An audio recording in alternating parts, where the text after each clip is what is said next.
A girl transmigrates into a book as a debt-ridden fool, but her luck takes a turn when she finds a child who's a cash cow. She also unexpectedly gains a duke for a husband, and from then on, lives a shameless and extravagant life in a wealthy family. It all started 3 months ago. The girl accidentally fell asleep while reading a book. When she woke up, she had transmigrated into the book, becoming a spendthrift heiress. The book's original owner, Willow, was endlessly extravagant. Her doting father didn't stop her. Instead, he even took out high-interest loans for her to spend. As a result, the family's wealth was squandered, and a significant debt was accumulated. Debt collectors came to their home to make a scene, saying that if the money wasn't repaid in 2 months, they would take Willow as collateral. Now, she was the one who had to clean up the mess left by the original owner. Her father was filled with self-blame. He kept apologizing to her. Willow suddenly spoke. Her parents instinctively cowered in fear. But unexpectedly, she smiled, a complete change from her usual spendthrift persona. Back in her room, Willow was speechless. The way her parents just reacted. Just how awful must the original owner have been on a daily basis? Sighing helplessly, she realized that at this point, all she could do was figure out how to get money. She glanced at the sparkling jewelry. These gorgeous dresses. Looking around, so much money had been spent. There must be plenty of valuable items. She pulled open drawers and open cabinets. Sure enough, they were filled with luxury items. Willow decided to keep only what was necessary and sell everything else. But she wasn't familiar with the market here, so she had to ask the butler to help sell them. This startled the butler. He asked doubtfully, "My lady, is this to help pay off the debt?" Willow replied in confusion, "Yes, it is. What's wrong?" The butler froze on the spot. With tears streaming down his face, he grasped her hand. "My lady, you've finally grown up." He had been a butler for 20 years, and this was the first time he had been so moved. He cried out, wanting to give his lady a hug. Unable to handle it, Willow slipped outside for a walk. Her steps were heavy as she walked down the street, her mind consumed with how to raise the money to pay off the debt in 2 months. If only a miracle would happen. She sighed heavily and continued walking. A piece of paper on the wall suddenly came loose, and the wind plastered it onto her face. Willow angrily pulled it off, but froze the next second. It was a missing person notice. The Duke's mansion was looking for a child named Rafi. Willow's eyes lit up. Isn't Rafi the male lead from the book? It seems the story has reached the point of his disappearance. When she saw the reward amount, Willow turned and ran. Although she hadn't finished reading the novel, she still remembered this part of the story. Panting, she arrived at a garbage dump. Thinking she would soon have money to pay off her debts, she was full of motivation. She frantically rummaged through the filthy trash. There were rats, stray cats, and stray dogs, but she just couldn't find the Rafi she was looking for. Just as she was feeling disheartened, she heard a sudden rustle behind her. She prepared to quietly lift a black cloth, wondering if he would really be in such a filthy place. The next second, she yanked it open. Sure enough, a boy covered in wounds was inside, trembling and curled up on the ground. If you find a child in a garbage dump, don't throw them away. Clean them up, raise them for a bit, and you might just get rich overnight. In order to get rich overnight, the debt-ridden Willow came to the stinking garbage dump, desperately searching for the book's male lead, Rafi. Finally, under a piece of black cloth, she discovered a filthy little boy. He was muttering "Mama." That black hair and those red pupils were indeed the symbol of the ducal family. Willow was thrilled. This was the boy she was looking for. He was also her path to riches. Just then, Rafi started coughing nonstop. Willow sensed something was wrong. She reached out to touch his forehead. As expected, he had a high fever. She quickly picked him up and dashed home. Her parents looked completely bewildered. Willow didn't have time to explain, telling them to call a doctor immediately. A short while later, Rafi was sound asleep. After an examination, it turned out to be nothing serious, just malnutrition complicated by a cold. The doctor bowed and took his leave. On his way out, he muttered to himself, "I heard you spent the entire family fortune, but that's no reason to start a child." Willow couldn't be bothered to explain. It was a relief the child wasn't seriously ill. She stared intently at the sleeping Rafi. As expected of the male lead, she thought, "He's this handsome after just washing his face." Willow tried to recall how Rafi ended up this way. It seemed to be related to his father, Iren. In the original book,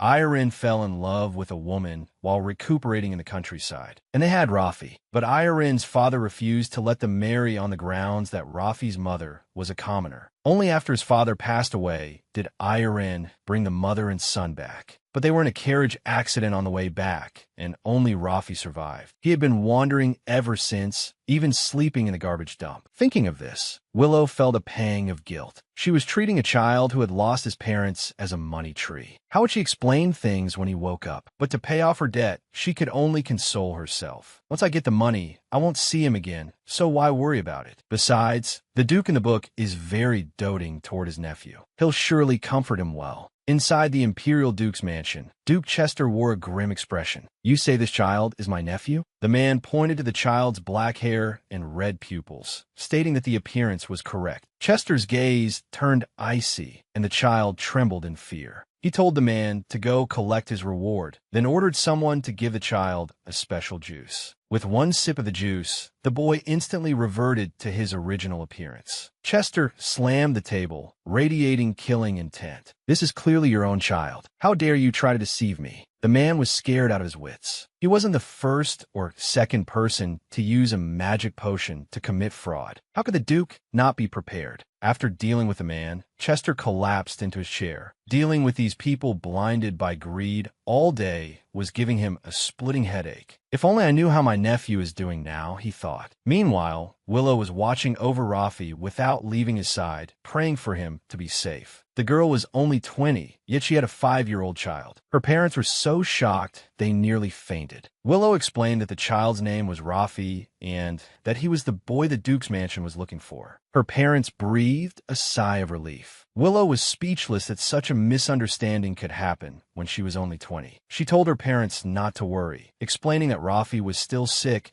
and she would send him to the Duke's mansion once he got better. Her mother brought some clothes for Willow to put on the child. They were all her clothes from when she was a child. They had carefully kept everything belonging to their daughter. Willow sighed. Such wonderful parents, yet they had a spendthrift daughter like the original owner. Pushing open the door, she saw Rafi huddled under the covers, peeking out at her. Willow's eyes filled with concern. She asked if he was feeling better and reached out to touch his forehead. The fever seemed to have gone down. Rafi blinked his big eyes. The word mama slipped out of his mouth. Willow froze. She quickly smiled and explained that she wasn't his mother. The next second, tears welled up in Rafi's eyes. He couldn't help but burst into tears, asking where his mama went and where his papa went. Willow's heart ached. She recalled from the original book that Rafi had lost his memory because of the accident. He couldn't even remember his mother's face clearly. The trauma must have been immense. Willow didn't have the courage to tell him the truth. She hugged Rafi tightly. She rocked him gently, comforting him by saying that once he was better, she would take him to see his family. Rafi stopped crying. Willow touched her forehead to his. "Your name is Rafi. You have to remember, okay?" Rafi wiped his tears and nodded obediently. Suddenly, Willow smelled a strange odor and quickly carried Rafi to the bathroom. She had only wiped his face earlier. The stench of garbage still clung to him. She coaxed Rafi, telling him he needed to wash up to get better, and even put a small duck in a bathtub.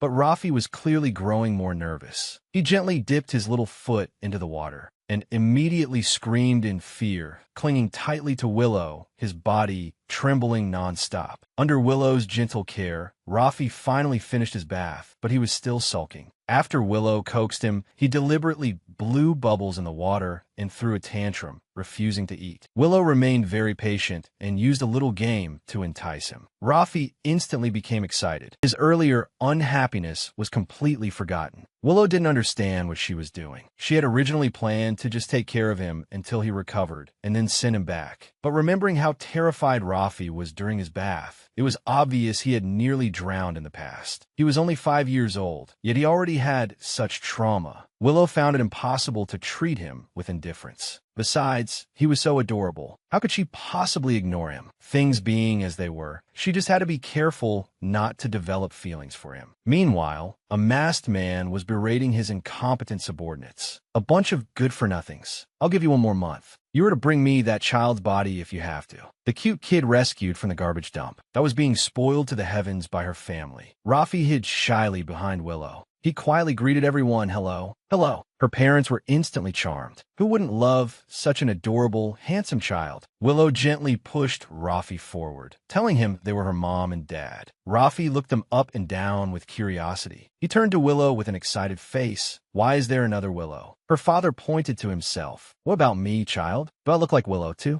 Rafi muttered under his breath, "That one doesn't look like Willow at all. Is it something we can say out loud?" Willow replied with a laugh, "You can't call people that one. You should call him Grandpa." At the dinner table, Rafi frequently amused his grandpa and grandma, and their affection for each other deepened. That night, Willow tucked the covers around Rafi. As she prepared to leave, the little one suddenly grabbed her hand. Willow thought he wasn't feeling well. Rafi looked nervous and aggrieved as he pleaded with her not to go. Willow understood. Rafi had always been alone in the garbage dump. He must be terrified. So, she decided to sleep with him. Watching the little one sleep soundly, Willow grew worried. If she developed feelings for him, what would she do? Rafi spent the next few days having a wonderful time. But ultimately, it was time to take him back to the Dukes. Her parents were very reluctant to see him go, holding Rafi tightly. Willow felt a bit helpless and explained that Rafi's family was still looking for him and must be worried. After boarding the carriage, Willow's heart was heavy. She thought about how returning Rafi would get her a huge reward, but she also felt a pang of reluctance. As the carriage drove into the Duke's estate, Willow was instantly stunned. The garden was enormous, a magnificent mansion, glistening golden decor. Even the butler was dazzlingly handsome. Willow was completely dumbstruck. Her heart began to pound nervously. She wasn't sure if it was because the place was so magnificent that she couldn't help but feel overwhelmed. A moment later, Duke Chester entered the reception room. Willow rose to greet him, but the next second, she froze. Although the book described the Duke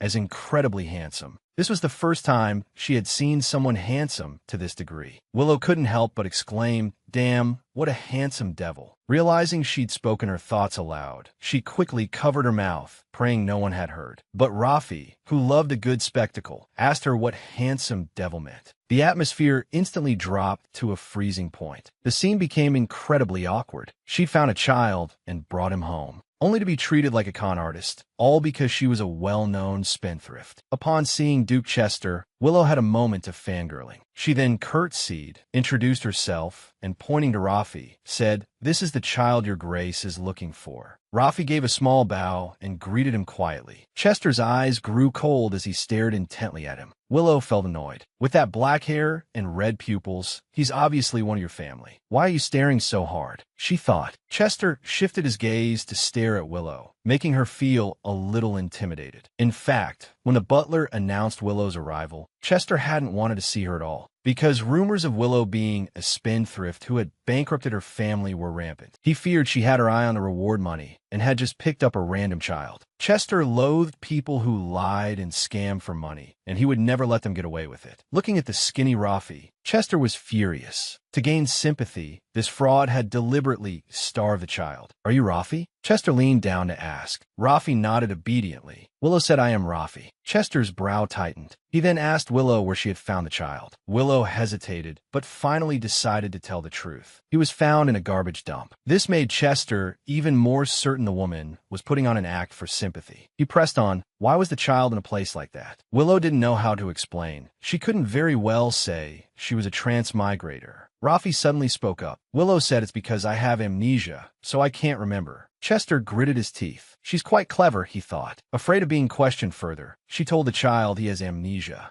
Willow was baffled. Why does this man keep glaring at me? The next second, Chester leaned in close. How can you guarantee this child is Rafi? Didn't you say he has amnesia? He can't even remember his own name. So how can you be sure he's Rafi? Why are you asking me that? You're the one looking for a child with black hair and red pupils. I went through all this trouble to find him. Do you have to act like the victim here? Chester was taken aback. Furious at being suspected, Willow glared back. The two were instantly at loggerheads, sparks flying between them. Seeing them face off, Rafi excitedly cheered for Willow. Just then, the butler entered. He broke the tense atmosphere, pulling the Duke aside to whisper in his ear. He said they were out of the identification potion, and it would take a month to get more. They couldn't expose the female con artist right away. Chester was very annoyed. He strode toward Willow and told her they would discuss the reward in a month. Because of the potion to verify hair and pupil color. Only then did Willow realize she had been suspected of being a fraud the entire time. Chester explained that too many people had used magic magic to alter a child's hair color, so the Duke had to be cautious. But treating her like a fraud before reaching a conclusion was going too far. She took Rafi and turned to leave, saying they could contact her once they had the potion. But Chester called out, "Wait, leave the child here before you go." The girl found the Duke's nephew, but was suspected of being a fraud and was even asked to stay and live there. When Willow heard Chester say to leave the child, she looked at him in disbelief. Rafi was equally frightened and nervous. Chester currently suspected the child was a fake. The little one was so fragile and sensitive. How could she possibly hand him over to him? Willow immediately refused.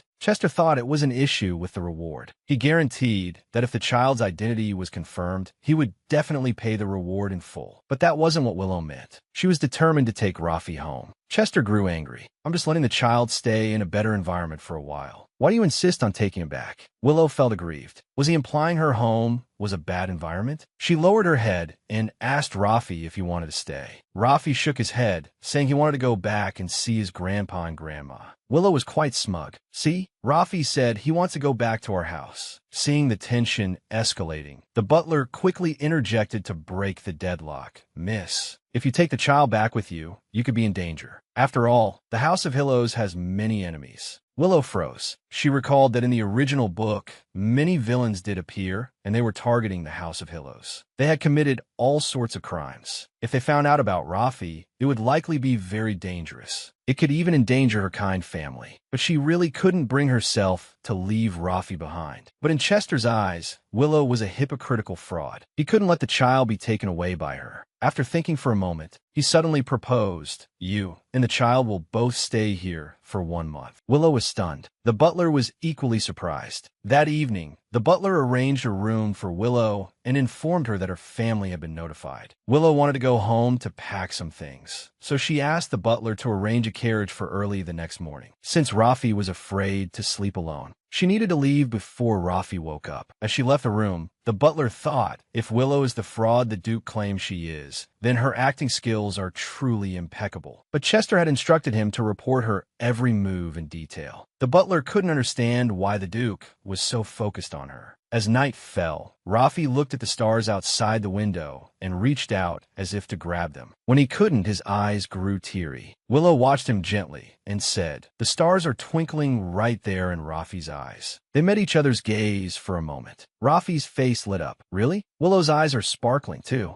His sweet words made Willow's heart flutter. The next morning, Willow dozed in the carriage. She had returned home early that morning, and it took a lot of effort to convince her parents. She was utterly exhausted. As the carriage passed the market, Willow wanted to get out and browse. From magical items to food, it truly had everything. Looking around, Willow found an item she desired, a crystal ball. Rafi loved stars, so she wanted to buy a similar decoration for him. But just as she reached for it, a large hand suddenly covered hers. She looked up to see Chester's eyes meeting hers. The two who were at each other's throats yesterday were now in a sensational scene, rolling on the ground. Let's go back 1 hour. In a room filled with star-themed decorations, Chester was lost in thought. Just then, the butler entered to say the carriage was ready. He was going out to meet someone, possibly a witness to his brother's carriage accident. The butler urged him to return early and not to buy any more star decorations when passing the market. Chester ignored him and strode away. His brother had once told him how much Rafi loved stars and how he would smile happily whenever he saw them. His brother had said he wanted Chester to see his nephew smile. But he never imagined that the last time his brother spoke happily of Rafi would be their final meeting. He knew that even in heaven, his brother would not be at ease about his child. That's why he had to find Rafi. Passing by the market, Chester still wanted to buy a star-themed decoration, but he ended up running into Willow, and they both took a liking to the same crystal ball. In the bustling market, neither of them would let go. The female shop owner found it amusing and couldn't help but laugh. She explained it was a bestseller, and this was the last one. Hearing that, they became even more determined not to give up. Both wanted to buy it for Rafi. A passing child couldn't help but laugh at the sight of two adults fighting over a toy in the street. Willow had a sudden idea. She pointed behind him and pretended to greet his butler. While Chester was distracted, she snatched the ball. After paying, Willow was ecstatic. She hummed a little tune. Chester watched her, unhurried. You, who were once so extravagant, are this happy over a mere toy? He was sure it had to be an act. Willow smiled, looked back, and waved for him to catch up. Chester was completely unappreciative, believing her brilliant smile was just for show. Just as Willow turned around, an out-of-control carriage suddenly came rushing toward her. She had no time to dodge and squeezed her eyes shut in terror. At that moment, a hand shot out, pulling her out of the way. The carriage overturned and crashed. The driver rushed over in concern. Willow slowly opened her eyes, seemingly unharmed. If you're all right, can you get up now? Chester suddenly spoke. Willow looked up and realized she was sitting on top of him. She recalled how the carriage had been right in front of her. She hadn't had time to move. She was completely unharmed thanks to him. Willow quickly apologized and stood up. Chester said it was fine as long as she wasn't hurt. He then got up to move the cargo blocking the road. At that moment, Willow thought he was actually a good person, just with a nasty mouth. When she saw the cut on Chester's hand, Willow knew he'd gotten it from saving her. So she quickly went over, wanted to bandage it for him. But Chester coldly refused. Willow was completely speechless. She turned and started helping move the cargo as well. Meanwhile, in a corner, someone was secretly watching them. The Duke, who is clearly cold and venomous, was actually captivated by the girl's smile. After leaving the market, Willow and Chester headed back to the Duke's mansion together. She couldn't help but gloat inwardly. Not only had she won the crystal ball, but she had also made Chester pay for Rafi's living supplies out of his own pocket. Her only regret was not going to a more expensive, high-end shop. Suddenly, the carriage came to a screeching halt. It turned out Chester's carriage up ahead had broken down. The driver suggested they ride together in one carriage. But remembering Chester's earlier attitude, Willow seethed.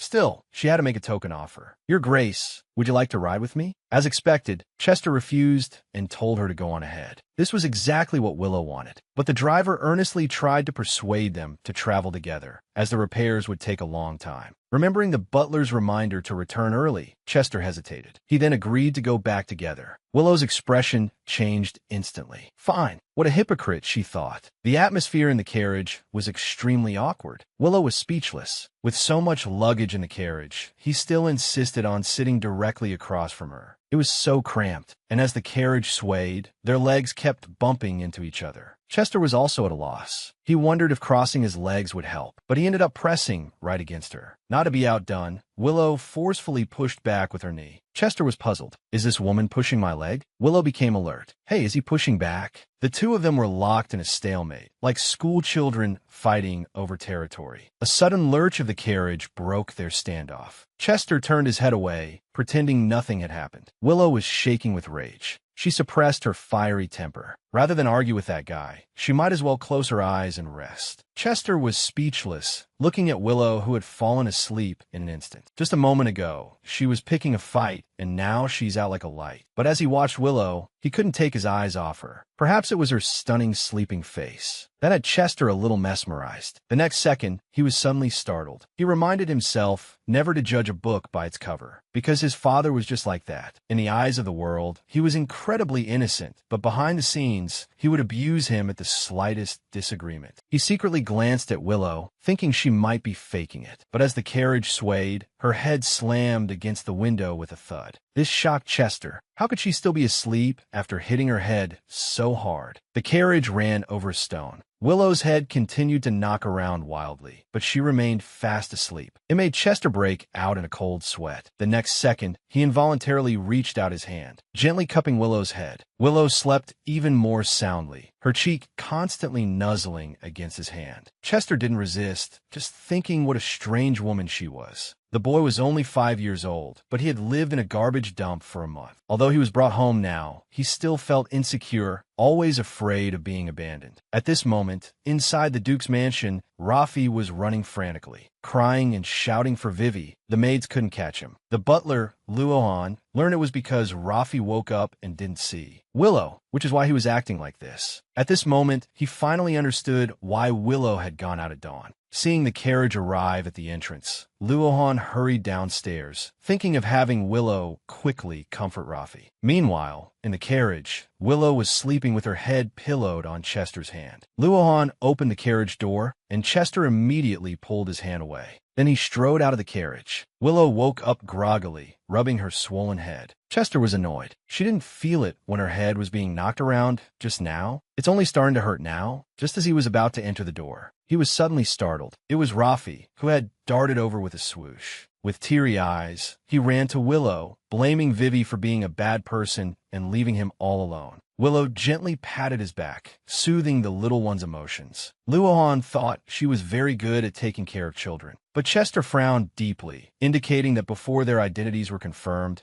they still needed to keep an eye on the two of them and not let their guard down. Back in the room, Rafi was still inconsolable because he was afraid of being abandoned. Willow explained that she had just gone out to run an errand. Rafi's voice was choked with sobs, his body trembled, and tears streamed down his face. He said he was afraid Vivi would leave him here, afraid of being left alone, afraid of being sent back to the garbage dump. Willow's eyes filled with heartache. She hugged Rafi tightly, promising she would never leave him. Seeing Rafi gradually calm down, Willow took out the crystal ball she had bought. Look, if I was going to abandon Rafi, why would I buy him a gift? Rafi happily took the crystal ball. Willow ran to draw the curtains. Her mysterious look made Rafi very curious. He watched as she pressed a hidden switch on the crystal ball. In an instant, light radiated out, filling the entire room with twinkling stars. Willow told Rafi that these were all stars for him, and that this was his home, and he could stay here without worry. Rafi obediently hummed in agreement, lying happily in Willow's arms like a child snuggling up to his mother. But Willow felt incredibly guilty. They were about to be separated, yet she had made the child a promise she couldn't keep. In a dim wooden cabin, the masked man was listening to a subordinate's report about Willow and Rafi, but it was all trivial information. The masked man angrily kicked over a wooden barrel. He ordered the white-haired man behind him to dispose of these incompetent fools. A moment later, the man took off his blood-stained mask. After the white-haired man finished, the subordinate asked his master what to do next. His red eyes were sharp and full of killing intent. I need to get a magical item first. He is the noble duke, but was suspected of killing his own brother. Looking at the intelligence report about his brother's carriage accident, Chester fell into deep thought. The butler stated that it didn't seem like a simple accident. It was likely that someone had caused it intentionally. A fist slammed heavily on the desk. Chester trembled with anger. How dare someone do such a thing? Who are the suspects? The butler was a bit nervous. We haven't been able to determine that yet, unless the real young Master Rafi can provide a testimony. His red eyes were filled with rage. Chester slammed the table and stood up, taking the intelligence report to see the Knight Commander. He also told the butler to bring Ward along. On the way to the Knight's headquarters, Chester tried to calm his emotions. He couldn't figure out who would have a grudge against his brother. Suddenly, a noisy voice was heard. Don't you guys think the Duke is terrifying? I heard he killed his brother to seize power. Chester hid behind a tree, suppressing the rage in his heart. He had heard many such rumors before. He swore he would find the real culprit. A moment later, Chester found the Knight Commander, sane, and ordered him to immediately form an elite search team. Zahn was puzzled to find out. When Chester handed him the intelligence report, he was instantly stunned. Chester ordered him to find the truth at all costs. Just then, the butler arrived with Ward. Chester told Sane to take him along. He will be a great help to the search. After giving the order, all he could do was wait for news. Arriving in the garden, Chester found a chair in the shade and sat down, wanting to calm down for a while. But not long after he sat down, he heard the sound of Willow and Rafi playing, which made him even more irritated. Just as he was about to get up and move, a ball appeared at his feet. The next second, Willow popped out from the bushes. Seeing Chester's dark expression, she apologized awkwardly, ready to grab the ball and disappear quickly. But she unintentionally saw the injury on Chester's hand. Willow felt bad about it, because she had caused it yesterday. He still hadn't treated it. She leaned over and asked, "Aren't you going to bandage that?" Chester was taken aback. Willow leaned in seriously and said, "You could get tetanus from that wound on your hand." Chester felt flustered being stared at and said he was just thinking about something and could handle it himself. Willow wasn't having it. If he got tetanus, she would probably be blamed. She turned and called for a maid to bring the first aid kit. Chester found it very annoying and wanted to sneak away, but he was caught in the act. Willow didn't want to be here either, but she had to at least watch him apply the medicine. A moment later, the maid came over with the first aid kit. Willow smiled brightly. "The kit is here. You should treat it now, right, Your Grace?" Chester looked helpless and held out his hand. Willow froze, then showed a mischievous smile. Hey, you didn't think I was going to treat it for you, did you? After saying that, she put down the box and turned to leave. Chester covered his flushed face. What a miscalculation. The proud and noble Duke actually had blackmail material held by the spendthrift girl. At bedtime, Rafi obediently changed into his pajamas, looking like he was asking for praise. Willow played along, clapping and praising him. Rafi skillfully slipped into bed and said good night to Vivi, but he didn't sleep soundly. He hesitated before asking, "When we going home?" Willow explained, "This is Rafi's home." Rafi said aggrievedly that this wasn't it. He missed his grandpa and grandma. Willow stammered, "If you grow up healthy, you'll be able to see them soon." Although Rafi didn't ask any more questions, he clearly looked unhappy. The next day at mealtime, he poked at the food on his plate, looking absent-minded and sighing from time to time. Willow realized the little one wasn't easy to fool anymore, so she decided to distract him. She suggested going out shopping. There are cookie shops and toy stores outside. Rafi was overjoyed to hear this and said he wanted to leave immediately. But Willow almost forgot. To go out, she needed the homeowner's permission. Arriving at the door of Chester's office, Willow thought he definitely wouldn't allow it. He even had people watch them in the garden. Sometimes he sent more than one person, just as she was worrying about it. The butler happened to come looking for the Duke. Willow decided to follow him in. The result was as she expected. Chester said it was too dangerous and wouldn't allow them to go out. But Willow had already promised Rafi, so how could she back down so easily? She pleaded with the Duke to reconsider. Chester ignored her completely. At that moment, Willow really wanted to give him a piece of her mind. Seeing the treated wound on his hand, she suddenly had a flash of inspiration. Is it already bandaged? The butler was very concerned, asking the Duke about his injury. Chester awkwardly waved his hand, saying it was just a scratch, and told the butler to go about his business. Willow noticed he was embarrassed. She was about to say that the Duke had misunderstood about her bandaging his hand yesterday. Chester realized something was wrong and shot up from his seat, interrupting her. "Hey, didn't you want to go out for a walk? I'll just send a few more guards with you."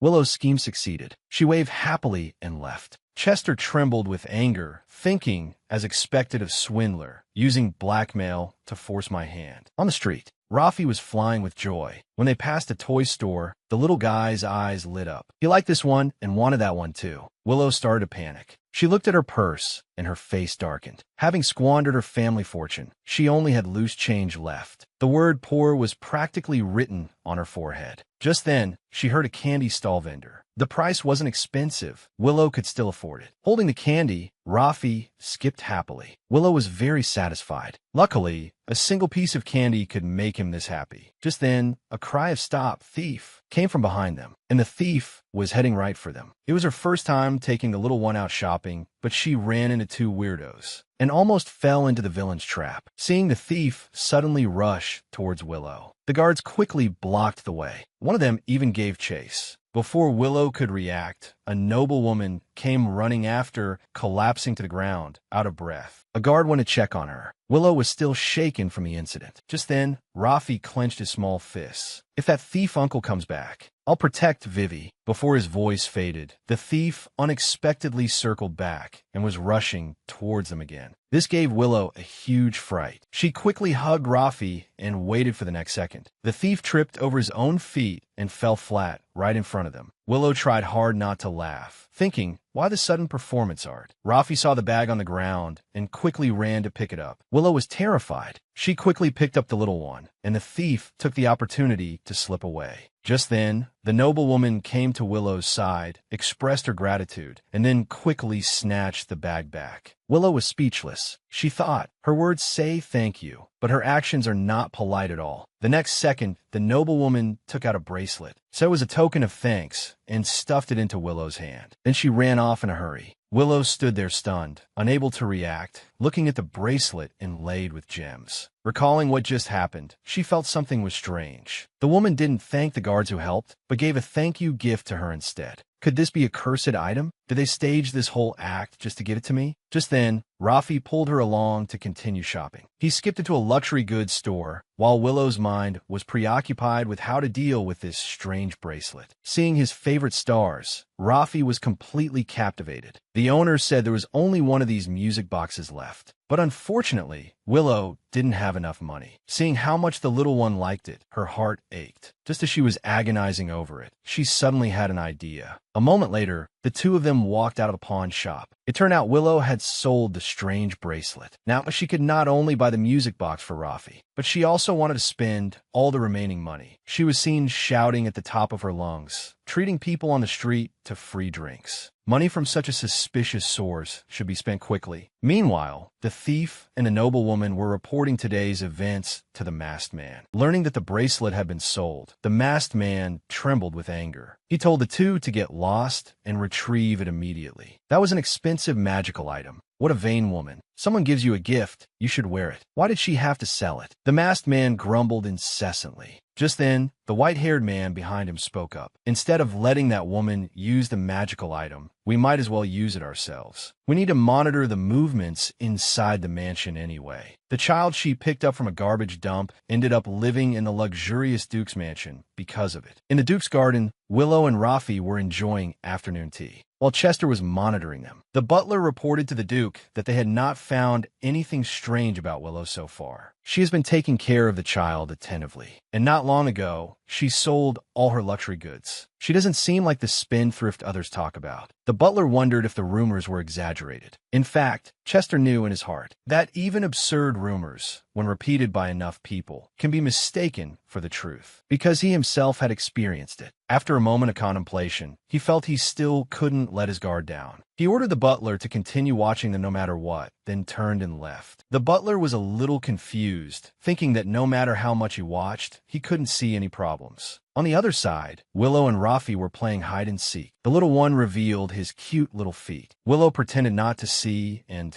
turned to look elsewhere. Rafi's heart pounded with nervousness. He decided to run further away, but he didn't know where to hide. Just then, he happened to run into the butler. He quickly hugged his leg and asked him to hide him. The butler didn't know whether to laugh or cry. He carried the young master to the kitchen. Rafi quickly jumped down and ran forward with a pitter-patter. The chef who was cleaning was startled. He was worried the young master would get hurt on the newly mopped floor and wanted to stop him, but ended up falling heavily on the ground. The butler also chased after him, but slipped and bumped into the table. Rafi was full of question marks. Luckily, the butler cushioned the fall with his hand. He smiled and said he was fine. Before he could finish, a bag of flour on the table suddenly fell, instantly turning him into a snowman. Rafi patted him all over, as if he had discovered a new treasure. The two adults, with childlike hearts, also had a great time playing along. Meanwhile, Willow was searching everywhere for Rafi. She had just heard his voice, but now he was nowhere to be seen. She accidentally wandered into the study. After searching, she still didn't see him. Suddenly, she froze on the spot, her attention captured by a book. She then struggled to move a ladder, preparing to climb up and get the book. Willow thought this book was practically made for her. It was a method to turn 10,000 into 10 billion. With the Duke's personality, he definitely wouldn't buy a useless book. If I follow the contents of the book, maybe I can really strike it rich. Paying off my debts will be a piece of cake. But just as Willow was daydreaming, her foot suddenly slipped, and she accidentally fell right off the ladder. She squeezed her eyes shut in fear, but she found that it didn't hurt at all. In fact, it was a bit comfortable. She slowly opened her eyes. The next second, she was completely shocked. Duke Chester, in order to get revenge. The girl with the secret manual didn't hesitate to climb a 100-meter-high ladder, but ended up losing her footing and landed steadily in the Duke's arms. Facing Chester's handsome face at such a close distance, Willow's heart pounded. The next second, she snapped back to her senses. She scolded herself internally. Are you crazy? Are you crazy? No matter how handsome he is, you can't fall for him. She quickly struggled out of Chester's arms. First, she coughed twice to hide her embarrassment, then politely expressed her gratitude. But Chester didn't react, just stared at his own hands. Willow thought, is he planning to ignore me? But she had indeed disturbed his reading. She quickly apologized, explaining that she came here to look for Rafi.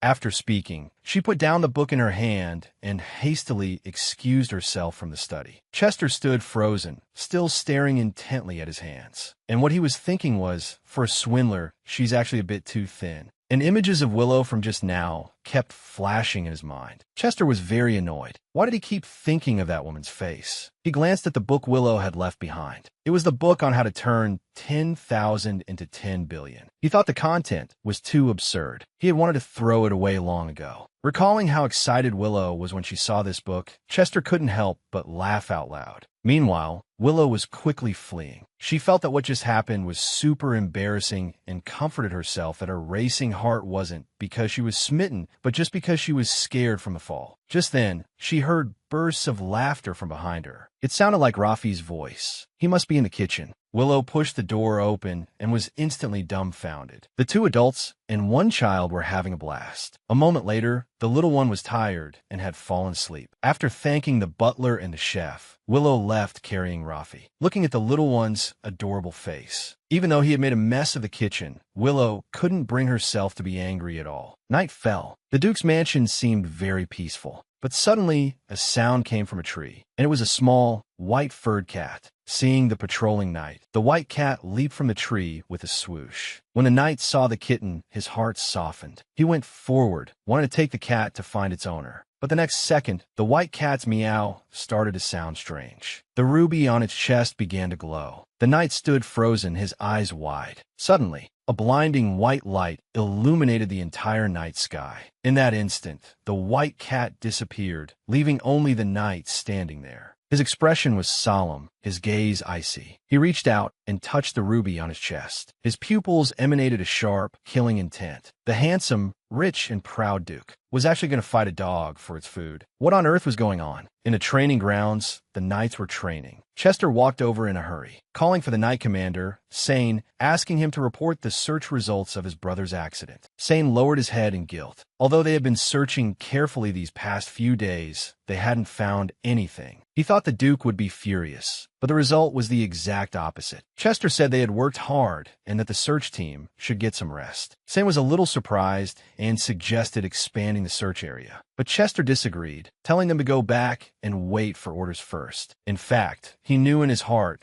that if even the search team couldn't find any clues, it meant the enemy's plan was very thorough. Just then, his beloved dog Ward appeared, wagging his tail and nuzzled continuously in Chester's arms. He had been following the search team recently, and it was very tiring. Chester ordered the butler to go back and have the kitchen prepare a fine meal. At this moment, in a corner, a knight had a strange expression. When someone appeared, he quickly returned to normal. His companion told him that today's mission had been changed. He was no longer in charge of guarding Miss Willow. After hearing this, his face changed drastically, filled with disappointment. After leaving the training grounds, Chester took Ward for a walk. He was worried that little Rafi would be scared, so he had to keep the dog on a leash and not let it run around. But if it was confirmed that Rafi was his nephew, Chester would definitely introduce them, because he and his brother had raised Ward together. They were partners who grew up together. His brother, in heaven, would surely want Ward to meet his son. Back at the mansion, Chester told the dog to stay put while he went to get its food. Just as he reached the dining room door, he saw Willow and Rafi. Seeing the two of them getting along so warmly, Chester fell into thought. He felt that this dining room was so unfamiliar. It used to be so empty. Deep down, he actually envied this kind of happy and harmonious scene. Chester didn't want to disturb them and turned to leave. But Willow saw him. "Your Grace, are you here to eat?" And no, Chester stammered. Willow thought to herself, if it's no, it's no. Why look so nervous? Just then, the chef brought out dessert and saw the Duke. He announced that the fine meal of raw chicken was ready. Hearing this, Willow was dumbfounded. Such a unique taste. No wonder he was so nervous just now. So as not to disturb his meal, Willow prepared to leave with Rafi. Seeing the steak on the plate, Chester realized she hadn't eaten much in order to take care of the child. Just then, the chef brought the prepared raw chicken. Chester picked it up and was about to leave when Willow suddenly popped out from the doorway, reminding him that eating raw food is bad for one's health. You need to live a long life. After all, you still have to take care of Rafi. Chester was full of question marks, not understanding what she was talking about. Willow pointed directly at the plate. I'm saying it's best to cook the meat. After saying that, she turned and slipped away. Chester stood there stunned, realizing Willow had misunderstood him. He couldn't help but burst out laughing. He thought this woman was getting more and more interesting.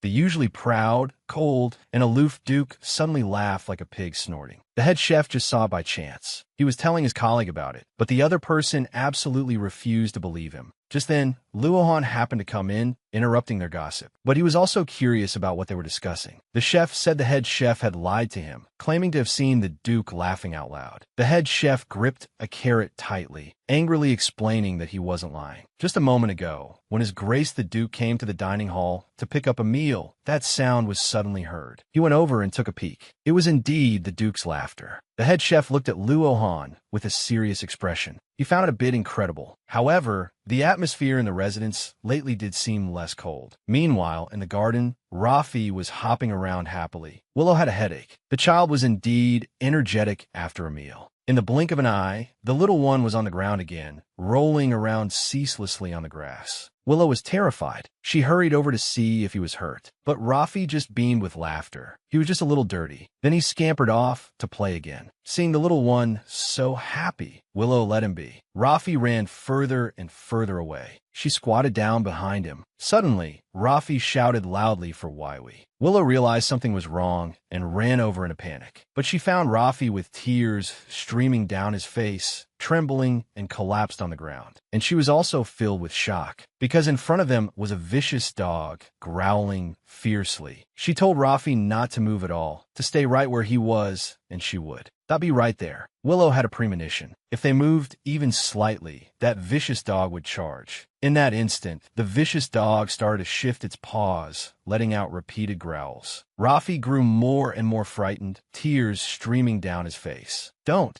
come here. Aya, I told you not to come here. The shameless, vicious dog opened its mouth wide. Seeing the little one was in imminent danger, Willow immediately threw caution to the wind. She rushed forward and quickly swept Rafi into her arms. Just in the nick of time. Suddenly, a sharp rebuke was heard. Ward, no. Chester, holding a meal, rushed out. He asked if they were all right and took hold of the dog. Seeing the Duke suddenly appear, Willow was a bit surprised. Chester was very apologetic. He had told Ward to wait for him there, but he didn't know they would come here. Willow had no strength to speak, focusing only on comforting the frightened Rafi. The next second, she suddenly collapsed to the ground herself. It seemed she was drained of all strength from excessive tension. Chester immediately came forward in concern. Willow tremblingly propped herself up. She turned her head to ask if the little one was hurt. Rafi, wiping his tears, said he was fine. She then looked up at Chester. He's fine. You don't need to worry. Chester was stunned for a second, then his brows furrowed tightly. I was asking if you were hurt. The spendthrift who was once suspected of being a fraud, that was now being spoiled rotten by the Duke. After being frightened by the dog, Willow collapsed weakly on the ground. Chester suddenly yelled, I was asking if you were hurt. Willow was stunned, thinking, why is this person angry at me? Luohan heard the commotion and also ran over in a hurry, asking what had happened. Willow, carefree, smiled and said she just took a fall. Chester asked if she could stand up. She quietly tried to push herself up, but had no strength at all. I don't think I can get up. Chester's face instantly darkened. Rafi was also worried. Chester lifted the little one up and handed him to Luohan to hold. Luohan comforted Rafi. His Grace the Duke is just helping the young lady up. But the next second, Chester directly picked Willow up in his arms, and he ordered Luohan to call a doctor immediately. A moment later, the doctor arrived in Willow's room. After an examination, there was nothing serious. She just sprained her ankle. With a cold compress and a few days of rest, she would recover quickly. Willow told them they could leave first, as she was fine now. The doctor bowed and took his leave, but Chester didn't leave, and sat down by the bed. Willow was a bit speechless, thinking, how can he be so clueless? I obviously want him to leave too. Recalling the recent events, not only did she fall on top of him, she also fell from a ladder and was caught by him. This time, she got injured falling on the lawn. She always embarrassed herself in front of him. She was even carried by him bridal style twice. Now, thinking back on the gazes of those people earlier,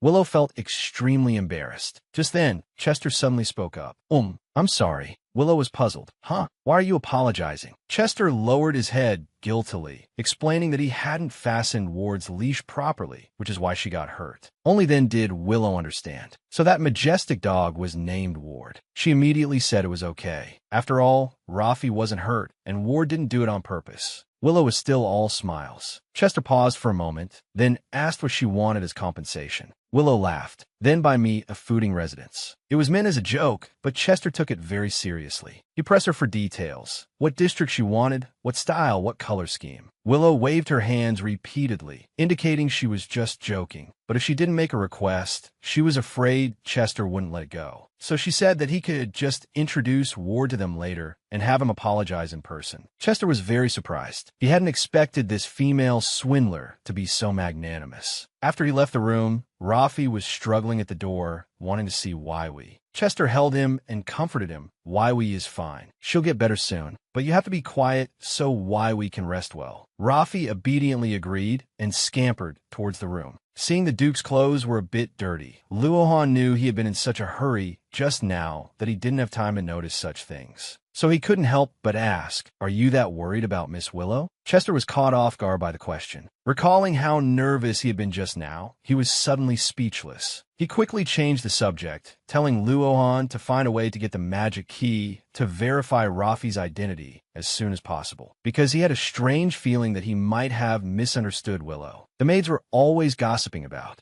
just how repulsive she was, ever since Willow was injured while saving Rafi. The people in the residence began to gossip incessantly. Some said Willow was deliberately putting on an act. Others said Rafi was the real young master. A maid named Gina suddenly chimed in. That woman is either after the reward money or trying to seduce His Grace the Duke. How could a noble lady go to a garbage dump and happen to find the child there? Do you think that's possible? After hearing this, the others also thought it made sense. Gina said confidently that the woman's lies would be exposed soon. Just then, the head maid suddenly appeared. The maids quickly dispersed. Only Gina made an excuse to stay in the kitchen. She even pretended to kindly help the chef serve soup, but inwardly, she was cursing Willow. How dare you go after my man? If you get in my way again, don't blame me for being ruthless. Meanwhile, Willow had a helpless look on her face. Ever since she sprained her ankle, Rafi had been guarding her bedside, not allowing her to move around. Even if she was thirsty and wanted to drink water, Rafi would help prepare it. It's just that the process was a bit long, because the little one was always so careful when pouring a bowl of water. And that wasn't all. He also had to warm it with his own hands, so she wouldn't have to do a thing. One had to admit, this little one was truly thoughtful. After he was done, Rafi snuggled into Willow's arms, telling her not to get hurt again. Smelling the milky scent on the little one, Willow felt her mood improve. How she wished she could hold the little one like this forever. But after the 1-month period was over, she would have to leave the ducal residence and be separated from the little one. Thinking back on this time, Willow felt more and more reluctant to leave. It wasn't just Rafi. There was also her personal maid, Tia, the butler, Luohan, and that eccentric Duke Chester. Seeing Willow frowning, Rafi reached out and poked her. Waiwi, do you have wrinkles? Just then, there was a knock on the door. It was Tia, bringing dinner. Seeing Willow get out of bed to eat, Rafi got a little upset, saying he could feed her. Willow quickly started eating, thinking she should finish quickly before the little one tried to feed her. When she took a sip of the soup, her face immediately darkened, because it was incredibly salty. But this was actually good. In the future, she wouldn't miss the food here. Night fell, and the ducal residence was quiet. A knight controlled by the villain secretly entered the basement. He took out the ruby on his chest. In an instant, a magic orb floated in the air, and a voice came from it. Heinz, report the recent situation to us. The knight bowed slightly, reporting that although the child had the ducal family's features, his identity had not yet been confirmed. They were waiting for the magic potion to be ready. I see. Continue your surveillance. Try to get closer to them. The girl only sprained her ankle, but was quarantined by the little one for 14 days. Willow, finally seeing the light of day again, was comfortably enjoying the sunlight. The maid Tia had a curious look on her face, thinking there was something in the sky. Willow smiled and explained that she was especially happy because she hadn't seen the sun in so long. Tia leaned close to her ear and whispered, "Young Master Rafi kept you in the room without leaving for a single step. It must have been tough, right?" Willow looked desperate, saying that Rafi and the Duke were cut from the same cloth, both stubborn. It made her feel like she was in prison. It felt so good to feel the breeze and the sun now. The air outside was also more comfortable, but the next second, a cold wind swept by. The thinly dressed Willow shivered. Tia offered to get her a shawl, but she insisted on going back to get it herself, wanting to move her body more. After putting on the shawl, she didn't forget to grab a jacket for Rafi. When she walked into the main hall, Willow was filled with emotion. She used to get lost often because this place was so big, but now she had gotten quite used to it. In fact, she had grown attached to this place. If this continued, she was worried she would start to think of this place as home. On the way back to the garden, Chester suddenly appeared, having a chance encounter with Willow. Chester walked up with Ward, asking about her physical condition. Seeing Ward, Willow greeted him enthusiastically. Chester told her to wait a moment, saying Ward had prepared something for her. A moment later, Ward was holding a flower in his mouth. He came before her, looking a bit awkward. Willow was very surprised. She then picked up the flower from the ground and expressed her thanks to Ward, and the dog seemed to be responding. After getting Chester's permission, Willow carefully reached out her hand and gently stroked Ward's head. The two of them had reconciled. Receiving a flower from the dog put Willow in a great mood, but she knew in her heart that this was all Chester's training. He hadn't ignored her when she said she wanted an apology. This surprised Willow. He was actually so thoughtful, and his expression had softened a lot. Willow stared at Chester without blinking. She thought he was about to say something. At this point, she also realized she was being too obvious, so she quickly stood up to express her thanks.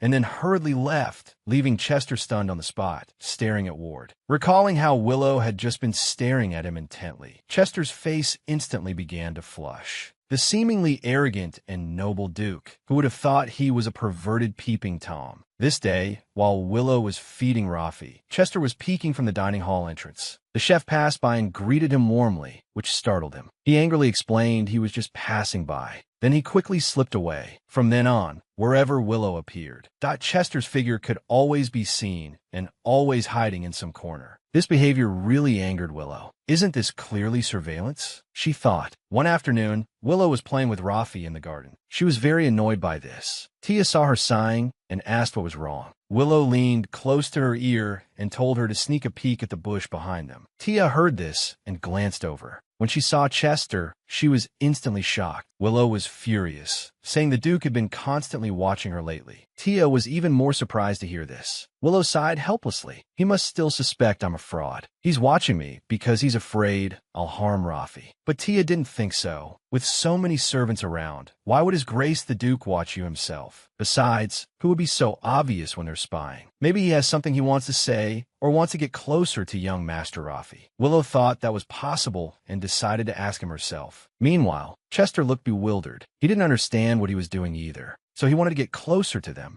Luohan suddenly appeared, his secret thoughts exposed. Chester wished he could crawl into a barrel. He explained he was just resting after a walk, but his face was burning red. He then turned to say he was going to continue his walk, but ended up bumping right into Willow. At this moment, Chester was extremely embarrassed, regretting not hiding in a tree. Willow was all smiles, asking if he wanted to play together. Chester opened his mouth nervously, then suddenly turned serious and said it was absolutely impossible. This confused even the onlooking Luohan. Willow was also puzzled. Then why do you keep looking over here? Don't you want to play with Rafi? Chester righteously claimed he wasn't looking, just taking a walk in his own home. Willow was speechless, thinking he's still denying it even though I saw him. He was clearly spying. The two instantly started bickering again. Luohan was on pins and needles and quickly stepped in to interrupt. Just then, a small hand rested on Chester's thigh. He looked down and saw Rafi, smiling brightly and inviting him to play together. Chester froze, a bit at a loss. Rafi's big, sparkling eyes were incredibly charming. He reached out, wanted to pick up the little one, but Willow suddenly spoke up. "Rafi, come here quickly. His Grace the Duke doesn't have time for us." For a moment, there was a tense silence. But Chester, naturally contrary, said, "Why not? We'll just play together." Willow was furious. "Didn't you just say no when I asked?" Chester picked Rafi up. "But the child wants to."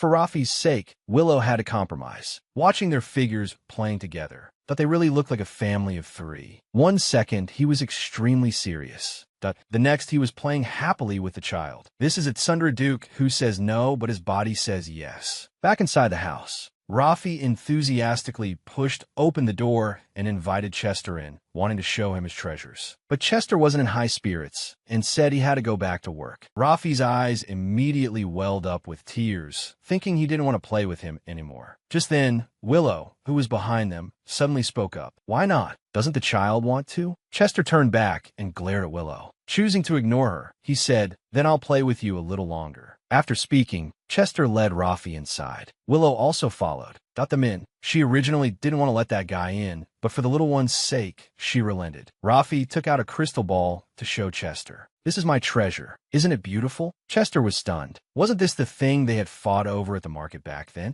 Rafi said he liked stars the most. Willow suddenly spoke up. Chester fell into deep thought. He recalled his brother once telling him that his nephew also loved stars very much. Whenever he saw stars, he would smile happily, looking at the beaming Rafi before him. Chester was lost in a daze. Willow noticed and thought to herself, he's probably wondering if Rafi is real again. Why can't he just let go of his doubts and get close to him? That way, I can leave with peace of mind. Thinking of this, she decided to take matters into her own hands. Yes, Your Grace. Rafi is very good at taking care of people. He even protected me when I was injured, and he sings very well too. Is that so? Chester didn't have time to react. Willow put the crystal ball aside. Rafi, let's sing a song for Uncle. The little one immediately looked excited. Okay, let's sing Twinkle, Twinkle, Little Star. Willow couldn't help but gloat inwardly. She wanted Rafi to deal a fatal blow to his heart with his cuteness, so he would learn to dote on the little one in the future. Rafi clasped his hands together, looking very serious, and a childlike singing voice came from his mouth. Chester listened quietly, the corners of his mouth gradually turning up. Seeing his expression, Willow felt her plan should be a success. So she decided to join Rafi in singing to give him a helping hand. But the next second, Chester's smile gradually faded because his eyes could only see Willow, and she was constantly shining like a star. He thought for a moment that there was something wrong with his eyes and kept rubbing them. Willow, seeing his behavior, thought I'd hoped he would praise the child, but Chester just frowned tightly. Your Grace, why aren't you saying anything? Willow forced a smile. Chester stared wide-eyed like a fool at the star-like, sparkling Willow. He inexplicably felt his heart flutter. He clenched his fists, trying hard to restrain himself. He thought about leaving this place quickly. Then he raised his head and said gruffly, "You sang very well." After saying that, he rushed out of the room, leaving Willow and the little one sweating in shock. Rafi hugged Wiwi aggrievedly, thinking he had sung so badly that it made his uncle angry. Willow quickly comforted the little one. At this moment, she wanted to tear Chester to shreds. Meanwhile, Chester fled in a hurry, but in his mind, the image of Willow kept replaying. Just then, Luohan happened to meet him and asked if he was feeling unwell. That's right, the training ground. Chester suddenly looked up. Then, in a great hurry, he decided to go to the training ground to distract himself from the desire of love in his heart. A moment later, a pink carriage arrived at the ducal residence. A girl jumped out of the carriage. She was gorgeously dressed with a brilliant smile. The girl suddenly burst into the ducal residence, shouting "brother" at the top of her lungs. A servant was about to say that His Grace the Duke was not in,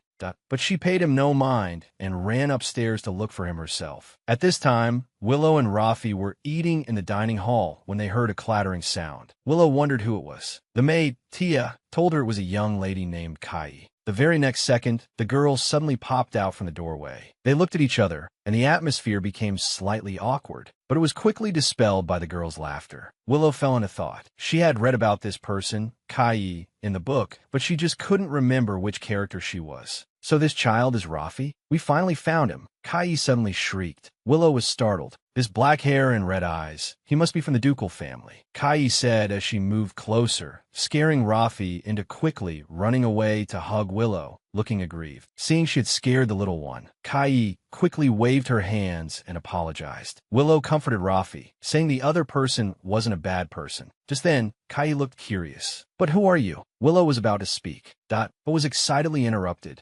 You're Rafi's wet nurse. Seeing this personality, Willow finally remembered who she was. The book described her as the only daughter of Count Haishio. Her father and Chester's father were good friends. The two families visited each other often, and their children were also very close. That's why Kai called Chester brother. After seeing her in person, Willow thought she was too scatterbrained. She didn't quite believe she would dote on Rafi like a real younger brother in the future. Kai tilted her head and looked her over. That doesn't seem right. A wet nurse wouldn't be this young and pretty. Hearing this, Willow's mood instantly brightened, and she introduced herself. Hearing her name, Kai's eyes widened, and she blurted out, you're that queen of luxury. After saying it, she felt it was rude and quickly apologized. I'm sorry. My father told me to watch my words. I'm really sorry, Jelly sister. Willow was baffled. What? Jelly? Kai smiled and explained, it's a nickname I came up with for you, sister. After speaking, she rummaged in her bag. The next second, a small bear popped out. Rafi was instantly overjoyed. Willow was equally surprised. Her eyes were fixed on the small bag. Kai noticed. She immediately took off the bag. Sister, do you like this? Then please take it. Willow waved her hand to refuse. Kai just pushed it into her hands and leaned in, whispering, whatever you think of, this bag can make it appear. Willow was shocked, thinking, doesn't that mean it can also make money? But Kai added, anything that benefits you directly can't be produced. Willow was a little disappointed, but this bag would indeed be great for playing with Rafi. So she agreed to accept it. At this time, in the training ground, swords flashed to vent the desires of love in his heart. Chester had gone completely berserk. Luohan handed him a towel and advised him to show some mercy. Chester couldn't be bothered to answer and asked why he was there. Luohan stammelet, Miss Kai is here. Chester froze on the spot. When he heard that Kai was with Willow, he was instantly shocked. He whipped his head around. Why are you only telling me this now? Let's go have a look. The Duke's first crush on a girl. But he thought he had a mental problem. Learning that Kai was with Willow, Chester hurried back to the residence because he was worried his embarrassing past that would be revealed by Kai. At this moment, in Willow's room, giggles and laughter could be heard from time to time. Kai was chatting happily with Willow. Jelly sister, do you know what the Duke's nickname is? Willow thought for a moment. Nicknames that suited him. Cold-blooded, ill-mannered. Besides these words, Willow couldn't think of anything else. Kai was very mysterious about the nickname Taba. It means the annoying group. Willow couldn't help but burst out laughing upon hearing it. Rafi was confused. He didn't know what they were laughing about. Being with Kai, Willow felt like she had met a close friend. She hadn't laughed so wildly in a long time. Just then, Chester suddenly knocked on the door. It startled the two of them. Sorry to interrupt your chat. I'm really sorry. Chester pushed open the door. Seeing his rapid breathing and red face, Willow was a little confused. Chester didn't dare to meet her gaze. He quickly turned to look at Kai. What are you doing here? If there's business, let's go to the drawing room. Willow was bewildered. She thought, is he angry? Did he overhear us talking about his nickname? After saying goodbye to Willow, Kai left with Chester. Just then, Rafi tugged on Willow's skirt. Uncle, why didn't you say hi to me? Did I do something wrong? No, of course not. Willow quickly comforted the little one. She thought that guy is so annoying. He made the little one unhappy again. In the drawing room, Kai was fidgeting. She explained that she just came to take a look. Chester had a cold expression. You didn't say any nonsense, did you? Kai was suddenly startled. Feeling guilty, she avoided his gaze. And no, why would I say bad things about my brother? Chester's face turned pale. Kai quickly changed the subject, asking if Rafi had been found. Chester sighed helplessly, saying his identity wasn't confirmed yet. They were waiting to use the magic key. Kai said with a serious face that she believed in Jelly Sister. She's a very nice person. When I said some snobbish things, she generously forgave me, and she even chatted with me. Listening to her chatter, Chester felt a headache coming on. Kai was still grinning. So just trust her. Besides, she's very beautiful. That's true. Chester suddenly spoke his mind. At that moment, time seemed to stand still. The next second, both were startled. Brother, what did you just say? What? What did I say? Kai's eyes widened. I just said Jelly's sister is very beautiful, and you agreed. Chester immediately pretended to be annoyed. How could I say such nonsense? Seeing that he had brushed it off, he breathed a sigh of relief. But his heart was still racing. He felt his symptoms were getting worse. Just now, when he saw Willow, it was like seeing a ray of light. That's why he had hurried out. Chester suspected there was something wrong with his mind. Suddenly, With a thud, he slammed his fist down. He decided to go see a doctor to find out what was wrong with him. If you were given a magic bag, about what would you want to conjure the most? At this moment, Rafi was overjoyed, holding lots of snacks and toys in his arms. These were all conjured by Willow from the magic bag. Rafi blinked his big eyes, indicating he wanted more. Willow smiled and explained that the bag could only conjure 3 items at a time and needed to rest. Looking at the mountain of toys and snacks, Rafi was naturally satisfied. Willow told him to pick out his favorites and share the rest with the others.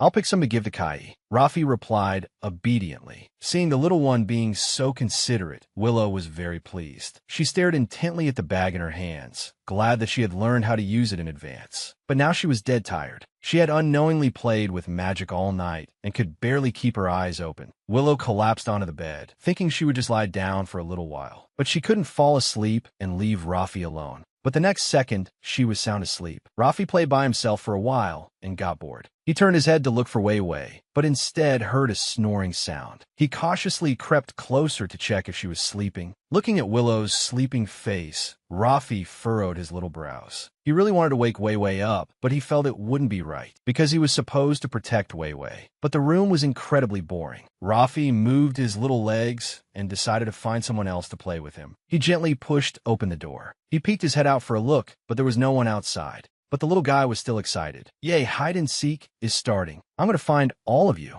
Rafi pattered along. He pushed open one door after another, but found no one in sight. When he pushed open the last door, his big eyes instantly lit up, because inside, it was filled with all kinds of star decorations. There was even a vast starry sky on the ceiling. Looking at his favorite stars, Rafi was so happy he kept cheering. A moment later, Willow groggily opened her eyes in bed. Suddenly, she was startled awake. She realized she had accidentally fallen asleep, so she quickly got out of bed. She turned her head to look for Rafi, but the room was empty, and the door was open. Willow rushed out of the room and looked around, calling Rafi's name, but there was no response. The ducal mansion was too big. She worried the little one would get lost. Just then, the maid Tia appeared. Willow asked if she had seen Rafi, but the answer was no. Willow's face instantly darkened with anxiety. Tia suggested checking the dining hall and told her to wait where she was. At this moment, Willow was blaming herself immensely. She felt it was all her fault. She shouldn't have fallen asleep. Meanwhile, Chester was furious because he had just seen the doctor who diagnosed that there was nothing mentally wrong with him. But when the doctor learned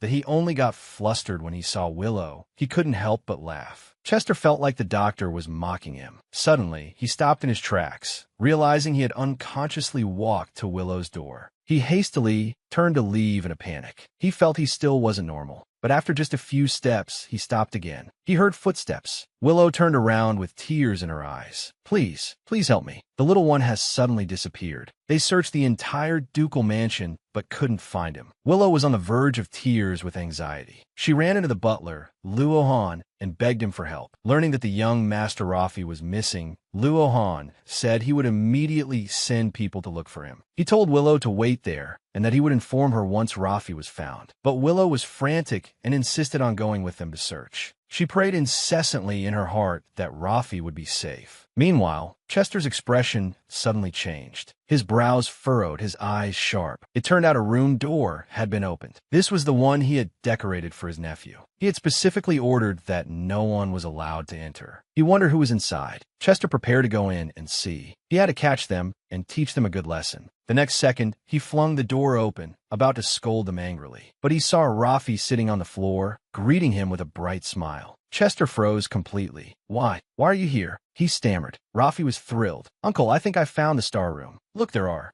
so many shiny stars. Why, yes, that's right. Chester replied with a smile. He was now very conflicted. This room was originally prepared for his real nephew, but he couldn't bear to kick Rafi out, because this place suited him so well. Just then, Rafi gestured for him to join him. Chester wanted to refuse, but Rafi had already melted his heart. He had no choice but to agree to play for a while. Rafi went forward and took his hand, asking him to lie on the floor with him. That way, they could see the stars clearly. Chester was a bit awkward, but could only lie down with him. He asked Rafi why he was alone. Where was Willow? Rafi blinked his big eyes. Wei Wei is sleeping. Even if Uncle wants to play with her, you can't just wake her up, okay? Chester quickly denied it. No, it's not that I want to play with her. Rafi was puzzled. Uncle, do you hate Wei Wei? Chester explained that's not what he meant. He was getting a headache now, because he had been having hallucinations lately. Even when he was lying in bed sleeping, he would always see Willow. But the doctor said there was nothing mentally wrong. The only thing he could do now was to stay as far away as possible from anything related to Willow. Seeing his uncle wasn't talking, Rafi decided to sing Twinkle, Twinkle, Little Star for him. Just as the little one was singing enthusiastically, Chester suddenly spaced out. Then, with a jolt, what he saw in his eyes was Willow singing. Damn, old man. And he said this is normal. He cursed the doctor in his mind. At the same time, Willow was still searching everywhere for the little one with the servants. Luohan comforted her not to worry too much. As long as Rafi was in the mansion, they would definitely find him. They came to a corridor they hadn't searched yet. Willow desperately called for Rafi, but there was no response for a long time. She worried that the little one was injured, which was why he couldn't answer her calls. Just as Willow was bowing her head and crying bitterly, a familiar voice suddenly came through. The butler pointed in surprise behind her. She turned to look. Rafi was standing behind a door, waving. Willow rushed forward and pulled him into her arms. How could you wander around like that? What if he got hurt? Willow's eyes were full of concern. Rafi grinned and held up the star in his arms, indicating he wasn't alone. Hearing the noise, Chester came out of the room, grumbling. But when he saw Willow, that he froze completely, motionless. The usually arrogant and cold Duke. That was like this in front of the girl he liked. Suddenly seeing Willow, Chester's face flushed and his heart pounded as he stood frozen. He even started hallucinating. He quickly averted his gaze and asked the butler what had happened. Luohan stammered and explained that everyone had been looking for Rafi. Willow also explained, I'm so sorry for causing such a commotion. I thought I lost Rafi. Seeing her sweating profusely, Chester realized she was genuinely worried about the child. Willow then stood up and thanked him for keeping Rafi company. But the next second, she suddenly felt dizzy and collapsed. Fortunately, Chester was quick to catch her, his eyes full of concern. He asked if she was okay. Willow came to her senses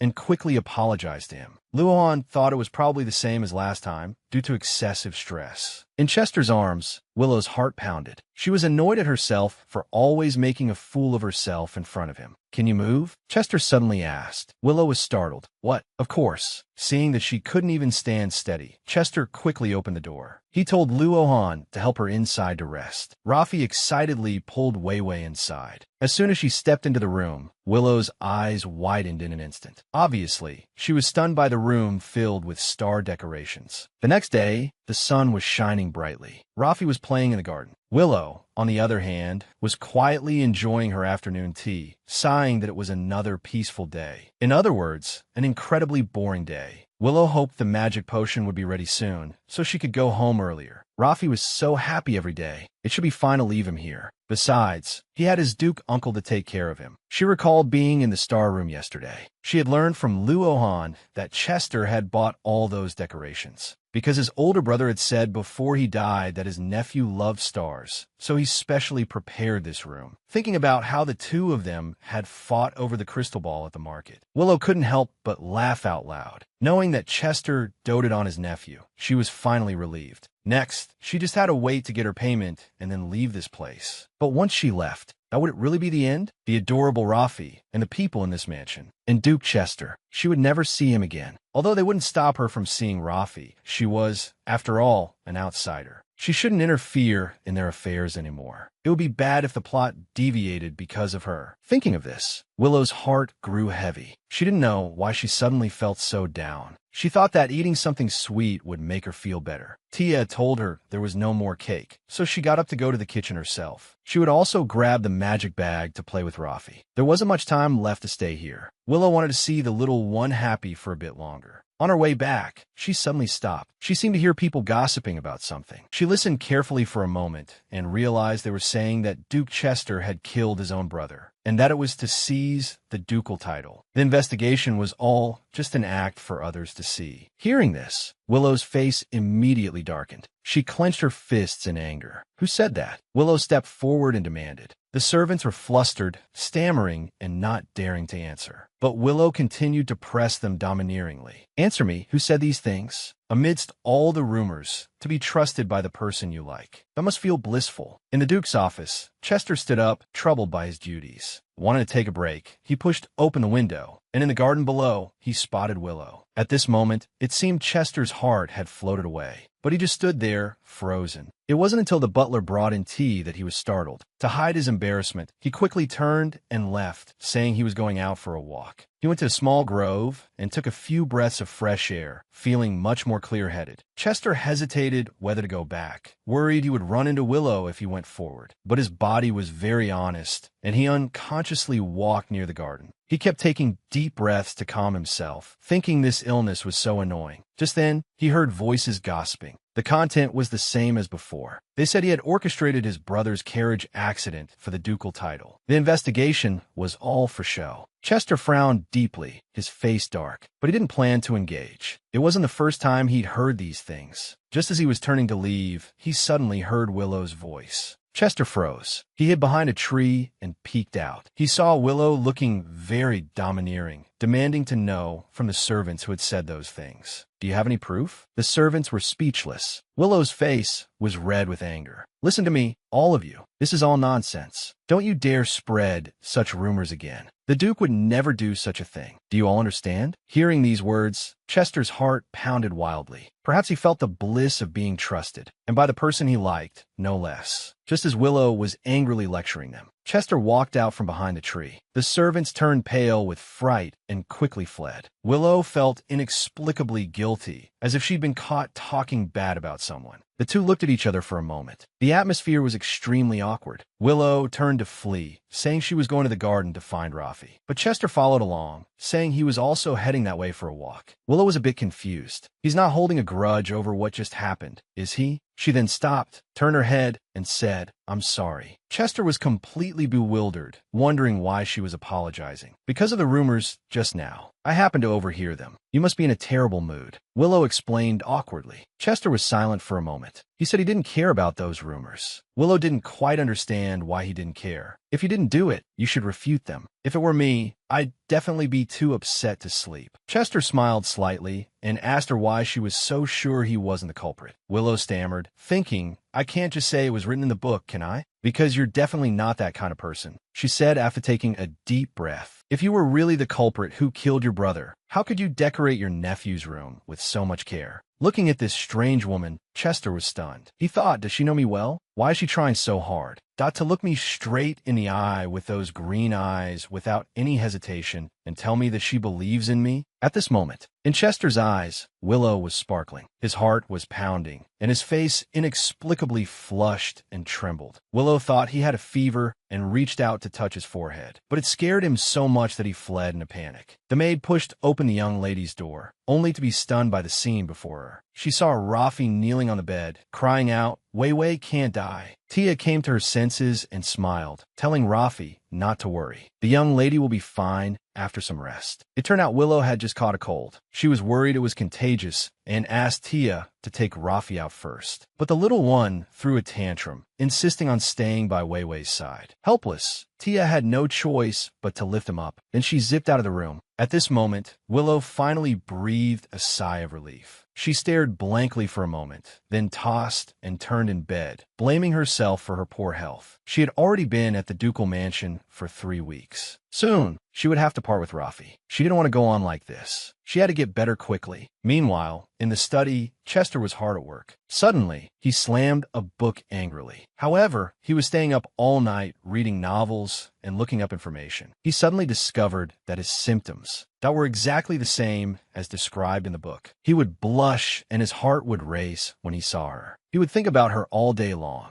At this moment, Chester finally realized that he might have feelings for Willow and it wasn't some mental illness. But he still couldn't believe it. Although Willow wasn't greedy and extravagant like the rumors said, nor was she a swindler who would use a child. But even so, Chester felt that it was impossible for him to have fallen in love with her at first sight. As he thought about this, Willow's smiling face appeared in his mind again. The feeling of his face flushing and heart pounding grew stronger. Just then, the butler suddenly appeared. startling Chester. Luohan pointed at the documents. Aren't you going to sign them? You told me to wait, but it seems you've just been reading. Chester was a bit embarrassed and quickly picked up the pen. But the next second, he stopped again. He looked up at Luohan and suddenly asked, "Why do you love your wife? There must be a reason, right? A reason to love her enough to want to marry her." Luohan paused for a moment. He suddenly realized he was asking about love. No wonder he's been so strange around Miss Weiwei lately. It seems my guess was right. Luohan thought that since it was his first love, that he had to guide him properly. He then said seriously, "Is there really a need for a reason? It's just that one day, you suddenly understand what it means to like someone." Seeing Chester's confused look, Luohan continued to explain. No matter what a person's initial feelings or relationship are, they will gradually change over time. Hearing this, Chester seemed to finally understand his true feelings for Willow. Just then, a knock came at the door. "Your Grace, it's Tia. May I come in?" After getting permission, Tia gently pushed the door open, saying that Rafi insisted on seeing him. Chester stood up, wondering what had happened. He saw Rafi suddenly hug his leg. "Uncle, what do we do? Weiwei is going to die." Tia quickly explained in a panic, "It's not like that. The young lady just has a cold. She's resting in her room now." Hearing this, Luohan suddenly had an idea. He felt this was a good opportunity for him to make a move. He then called out, "Your Grace, Duke Chester, it is now time to pick flowers." But Chester just had a goofy expression on his face. Who knows what kind of clueless move he'll make. The girl he likes is sick, but the Tsundere Duke remains at Tsundere. Chester was fidgeting in a corner. Right now, he was debating whether to visit the sick Willow. Suddenly, a bouquet of flowers was thrust at him, startling him. He saw Luohan, exasperated. "I clearly told you go pick some flowers. Why are you empty-handed again?" As he spoke, he tidied him up. "I heard these flowers are good for a cold. They can be used without being dried. So I washed them and brought them over." Chester was being tsundere, feeling it wasn't necessary to go to this extent. Luohan paused for a second. "You look like you need a lot of help. In that case, I won't meddle." Chester was instantly speechless and turned away his blushing face. Just then, Luohan thought of something else. He leaned in and whispered in his ear, "I heard that young ladies these days really like tsundere men." Chester looked unconvinced. Luohan couldn't be bothered with more talk and just pushed him forward. Chester held the flowers, nervously swallowing. At this time, Willow was tossing and turning in her bed. Although her fever had subsided, her headache made it impossible to sleep. Suddenly, Chester knocked on the door, startling her. Willow slowly got up. She just wanted to be left alone right now, but she also didn't want him to see her in her weakened state. After Chester entered, he just stared at her without a word. Willow was full of question marks, not knowing what he was waiting for. Seeing Chester standing there frozen, Luohan outside was also anxious. "Your Grace, why did you bring the flowers?" Willow was a bit puzzled. A light bulb went off in Chester's head. He said very arrogantly, "I just picked them up on the way." Willow was instantly dumbfounded. Luohan was also utterly speechless. The scene became extremely awkward. Chester realized he had probably messed up. Just then,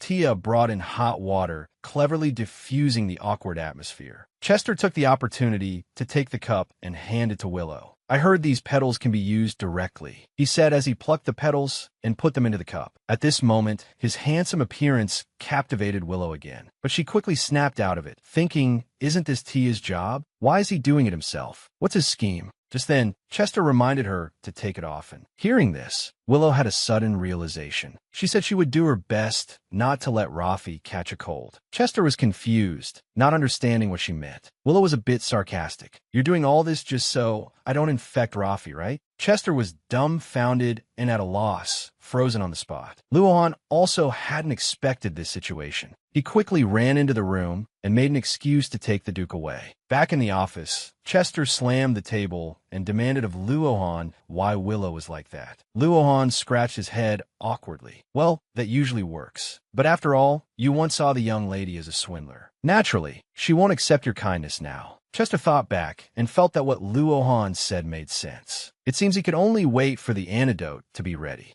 And then slowly clear up the misunderstanding. Night fell. In a deserted corner, a guard's eyes flickered. He was seen lightly scratching his face. Instantly, he transformed into the villain's appearance. He wanted to get closer to Willow and Rafi. He would have to change his method. The man possessed unparalleled beauty, but he didn't hesitate to transform into a small cat just to get close to the female lead. Inside the ducal mansion, Willow was chatting with Kai. Rafi was quietly playing with marbles nearby. He even gave them names. Looking at the adorable little one, Willow couldn't help but praise his imagination. Suddenly, a cold gust of wind blew past, making her sneeze violently. Kai's eyes were full of concern for Willow. "Is your cold still not better?" Willow explained it was probably from the draft, then got up to close the window. Just then, a white cat suddenly leaped in, startling Willow. Kai and Rafi quickly asked what was wrong. Willow was a bit stunned, staring blankly at the white cat before her. When Rafi spotted the kitten, his heart overflowed with affection. He asked Wei Wei if he could pet it. Kai was also delighted and reached out to stroke it. But in the next second, the white cat suddenly swiped. Kai, not giving up, prepared to sneak closer again. As a result, the white cat started scratching frantically. Willow took the opportunity to teach Rafi, "See, you can only pet a cat if it agrees." A moment later, Willow continued chatting with Kai, no longer paying attention to the kitten. Rafi, however, sat on the floor, locking eyes with the cat. Suddenly, the white cat leaped, but it flew past Rafi and landed straight on Willow. It kept meowing. "He's staying here. It seems he really likes Willow," Kai said, a little excited. Rafi was equally thrilled, telling Wei Wei to hurry and pet the cat. Willow hesitated for a moment, then finally reached out and gently stroked it. Indeed, the kitten didn't move at all. Seeing this, Rafi and Kai were instantly filled with envy. But what no one noticed was the white cat's devious look. Meanwhile, in the office, Chester was restless because Kai had come to the ducal manor but went to find Willow first. He worried if Kai was bad-mouthing him. But deep down, he knew Kai wasn't the type to deliberately speak ill of others. It was just that the possibility of her blurting things out was too high. Thinking of this, Chester decided to go get her himself. But just as he stepped out the door, he happened to run into the butler, Luohan, who said he had something to report. However, Chester didn't care, saying he had urgent business and they could talk later. But when Luohan said the antidote sample has arrived, Chester immediately stopped in his tracks. He was a haughty, noble duke, yet he was treating a cat as his love rival. Luohan, holding the antidote sample, asked Chester, "Your Grace, should we inform Rafi and Willow?"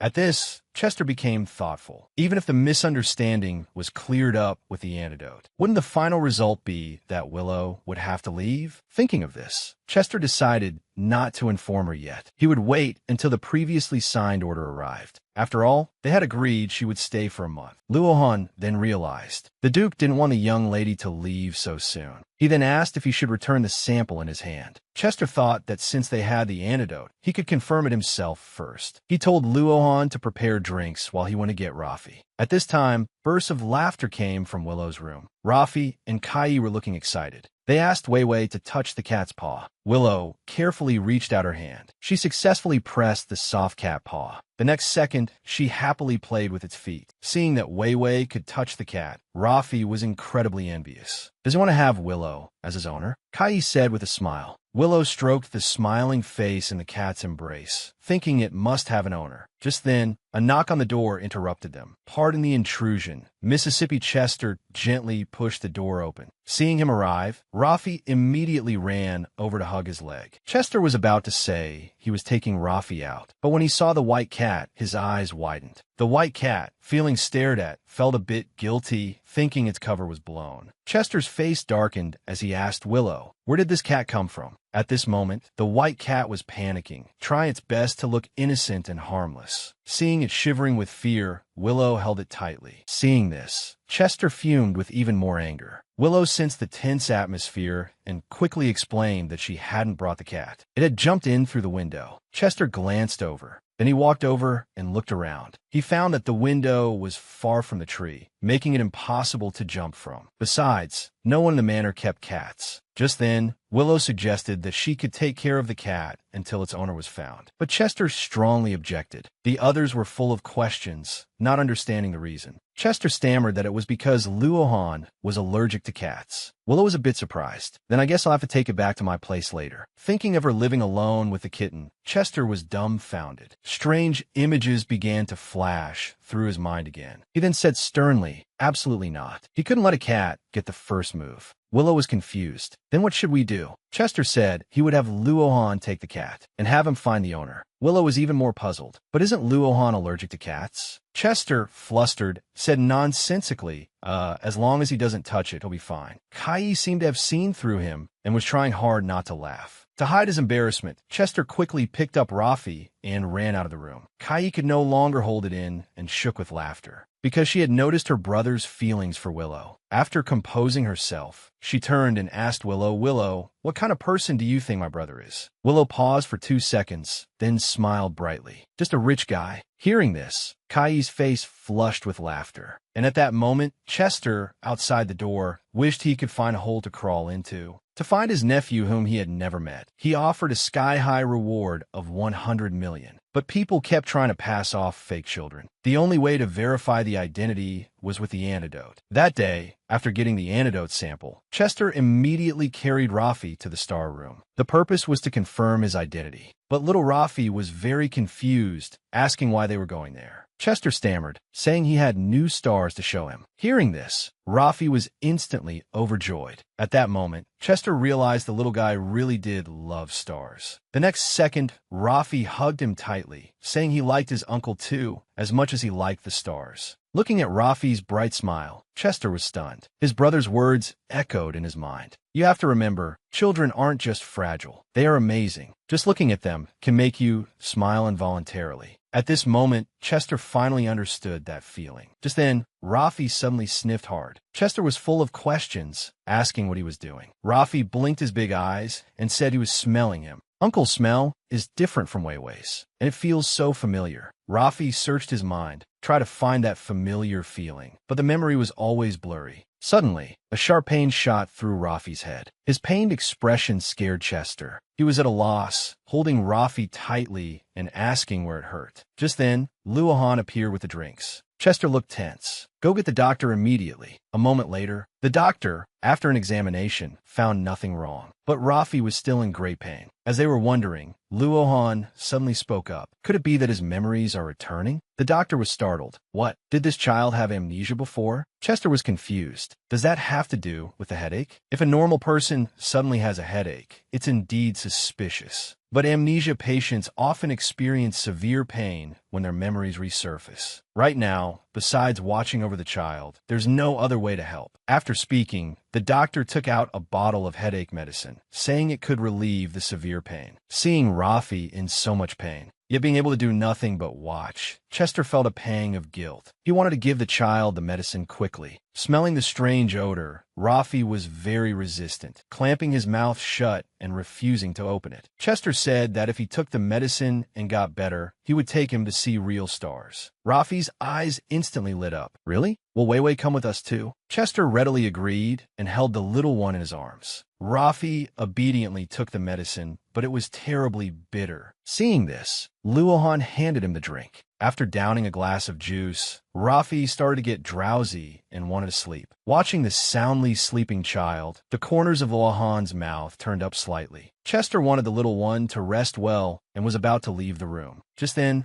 Luohan spoke with a smile. Your Grace, congratulations on finally finding him. Chester was stunned for a moment, then realized this was the drink mixed with the antidote. After Rafi drank it, his hair and eyes remained black. That meant Rafi was truly his brother's child. The child she picked up from a garbage heap. She had intended to exchange for a sky-high reward. But after spending so much time together, her feelings for him were now deeper than for a biological son. When she heard Rafi wasn't feeling well, Willow's face instantly changed. After handing the cat to Pia, she rushed off in a hurry to find the little one. The white cat sensed something was wrong and quickly followed. It didn't want to miss any important developments. Willow nervously pushed open the door and saw Rafi sleeping soundly, with Chester watching over him. He explained to Willow that Rafi's severe headache was caused by his memories returning. Learning it wasn't due to illness, Willow finally breathed a sigh of relief. But the scene before her was quite surprising. Chester was looking at Rafi with eyes full of concern, and he was tightly holding his small hand. Willow was stunned. He seemed different from usual.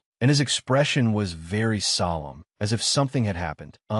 Your Grace, are you all right? Willow couldn't help but ask. Chester looked up, his eyes filled with emotion. The next second, he suddenly said, I'm sorry. Willow froze, completely unable to process it. I'm sorry about this whole time. To have suspected you based on just one side of the story, Chester said guiltily, lowering his head. Willow looked at him in disbelief, asking if he was unwell. How else could he say such things? She even wanted to go get a doctor. Chester remained sincere, saying he was serious. Willow was completely stunned, at a loss for words. Just as she was feeling awkward, Rafi woke up groggily. Willow quickly leaned over in concern. The little one smiled brightly, saying he wasn't in pain anymore. At this moment, Willow and Chester breathed a sigh of relief at the same time. Wei, come lie down and sleep with me, Rafi said, patting the pillow beside him. Willow glanced around, thinking, this is the room Chester prepared for his nephew. Rafi hasn't been officially recognized yet. He's surely reluctant. She then said she would take Rafi back to her own room to sleep. But unexpectedly, Chester told Rafi to rest here for as long as he wanted. Willow's heart pounded, not understanding what was wrong with him today. Just as Chester was about to get up and leave, Rafi suddenly sat up. He patted the pillow on the other side. Uncle, you lie down and sleep too. Chester was stunned. But under Rafi's charm offensive, how could the nephew-doting man resist? A moment later, Rafi lay in the middle, sleeping peacefully. The scene looked just like a family of three. Willow felt a little embarrassed. You must be very busy. I'm sorry for keeping you here for so long. Chester wasn't used to lying down with people, but still said it was fine because he was doing it willingly. Willow turned on her side, her eyes fixed on Chester, thanking him for patiently taking care of Rafi. At that moment, Chester's heart began to pound uncontrollably again. He turned over to calm down, thinking a change of topic would help. But when he turned back again, Willow was already fast asleep. Seeing her sleep so soundly, a smile gradually spread across Chester's face, and he couldn't help but reach out his hand, touching Willow's hair. But the next second, he quickly pulled his hand back, trying hard to remain rational. Yet his face was already flushed purple. Little did he know, this entire scene was witnessed by the white cat at the window. However, it didn't seem to understand what was happening. He shared a bed with the girl he loved, yet he was too nervous to sleep all night. But tragically, when he woke up the next day, the girl showed no reaction at all, as if nothing had happened. From then on, Chester was listless all day. He would often secretly watch Willow from his office. Just as he was lost in thought, the butler Luohan pushed the door open and entered. Seeing the Duke's haggard face, he quickly asked what was wrong. Chester hung his head dejectedly, saying he didn't know where to start. Luohan was confused, not understanding what he was talking about. It wasn't until he saw Willow downstairs that he understood what was going on. But didn't you apologize? And the young lady's reaction was quite good, Luohan asked with a smile. Chester's face remained gloomy, because he felt that Willow wasn't interested in him. Her eyes were only for Rafi. Between the two of them, there seemed to be no place for him. Luohan asked if he was thinking of giving up. At these words, Chester's imagination ran wild. Who said I'm giving up? What do you take me for? Luohan smiled helplessly and said a guest had arrived. Chester was puzzled. He hadn't scheduled any appointments today. The visitor is the young Count Drake. He said he's here to pay his respects, Luohan explained awkwardly. At this, Chester's expression suddenly changed. A moment later, a man named Drake came into the office. He was talkative and very excited, but Chester didn't say a word. After Luohan served the tea, the man told him to leave, saying he wanted to catch up with his dear friend. However, this was all his own wishful thinking. Chester had no intention of paying him any mind. Before he could finish speaking, Chester stood up and issued an order to leave, making the man very awkward. He continued to follow Chester. As they passed the window, he suddenly stopped, exclaiming Willow's name in surprise. Hearing this, Chester immediately asked if he knew her. The man said he had only seen her around. After all, she was famous for being a gold digger. Why is that woman always here? He wondered. Chester said impatiently, what's it to you? But the man was tactless. And who is that child? Don't tell me she's using a child to scam you. Hearing this, Chester's face instantly darkened. But the man didn't seem to realize the gravity of the situation. I heard she got involved with loan sharks and is about to go bankrupt. For a beautiful woman like her, besides selling her body to pay off debts, her only option is to become a nobleman's mistress. With your wealth, she might cling to you like a vixen. At this point, Chester stood frozen on the spot, gritting his teeth in anger, unable to bear it any longer. The next second, he violently grabbed the man's collar. He warned him to watch his mouth and firmly stated that Willow was not that kind of woman. The terrifying aura made the man collapse to the floor. Chester, brimming with killing intent, told the man to disappear before he hit him. The murderous aura struck the man's fragile heart. He scrambled out the door, still muttering, "We're both nobles. Why are you treating me like this?" After composing himself, Chester instructed Luohan to immediately cancel all business dealings with the Drake family. His gaze involuntarily shifted to Willow. He remembered what the man had just said. He then told Luohan to investigate the young lady's debts and find out who the creditor was. In Chester's heart, even if Willow didn't choose him, he would never let her sell herself to an enemy. For a reward of 100 million, she had rescued the boy from a garbage heap. But after a month together, the little boy had become the most important person to her. At this moment, the bathroom was filled with flying bubbles. Willow was giving Rafi a bath. The little one was very excited. He was no longer afraid of water. Instead, he kept playing with the bubbles. Willow also became playful, lathering up foam on Rafi's head. Seeing his tall, foamy head, the little one squealed with joy. The big one and the little one played together harmoniously. When it was time to dry his hair, Rafi ran around like a rabbit, leaving Willow feeling quite helpless. Pia, who had brought milk, suddenly hesitated as she was leaving. Miss Vai, about tomorrow." Willow looked puzzled and asked, "What about tomorrow?" Pia didn't continue and hurried out of the room. Willow stood there, confused. It was only when Rafi was gulping down his milk that she suddenly remembered. Tomorrow was the day the antidote would be ready. At this moment, Willow couldn't help but feel nervous, because this meant she would soon be separated from the little one. Before bed, Willow asked the little one, "That glug-glug sound you make when drinking milk, who did you learn that from?" Rafi explained with a smile that he saw Chester do it and thought it was cool, so he copied him. Willow instructed Rafi not to do that when others were around, saying she would get jealous and didn't want others to see her cute little one. But in reality, she was worried that some nobles might disapprove in the future. After instructing the little one, Willow prepared to sleep peacefully. But Rafi stammered, Way, can we sleep with Uncle like before?" Willow froze. The memory of last time was embarrassing enough. How could she do it again? She had to placate Rafi by saying they would sleep together next time. But Rafi wasn't easily fooled and asked when next time was. Willow thought for a moment and said it would be after 2 nights. After saying that, she hugged Rafi tightly. Willow felt extremely guilty because she had lied. In 2 days, she would be leaving the ducal manor. Thinking of this, tears welled up in Willow's eyes. She whispered, "I'm sorry." The next morning,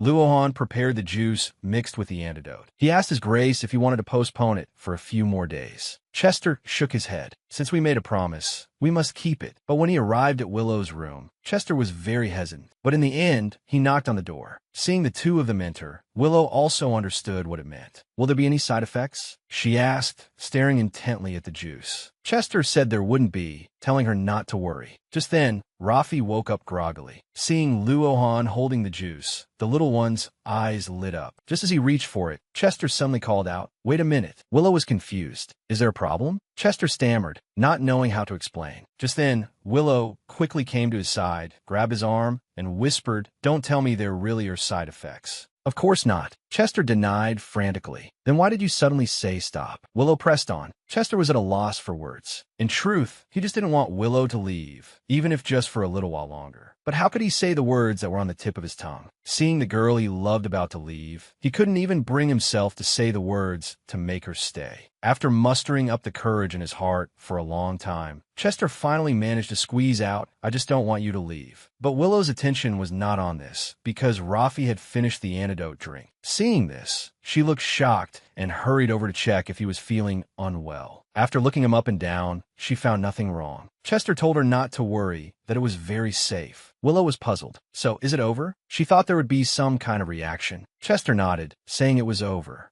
It was confirmed that Rafi was his nephew. Although he had confirmed it before, his heart still felt warm now, and his brother in heaven could finally rest in peace. Seeing this, Willow was happy for him, but she was thinking to herself, why is this person so slow? He should be hugging his nephew excitedly. So she patted Rafi, telling the little one to go hug his uncle. The next second, Rafi threw himself at Chester's legs, catching him off guard for a moment. But soon his heart was melted, and he hugged Rafi tightly. The scene moved Willow so much that tears unknowingly streamed down her face. She didn't understand why she was suddenly crying her eyes out, seeing that Chester and Rafi had noticed. Willow hurriedly turned away. She had wanted to say goodbye with a smile. Now the whole plan was ruined. Just then, Rafi pattered over, asking with concern, Wei, why are you crying? Chester also thoughtfully handed her a handkerchief. Willow turned her head to wipe her tears, not wanting to make a fool of herself in front of him. But the tears flowed uncontrollably. She felt she had to leave quickly. She then stroked Rafi's little face, telling him to listen to his uncle, eat well, bathe well, and go to his uncle if he felt scared. He must grow up healthy and strong. At this moment, Rafi seemed to realize she was leaving and quickly grabbed her hand. His voice choked with sobs. Wei, where are you going? I want to go too. Didn't you say you'd always be with me? Seeing the little one's devastated look, Willow's heart ached. But she had to be cruel. Your Grace, please take Rafi away. Chester turned and signaled. Luohan immediately picked Rafi up. Don't. Let go. I want to go too. Rafi cried hysterically, even ripping the sleeve of his clothes. Willow's body trembled. She didn't dare to look back. She walked straight to the door. Right now, she just wanted to leave as soon as possible. Your Grace, please have my luggage and payments sent to my home. I'm sorry for the trouble during this time. Just as she was about to say goodbye, Chester suddenly called out to her. Miss Wei, I've misunderstood you all this time and have been very rude. I am truly sorry. Willow forced a flower-like smile and said, It's all a misunderstanding. It's good that it's cleared up. At this moment, Chester felt an inexplicable pain in his heart. Looking at Rafi's pained expression, Willow dared not stay any longer and hurried out of the room. Chester, however, stood frozen as his heart raced. Suddenly, he came to his senses. He didn't want to end like this. After instructing Luohan to take good care of Rafi, he quickly ran out after her. Miss Wei, please wait, he said, tightly grabbing Willow's hand. To make the girl he liked stay, the Tsundere Duke directly proposed. I have something to tell you, Chester stammered. This left Willow looking bewildered, but he didn't know how to start, and it wasn't right to just tell her not to go. Noticing the wound on Willow's hand, Chester decided to bandage it for her first, putting aside what he wanted to say for the moment. In the office, Willow's mood gradually calmed down. Chester asked her to wait a moment while he went to get the first aid kit. Looking at her arm, Willow recalled the earlier scene. If it weren't for Chester being so gentle, that she might not have broken down. But thinking back on it, Willow felt embarrassed, worried that he would make fun of her in the future. But there probably wouldn't be a future. After all, today was the last day. At this moment, Willow's mind thought of Rafi, Tia, Luohan, and the many other people in the Duke's mansion. She might never see them again. In this room, she had once begged Chester here like this, and today was the last time she would be here. Memories always make one want to cry. Willow's tears started falling uncontrollably again. Just then, Chester came in with the first aid kit. Willow was extremely embarrassed, biting her lip to control her emotions. But no matter what, she could finally take her payment and go home to pay off her debts. Noticing her expression, Chester suggested he come back in a little while. But Willow said it was fine, telling him to just put down the first aid kit. However, the clothes were a bit troublesome. After a moment of thought, Willow ripped off her sleeve and started treating the wound herself. Meanwhile, Chester was already blushing so much he didn't dare to look directly at her. He tried to clear his head. This was no time to be in a daze. Willow quickly finished bandaging her wound and asked him what he wanted to say. Chester was at a loss for words. He had thought about it for a long time, but still couldn't find a reason to make her stay. After a long silence, his face suddenly grew serious. His fists clenched involuntarily. After taking a deep breath, he spoke. Miss Willow, let's get married. At this moment, time seemed to stand still. Willow was stunned for a moment. You said you want to do what? I said, let's get married, Chester repeated. The next second, Willow's face was full of shock. She asked if he had been drinking fake liquor. How could he suddenly say something like that? Is it that repulsive? Chester's mood sank. Willow was very direct. Of course. Why would I marry you? I don't love you. Those words were like a sharp sword piercing Chester's heart. Please, I'm thinking about myself and Rafi. Without you, I'm very worried about Rafi's future. Chester coughed to hide his inner pain. Hearing this, Willow thought of Rafi, who had just broken down crying. But why is the Duke also part of the consideration? She asked, puzzled. Chester was speechless, thinking to himself, should I just confess? Because I like. But before he could finish, he was interrupted by a sudden sneeze. Willow wiped her neck. What were you saying just now? Nothing. Chester's mustered courage vanished into thin air. It's just that it's hard for me to replace Rafi's parents alone. So you want a contract marriage for Rafi's sake, right? I understand what you mean.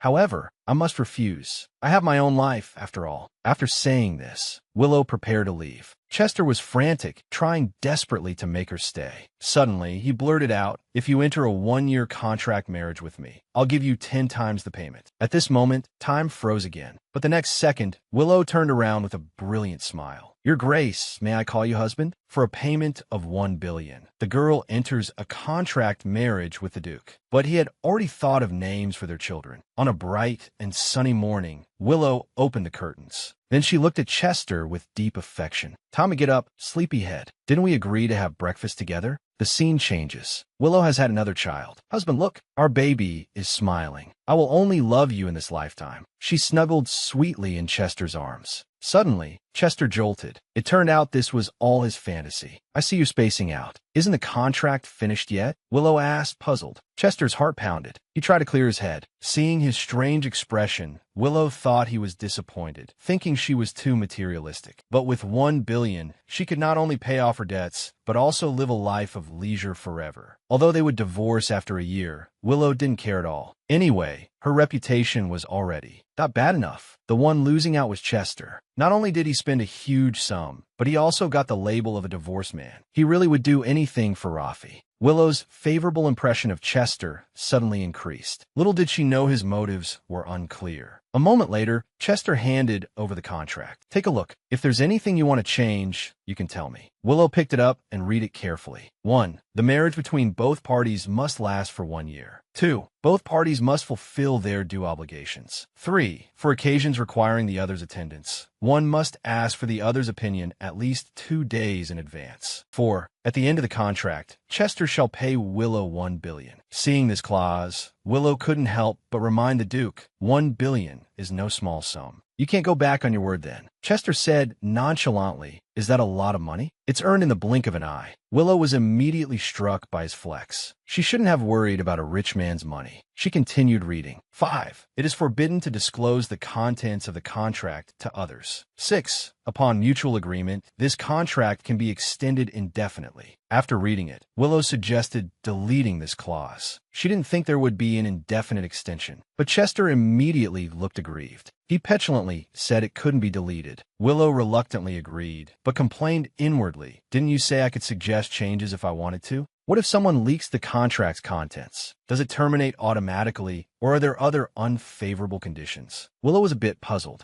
Chester didn't want the contract to be terminated. After thinking for a moment, he decided to add another clause. If anyone leaks it, they must grant the other person one condition. After writing it, Chester told her to consider it carefully before signing. Because this is a magic contract. If you violate it, you'll be injured, if not killed. Willow was stunned for 2 seconds. However, she still signed it readily. It was no loss to her anyway. Soon, the two had happily reached an agreement. Willow said she needed to go home first and asked the Duke when he planned to visit her home. Chester was completely confused, not understanding what she meant. Willow explained with a smile, we have to make the act convincing. Remember to come to my house and greet my parents. Chester was stunned for a moment, then suddenly realized, are you talking about a formal marriage proposal visit? Cute kid's sweet assist might make the fake marriage real. The bankrupt lady and the chabled Duke sign a contract to raise a child, but absolutely no falling in love. Impossible. See how the sweet, cute kid provides the ultimate assist. For a payment of $1 billion, Chester and Willow enter a contract marriage. After Willow agrees to the marriage with Chester, she asks him to go home with her. The straightforward Chester finally realized he was to go to her house. A marriage proposal is something best done sooner rather than later. Willow noticed something was off with Chester. Chester was both nervous and happy, unable to speak coherently. Willow found his appearance quite cute. It was clear he hadn't thought that far ahead. On second thought, since it was a fake marriage, they didn't really need to be so thorough. It's just that Willow didn't want to make her parents sad. After all, they treasured their daughter. They hadn't spent much time with Rafi either, only living together for a few days, and they were teary-eyed when they parted. If they found out I was getting married for money, they would surely faint. Oh dear, one lying in bed and the other me, kneeling and weeping. It was easy to imagine. Willow felt both happy and helpless. So, Your Grace, I don't want to hurt my parents. I hope you can make the act a bit more convincing, so they won't see through it. Willow pleaded earnestly. And meeting my parents is just having a meal. You just need to pretend you love me very much in front of them. Chester listened quietly to Willow's words, his gaze not entirely innocent. Their eyes met. Beneath Chester's calm exterior, he thought, that's right. After all, I'm the only one who's sincere right now. He then said, all right, I understand. Finally, Chester thoughtfully asked what the elders liked. It wouldn't be right to visit empty-handed, especially for a marriage proposal. Willow was naturally happy that he thought of this. She simply said that preparing some small, thoughtful gifts would be fine. But Chester still felt that wasn't enough. He thought he would ask Luohan later. After all, he was experienced and would know what gifts were more appropriate. Okay, I understand. Then I'll go for a visit the morning after tomorrow. Willow felt it was a bit soon, but Chester believed that for such matters, the sooner the better. Willow had no choice but to agree. After everything was discussed, just as she was about to leave, Willow stopped, hoping to see Rafi again. At the same time, she hoped Chester could arrange a carriage for her. Chester agreed to her requests, arranging for a carriage to be ready for her to take as soon as she went downstairs. Willow was very happy. Just as she was about to turn and leave, Chester called out to her. He wanted to make her stay, but didn't know what to say. He just had to show it with his actions. With a swish, he took off his coat and draped it over Willow's shoulders. Be careful, it might be cold outside. An ambiguous atmosphere began to spread. The usually serious Duke revealed a look of tender pity, making Willow's heart pound. From his expression, it seemed like he didn't want to part. The ambiguous atmosphere was building. Suddenly, Luohan's untimely appearance made the atmosphere instantly awkward. Miss, you haven't left yet? Faced with Luohan's question, Willow quickly said, I was just planning to see Rafi before I go. Luohan didn't notice the Duke's expression at all, but of course, he understood the real reason. Still, he answered Willow's question. Rafi is in his room right now. Willow was very grateful to Luohan. After thanking him, she was about to leave. Thank you for the coat, Your Grace, but I'll have to return it to you the next time we meet. Okay, see you next time. Hearing them say see you next time, the uninformed Luohan was puzzled. The moment the door closed, his gossiping nature took over. Did you and the young lady already arrange to meet? You didn't suddenly muster up the courage when you saw she was about to leave, did you? Chester was speechless, but Luohan wasn't intimidated. He even offered to help. If you have any orders for me, I will do my utmost to help. The next second, he heard Chester's astonishing words, telling him to find a suitable venue for a wedding. Luohan looked incredulous. Shaking him, he advised the Duke, no one sets their first date at a wedding ceremony venue. Chester, dizzy from being shaken, only said, this has nothing to do with the date. This made Luohan breathe a sigh of relief. It seemed someone around his grace was getting married. You're preparing it for them, right? Chester dropped a bombshell. The one getting married is me. Luohan then had a sudden realization. So you're preparing to marry the young lady. The old man chuckled. It seemed Luohan still hadn't processed it. He fell silent for a moment. Hey. Finally reacting, Luohan said, this isn't right. Why are you suddenly getting married? What on earth did you do? No matter how much you like the young lady, you can't be this reckless. What are you thinking? Calm down. The young lady has already agreed to this. But Luohan still didn't believe it, thinking the Duke had forced the young lady to marry him. Chester was infuriated by his words. He grabbed her by the collar. Why would I do that? Are you looking for death? Luohan wasn't angry. Instead, he looked at the Duke with admiration, thinking that he had managed to accomplish such a big thing in such a short time, and even got the other party to agree. However, he was still worried about the Duke. You didn't make some kind of deal with her, did you? Chester, having been seen through, tried to hide it. He turned his head away. Seeing his action, it seemed the guess was correct. So you really did make a deal. I could just cough up blood. Although it was to make her stay, isn't that too exaggerated? Getting married directly. But it's a blessing that the young lady actually agreed. But wouldn't it be more convenient to hire the young lady as the young master's tutor? It wasn't that Chester hadn't thought of it. But if we don't get married this way, and the young lady goes to see other men, it won't be easy for me to intervene. After speaking, he used a cough to hide his blush. Regarding the Duke's series of actions, even Luohan was dumbfounded. The master is truly head over heels in love. Meanwhile, Willow went to Rafi's room, wanted to say goodbye to him in person. Unexpectedly, Tia said that Rafi needed to sleep soundly until morning. She said she would tell Rafi when he woke up. Looking at the sleeping Rafi, she could only ask Tia to take good care of him. Rafi really relied on Vivi. He even called Vivi's name in his dreams. In the middle of the night, he dreamed that Vivi was leaving him. He cried, begging her not to leave him behind. Failing to grab Vivi, he woke up abruptly from his dream. Crying, he quietly climbed out of bed, went to the window, and wondered where Vivi had gone. "Don't leave me." He inadvertently saw the villain, who had turned into a small cat, passing by downstairs. But where's the little cat going so late? The moon climbed over the treetops. It was very late. Willow also returned home, carrying the gifts she brought for everyone. She called out loudly, "Dad, Mom, I'm back. How have you been?" Hearing Vivi's voice, her parents, who had been waiting for a long time, hurried out to greet her. They were concerned about why Vivi came home so late. "Everyone was so worried about you. It wasn't easy to come home, and preparing things took until now. I picked out some small gifts that everyone might like. They're not expensive." Seeing that their daughter had actually prepared gifts for them, they were moved to tears. Even the butler didn't expect the young lady to have prepared one for her too. The young lady is really different from before. It's quite late. Vivi made an excuse, saying she was a bit tired and wanted to sleep and they could talk tomorrow. Just then, Vivi's parents suddenly asked, "How is Rafi? Did you say a proper goodbye to him?" Such a small child, left there all alone. Will he be okay without Vivi? They really are kind-hearted people. I think it's fine. The Duke is a very good uncle. Hearing Vivi's words, they felt much more at ease. Yes, after all, the little potato has returned to his relatives. Our worries are unnecessary. It's just that it will probably be hard to see him in the future. It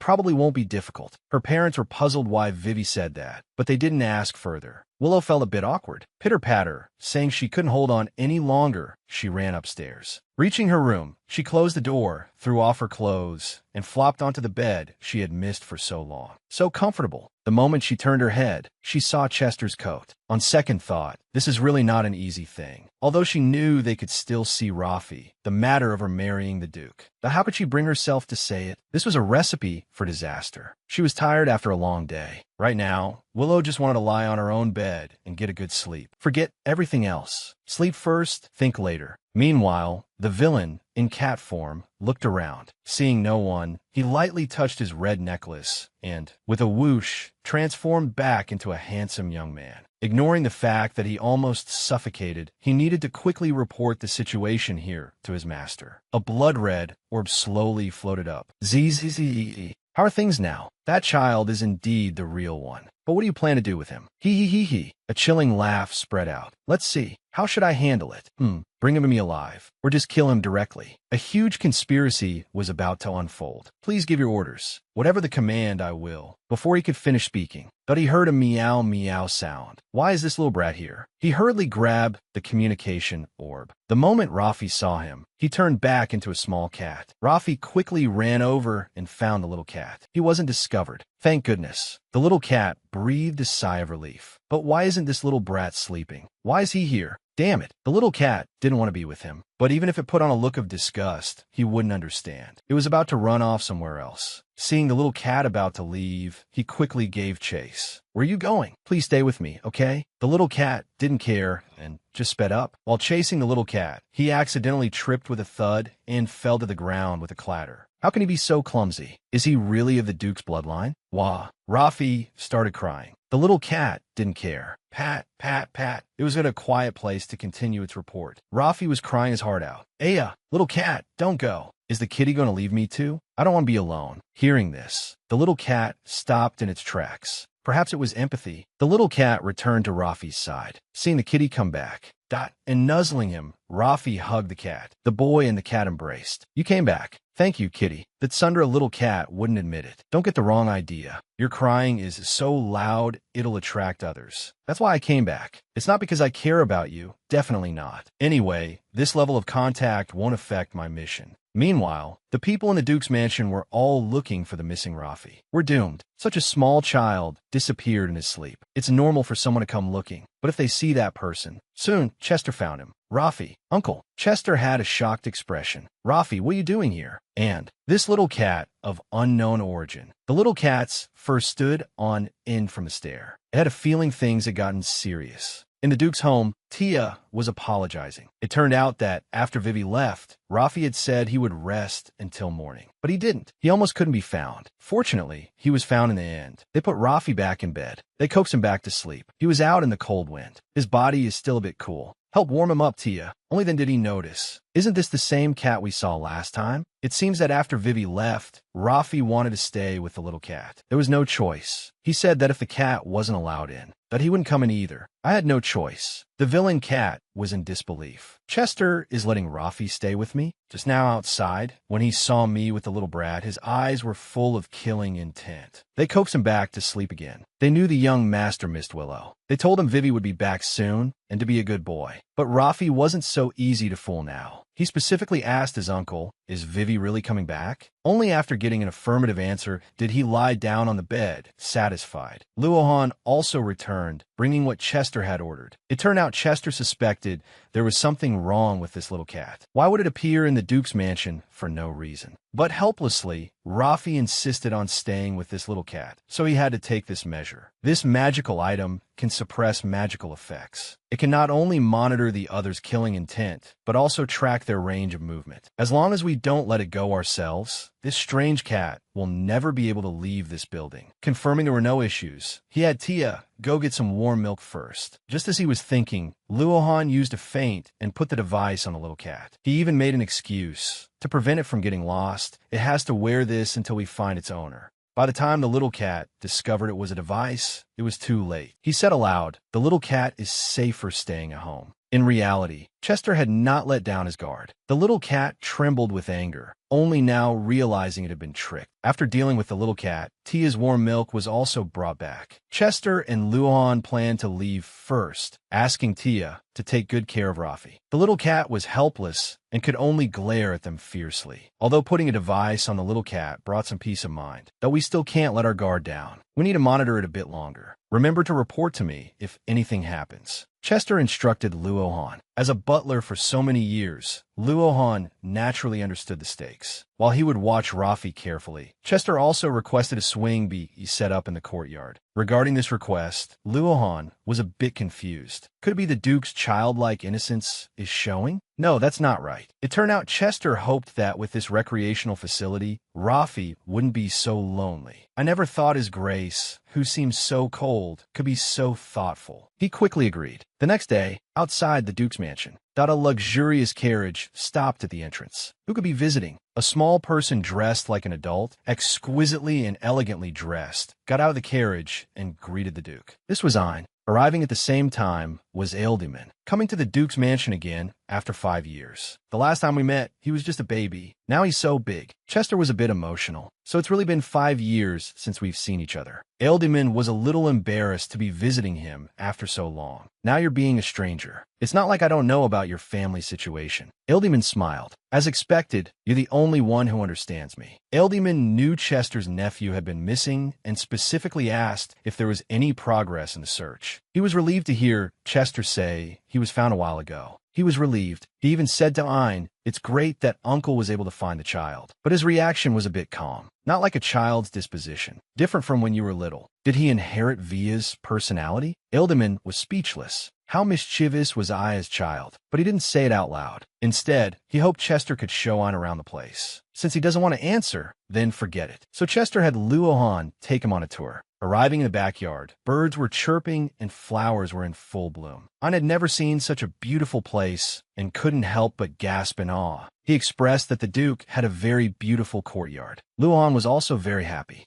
pointing to the glass conservatory ahead. Just as they were about to walk forward, a swing caught his attention. Luohan thoughtfully asked if he wanted to try it. I was a bit hesitant, thinking that only little kids play on swings. He was a grown-up and shouldn't play with this. Luohan thought it was probably because his mother was sick that he was so mature for his age. But there's no need to force yourself to act like a grown-up. So he made an excuse, saying, "Even adults let me play on swings." After hearing Luohan's words, how would I do it? With a newcomer Ein and Rafi, what story will unfold next? Under Luohan's persuasion, Ein didn't refuse to get on the swing. As expected, no child can refuse a swing. After he was seated securely, Luohan began to push the swing. The swing made a creaking sound. His little feet lifted off the ground. Ein felt a joy he had never felt before. He was having a great time playing. Rafi's loud voice was heard. "That's my toy. How can someone else just touch it?" Meanwhile, Willow and her family were enjoying a delicious breakfast. There were desserts, coffee, and everything one could wish for. They were preparing to have Maywin take the prepared money. Willow asked her parents, "Besides what's written in this ledger, but is there any other money to be repaid?" Her father stood up and said, "Since it's ready, let's go pay off the loan sharks first." Willow wanted to go to the bank with her mother. Her mother said she had helped enough already and hoped she would rest while at home. Her father agreed with her. "You've been away for so long. You should get a good rest." Her father agreed with her. "You've been away for so long. You should get a good rest. Listen to your mom and dad." Willow couldn't refuse. Her parents had to agree. Mom and Dad went out. Willow watched them leave. She still couldn't bring herself to say what she wanted to.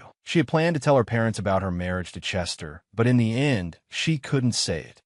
She didn't know how to bring it up. Besides, it's not like I've been busy with the ledgers this whole time. Ugh. She slammed the table weakly in regret. She thought she must tell them when they get back. As she was feeling vexed, her eyes glanced over and saw the carrots on the table. She thought of Rafi. Carrots were his favorite. She wondered how Rafi was doing now, and if he was used to the Duke's household. Rafi and Ein were fighting over a swing. He insisted on pulling the rope, and Luohan was afraid Rafi would get hurt. He quickly tried to stop him, but Rafi wouldn't agree. "Why should I let go? Uncle made this for me. It's mine. Why don't you make him get down? I haven't even been on it yet. What right do you have to sit there?" Rafi pulled the swing even harder. The two of them struggled. This horrified Tia, who had just arrived and saw the scene. She picked Rafi up and carefully explained to him that he couldn't treat a guest like that. "We can play on the swing later." But Rafi didn't care. He struggled and said no. Ein sighed softly. "Forget it. I'm playing on it." With that, he got off the swing. Luohan hadn't expected the young master to be so sensible, but he still asked if you want to keep playing. Before he could finish, Ein interrupted him. He said something astonishing. "If that little kid wants to play, just let him." That little kid referred to Rafi. Hearing this, Rafi's face immediately turned red. He argued back, "I'm not a little kid. I'm not a little kid." But it was obviously no use. Ein didn't get angry at Rafi's anger. Instead, he was calm like an adult. He even reasoned with evidence, gesturing at Rafi's height with his hand. "You're so much shorter than me. If you're not a little kid, what are you?" For a moment, they were at odds. The atmosphere instantly grew tense. Luohan and Tia sensed something was wrong. They thought about getting Rafi back to his room first. "Let's go back to the room for snacks or to play." They even specifically said they could go back and light up Rafi's favorite snow globe and then sing to lift his spirits. Just as Tia was about to calm him down, Ein chimed in, "He really is a little kid. Who plays with snow globes nowadays if they're not a little kid?" This made Rafi feel extremely wronged. What's snow globe? It's not a childish thing at all. Rafi stomped hard on the dirt on the ground. Swish! The dirt flew out. Ein watched stunned. Splat! The dirt landed right on Ein's shoes. Luohan and Tia were horrified. "What do we do?" Young Master Rafi. On one side, Rafi was fuming, not listening to anything. On the other side, Ein was trembling all over. He looked at his dirted clothes and shoes, his eyes welling up with tears, looking aggrieved and about to cry. He glared angrily at Rafi. The next second, he picked up a clump of dirt from the ground and threw it at Rafi's head, demanding an apology. Luohan and Tia were stunned by their actions. They stood frozen, thinking it's over now. These two little masters are going to fight. A battle between the two was imminent. Who would win? "Why should I apologize?" "Why don't you apologize?" The two of them immediately started grappling with each other, neither giving an inch. Luohan and Tia could only do their best to pull them apart. After they were pulled apart, they were brought before Chester. What happened? It had only been a short while. The two of them were pouting, their clothes a mess. Chester looked at Luohan. Luohan said helplessly that it was all his fault. "I didn't watch them carefully enough. On the other side, someone was also asking Ein what happened. He's never acted like this before. Ein hesitated for a moment, then burst into tears the next second, saying, "Mom picked this out for me herself, and Mom is still sick right now." Chester also heard their conversation and turned helplessly towards Rafi. Rafi was shivering on the side, looking like a little beggar. Chester's expression was very cold. He asked Rafi why he got someone else's things dirty. Rafi trembled, frightened by his uncle's expression. He looked like he was about to cry. The next second, he roared in anger, telling Chester not to look at him with such a scary expression. He insisted he didn't do anything wrong. Besides, Uncle clearly made the swing for me. Why does he have to just play on it? Chester didn't expect Rafi to say that and was taken aback. He cried as he spoke. He also said the snow globe Willow gave me is childish. Chester thought about it. It was true that Willow had given him the snow globe. It was understandable that he was angry. It was his most precious possession. Chester let out a chuckle. Kids are so innocent. Watching Rafi sob, he gently wiped away his tears, picked him up, and patted him gently. He comforted Rafi. They hadn't seen each other for many years, and now that they finally met, something like this had happened. Chester knew that both of them were at fault in this matter. However, Rafi had already fallen asleep. He had thought about making him apologize, but it would have to wait until next time. Ein was also listless. Since it had come to this, Chester also hoped that Rafi would next time not apologize to Ein. After saying this, Ein and his family decided to leave first. After what had happened, it wasn't right to stay any longer. Let's visit again next time. Before leaving, they also mentioned Chester's upcoming marriage. They congratulated Chester in advance. Knowing he wasn't alone anymore, they hoped he would convey the matter they had previously entrusted to him to his fiancée. Hearing the word fiancée, Chester couldn't help but blush, his heart thumping. He clearly wasn't used to this title yet. It slowly dawned on him, so I'm really getting married. Luohan wanted to ask what matter they had entrusted, but the Duke couldn't hear a single word, immersed in the unreality of getting married. On the appointed day, Chester arrived at Willow's house, ready to visit her parents. Willow's mother came to the door and invited Chester in. Chester was dressed to the nines. It was a bit awkward when they first met. It was Willow's mother who broke the ice. She saw that Chester had brought people with him. Chester thought it might be inconvenient and was about to have them wait outside. But Willow's mother didn't mind. She said she was very happy to see him and told him to make himself at home.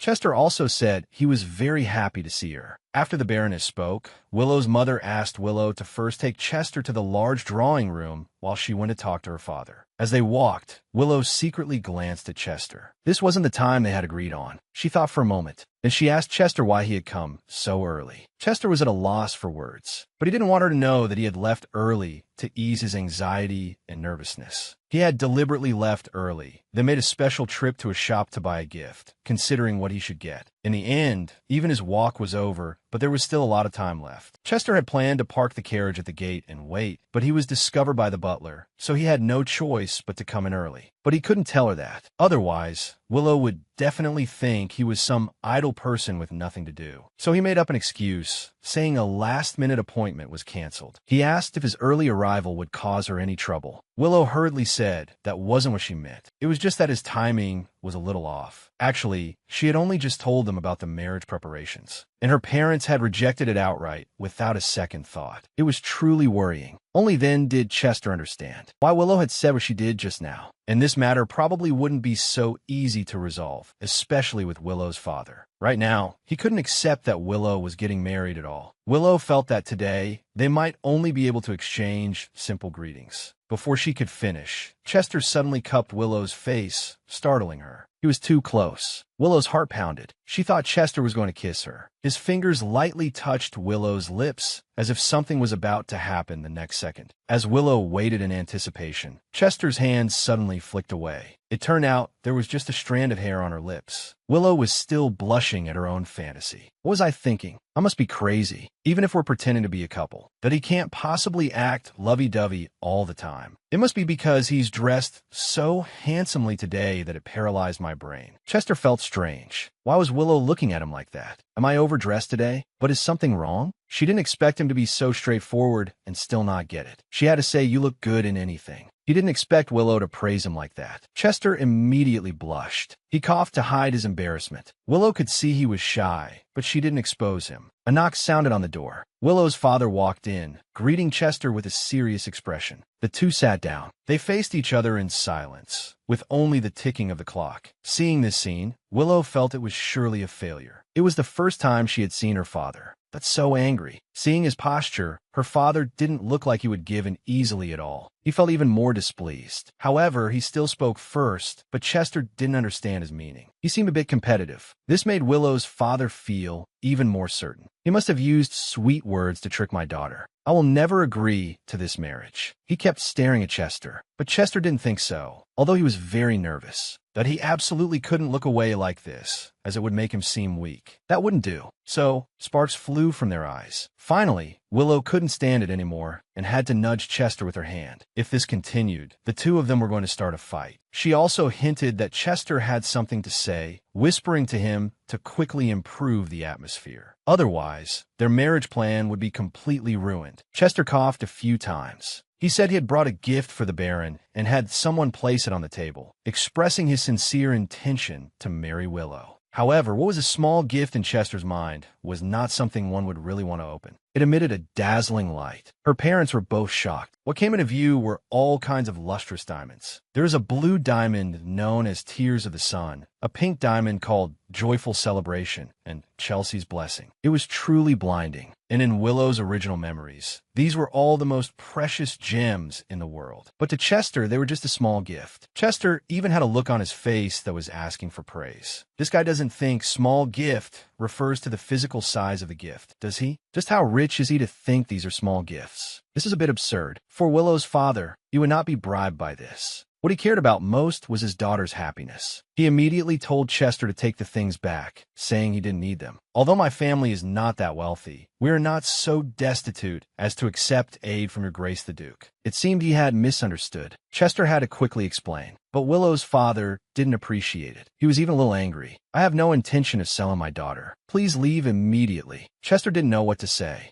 Willow had a weird, doomed expression on her face. Gulp, gulp. Chester, who was used to grand occasions, was also at a loss this time. He fidgeted in his chair, unable to sit still. Being inexperienced, he didn't know why the Baron and Baroness were unhappy. He even regretted it. If I had known, I would have let Luohan prepare the gift. However, his next move made the Baron and Baroness even angrier. Not wanting to back down just like that, he asked the Baron and Baroness if there was anything they wanted, they could just tell him directly. Ignoring him, the Baron just waved his hand, telling his subordinate to leave with the gift. Willow and Chester didn't know what to do. He wouldn't listen to a word and was about to drive Chester and his subordinate away. His expression was stern, without a hint of a smile. Seeing this, Chester immediately deflated, unable to speak properly. As expected, he had no talent in this area. Willow was very helpless. I'd better help him before he gets kicked out. Willow did her best to explain to her parents. Your Grace the Duke didn't mean that. He's just trying his best to express his sincerity. She also put her hand on his, trying to hint for the Duke to be a little, not more perceptive. I've already done this much for him. But as it turned out, the Duke was a love-struck fool. His mind was now completely filled with Willow, his heart pounding. He grabbed Willow's hand in return. Willow didn't understand. Why is he holding my hand so tightly? Her expression was also dazed. Only later did she realize that the act had already begun. So she also squeezed his hand back forcefully. This straight man's heart beat even faster. However, the Baron's expression was not good. He looked like he was about to explode with anger. Seeing her daughter liking Chester so much, Willow's mother felt very happy. She asked Willow to step out for a moment, wanting to have a good talk with Chester. Willow was a little surprised. She was worried about leaving the Duke alone here. What if he said the wrong thing? Chester knew this was necessary, so he told Willow not to worry about him, that he would handle it. There was no better way. Willow had to get up and leave. The Baron didn't want to talk,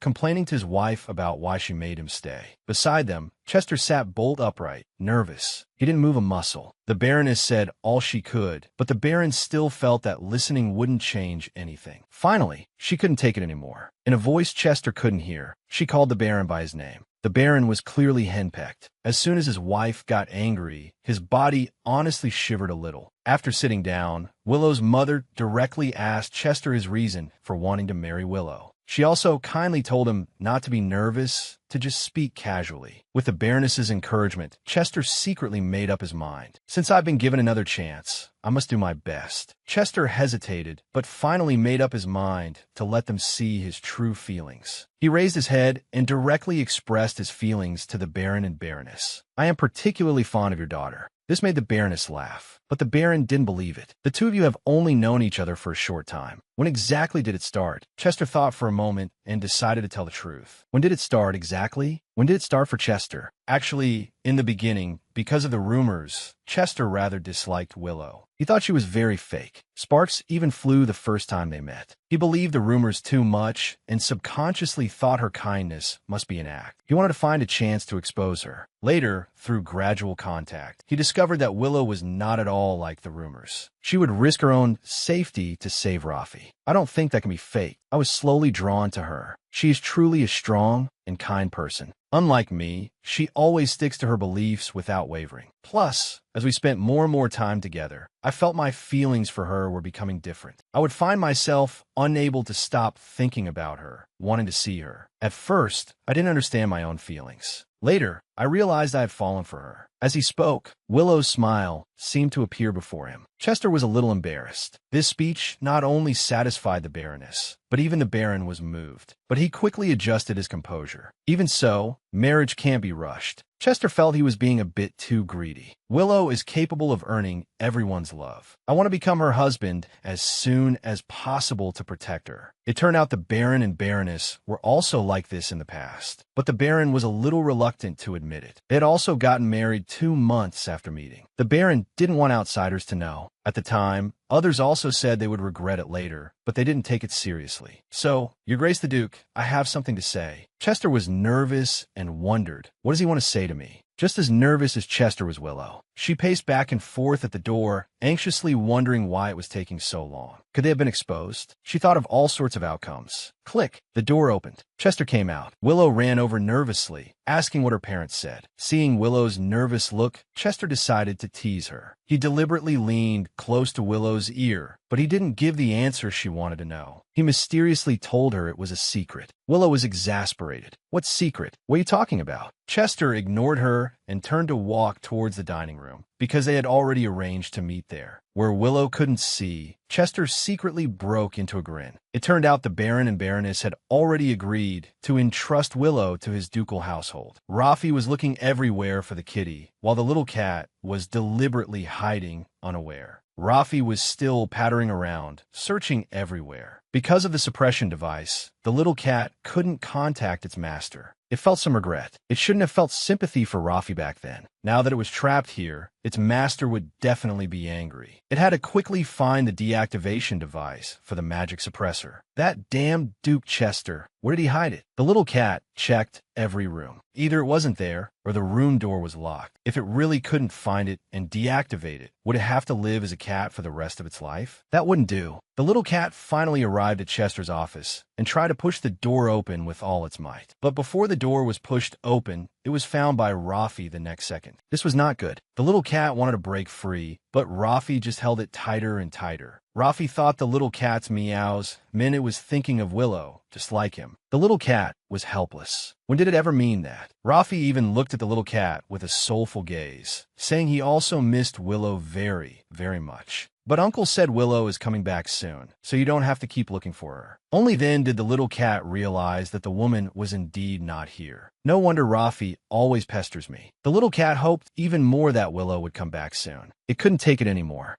Meanwhile, Willow was refusing her father's request to have a drink, not even a small glass. It wasn't just because it was early morning right after a meal. More importantly, what if he said the wrong thing by mistake after drinking? Willow glared, pretending to want Chester to say he doesn't drink. That look was exactly the same as the Baron's when he was afraid of the Baroness. But the Baron said he wanted to have a drink with his future son-in-law. The word son-in-law was like a trigger word. Chester immediately changed his tune, saying he was willing to have a drink with his father-in-law. The change was too fast. Willow found it a bit hard to accept and wanted to urge the Duke that he was very busy and had to go back soon. Just then, a hand rested on her shoulder. She turned to see it was her mother. Her mother wanted to leave the time to them, knowing they had things to talk about. Before Willow could agree, the Baroness pulled her out of the room, hoping they would have a pleasant time. The Baron was also very happy that his wife understood him. The door closed with a click. Willow was still very worried. What if her father asked him some strange questions? Her mother saw Willow's unease and explained if your father was dissatisfied with him, that he wouldn't even give him a second glance. That's true, she thought. Since their private talk, her father's attitude had changed. Even the atmosphere during the meal had improved a lot. The Baron and Baroness's attitude changed so quickly. It seemed Chester's acting skills were very good. Willow wasn't so worried anymore. After a while, when they went in, the red wine was already finished. The food on the table was also almost gone. The Baroness hadn't expected the Baron to be so happy this time, drinking this. Not much wine. The Baron was lying on the sofa, snoring from time to time. Chester was also slumped over the table. The Baroness and the butler hurried to help the Baron. She also instructed them to take Chester to a guest room to rest. It was the first time Willow had seen Chester drink so much. She and Maywin moved Chester to the room. Maywin then left first. Chester, sitting on the bed, was muttering something. Willow directly asked Chester. He looked up, and their eyes met. Willow's heart pounded. His clothes were half undone, which made her heart flutter even more. I never thought Chester would be so sexy when he's drunk. No, she realized, I can't keep looking at him like this. I should just get him asleep and then leave. She helped the Duke take off his outer clothes and shoes. Chester was also well-behaved, letting Willow tidy him up. After taking him off, she had him lie down. Willow was very curious about what they talked about that made them drink so much. Chester recalled his chat with his father-in-law. The Baron had sighed, saying that when Willow was a child, she learned to walk, earlier than other children, and she was different from the rumors outside. She was a kind-hearted child. When a sick Rafi came to their home, she really took care of that child with all her heart. Once she makes up her mind, she will definitely do it. Chester listened quietly to the stories about Willow. The Baron said, no matter how much we try to persuade her, she will find a way to marry you. The Baron drank it all in one gulp. The thing that worried him was that Willow's reputation outside was not good. Their own family had no capital. He was worried that after Willow married the Duke, she would be entangled in public opinion. The usually strong father seemed a little helpless at this moment. Chester said not to worry, as long as he was there, but he wouldn't let others treat her casually. Thinking about it now, he kept chuckling. After laying the Duke down, she was about to leave, but Chester called out to her. Willow didn't hear clearly what Chester was saying. She thought of getting closer. Unexpectedly, she still couldn't hear. She moved right next to Chester's ear, wanting him to say it again. With a pull, Chester pulled Willow to his side. He said, from now on, don't call me your Grace the Duke anymore. Just call me Chester. Willow didn't expect Chester to say this, and was a little embarrassed. The two of them just looked at each other like that. Here, there was the joy of a happy event approaching. But in another place, no one cared about them at all. They were concerned about why they still couldn't make contact. Haiza was the person who turned into a little cat and infiltrated the Duke's mansion. He slammed the thing down with a bang. Everyone trembled but could do nothing. The masked man was furious. Find Haiza immediately. Find out what exactly happened. Meanwhile, after Chester told Willow to call him by his name, Chester himself also really wanted to call her Willow directly. Willow was shocked. What's wrong with this man? He's so different from usual when he's drunk. Chester looked at Willow with a deep, affectionate gaze. It felt a little unreal. He reached out and gently caressed Willow's face and said he had wanted to call her by her name for a long time. He even touched Willow's lips with his hand. This made Willow's heart pound. Willow's face turned bright red. I feel like my heart is going to explode. Chester was still smiling mischievously, calling out Willow over and over again. Willow couldn't take it anymore. She made an excuse to go get him some water. Her heart was still pounding. She never expected this man to be such a flirt when he's drunk. The next second, he grabbed Willow's hand. He suddenly sat up in bed and held onto Willow's hand. He thought this must be a dream. If it wasn't a dream, why would Willow let me touch her like this? And she's taking such good care of me. This must be a dream I'm having because I'm drunk. Since it's a dream, I don't have to worry about her reaction.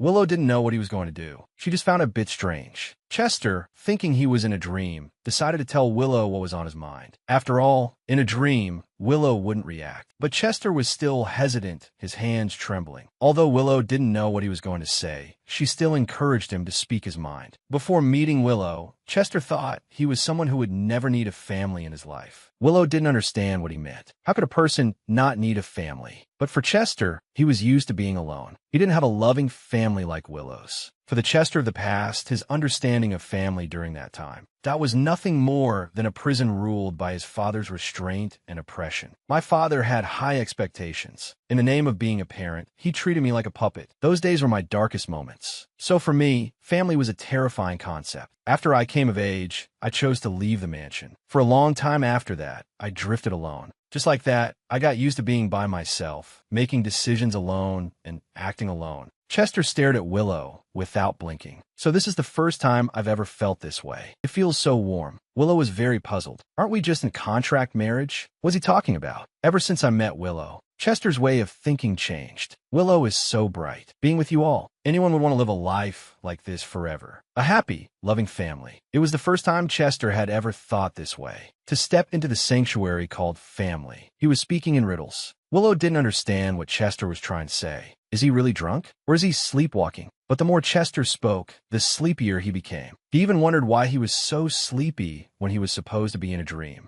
He was about to get to the crucial part, but he couldn't hold on any longer. He was still holding onto Willow's hand. He pulled Willow down onto the bed with him. Chester fell fast asleep, but even in his sleep, he held onto Willow's hand and wouldn't let go. No matter how hard Willow tried, she couldn't break free. Willow was exhausted. Seriously, he's asleep. What am I supposed to do? There's no other way. It seems I'll just have to wait for Chester to wake up. She had no choice but to turn over and lie on the other side. His alcohol tolerance is really low, but he's quite versatile when he's drunk. Willow couldn't help but sneak a peek, wondering about what Chester left unsaid. As long as I'm here. What did he want to say after that? Eventually, she groggily fell asleep. The next day, before Chester was fully awake, he felt a headache. He regretted falling asleep. It was all because my father-in-law kept calling me son-in-law, so I ended up drinking one cup after another and went overboard. I really shouldn't have kept drinking with him cup after cup, getting so drunk and falling asleep on our first meeting. Chester was annoyed. It was so embarrassing. I have to get up quickly. As he grabbed the blanket, he suddenly heard a snoring sound. He turned his head and was stunned. Why was Willow sleeping next to him? Why is the young lady sleeping here? Chester was so scared he backed away repeatedly. He accidentally backed up too far and fell off the bed with a loud thud. It made a huge noise. It startled Willow awake. She rubbed her eyes and realized Chester was awake. She had also fallen asleep by accident. Chester shot to his feet. He questioned why Willow was also here. To his surprise, Willow said directly that he was the one who wouldn't let her leave. And, "You have no idea how hard you were holding on to me." These suggestive words stunned Chester. Willow even cried out that she was in extreme pain. This terrified Chester, making him think he had really done something. This is too cute. Willow knew Chester must have misunderstood something, so she decided to tease him, letting him think he really couldn't remember. Chester felt like the blood in his veins had frozen. Willow thought he was absolutely adorable. She couldn't hold it in anymore and burst out laughing, telling him he hadn't done anything wrong. Chester coughed a couple of times to ease the awkwardness, but still about being drunk. But he apologized for his behavior. Willow didn't mind. She even invited Chester to go out for a walk to sober up and get some fresh air. They went for a walk together. Willow walked in front, with Chester following closely behind. They looked like a perfect match. Willow kept sneaking glances at Chester. Chester's expression was blank. She remembered what he said when he was drunk.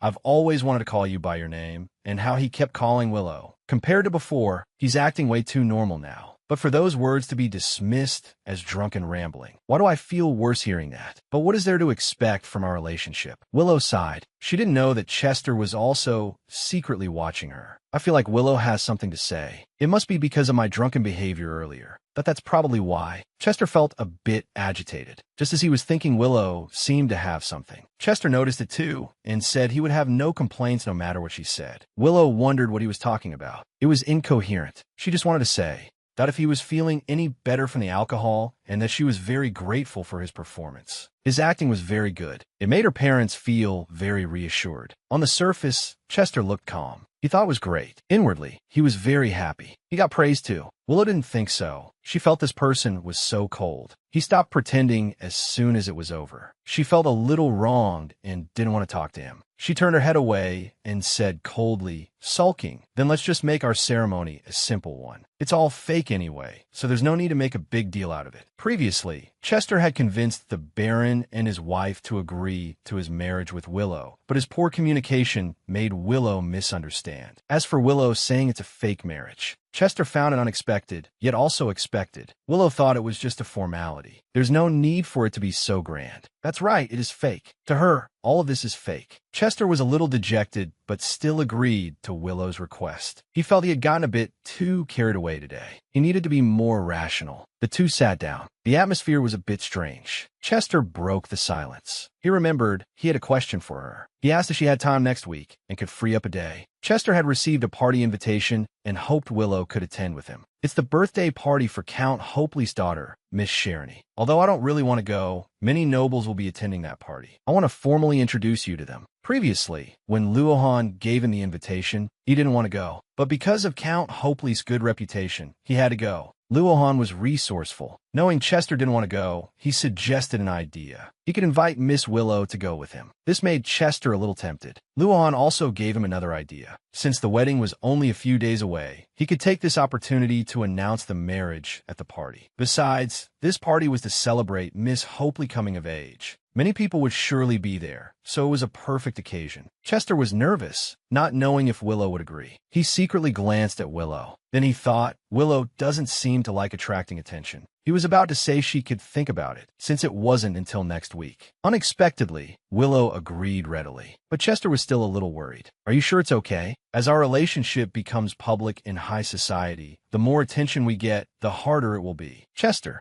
that was more concerned about whether Willow could handle it. Although Chester was concerned for Willow, she interpreted it as him worrying about what would happen after the contract expired. Willow also felt it would be a bit troublesome. The more widely known they were, the more susceptible they would be to people's gossip. "It doesn't matter to me. My parents will surely be heartbroken by the rumors for a while. But to prevent others from discovering that this marriage is a pretense, I also have to perform perfectly, just like the Duke. What does it matter how big the audience is? This is a job my boss asked me to do. Even if there are rumors after the contract ends, it doesn't matter. Time will take care of them. Besides, even if I divorce the Duke, I have no intention of remarrying, so it's fine." Chester was surprised she would say that. He even thought that if Willow didn't plan to remarry, then he would be her one and only. His beautiful daydream was interrupted. Chester came to his senses and said he would come pick Willow up then. For some reason, Willow suddenly thought Chester was quite cute just now. Being stared at by Willow made him a little shy. He stood up, saying he had to say goodbye to the Baron and his wife before leaving. Willow was very grateful for his visit. She also asked how Rafi was doing recently. Ever since she saw him last time and left him there, she had been worried about him. Learning that Rafi was doing well, she wasn't so worried anymore. Although he got into a fight last time, he wasn't injured. Chester didn't see it either, but I heard it was quite intense. Willow, who had just been relieved, was startled again. Rafi got into a fight? After Chester's explanation, she finally understood what had happened. But Willow was very happy. Everything was just right. Chester found it strange. Willow wasn't angry at all. He was about to leave. The two sat back down and continued chatting. The original female lead is finally making her appearance. How could I be angry? But it's a shame I didn't get to see the two of them get out of jail. Willow thought, I must be very cute. Seeing that Willow was in a good mood, he decided to discuss something with her. It turns out Marquis Heinlein wants Ein to stay here temporarily. The Marquis and his wife are preparing to go to the countryside for the Marquise's health, but they don't want their daughter, at an age when she should be lively, to live such a stifling life with them. Indeed, she's still so young, making her take care of her mother all day. That is just too pitiful. So I'm planning to bring her here to live with Rafi. He wanted to ask for Willow's opinion. Willow was surprised that Chester would actually ask for her opinion. In Chester's heart, Willow was now considered a member of the Hillows family. It was only right to ask. Willow thought that since they were already engaged, Chester was just asking out of politeness. But the way Chester looked at her always made Willow misunderstand. Every time she saw that look of affection, their hands accidentally touched. Willow quickly pulled hers back. back. Her feelings were getting stranger and stranger. Willow just wanted to answer him quickly and send him away. She said she completely agreed. This way, Rafi would have a new friend. Great. Chester was very happy. I'll bring her over after the wedding. Chester's smile was a bit too dazzling for Willow. It struck her right in the heart. Willow thought Chester looked so handsome when the corners of his eyes crinkled with a smile.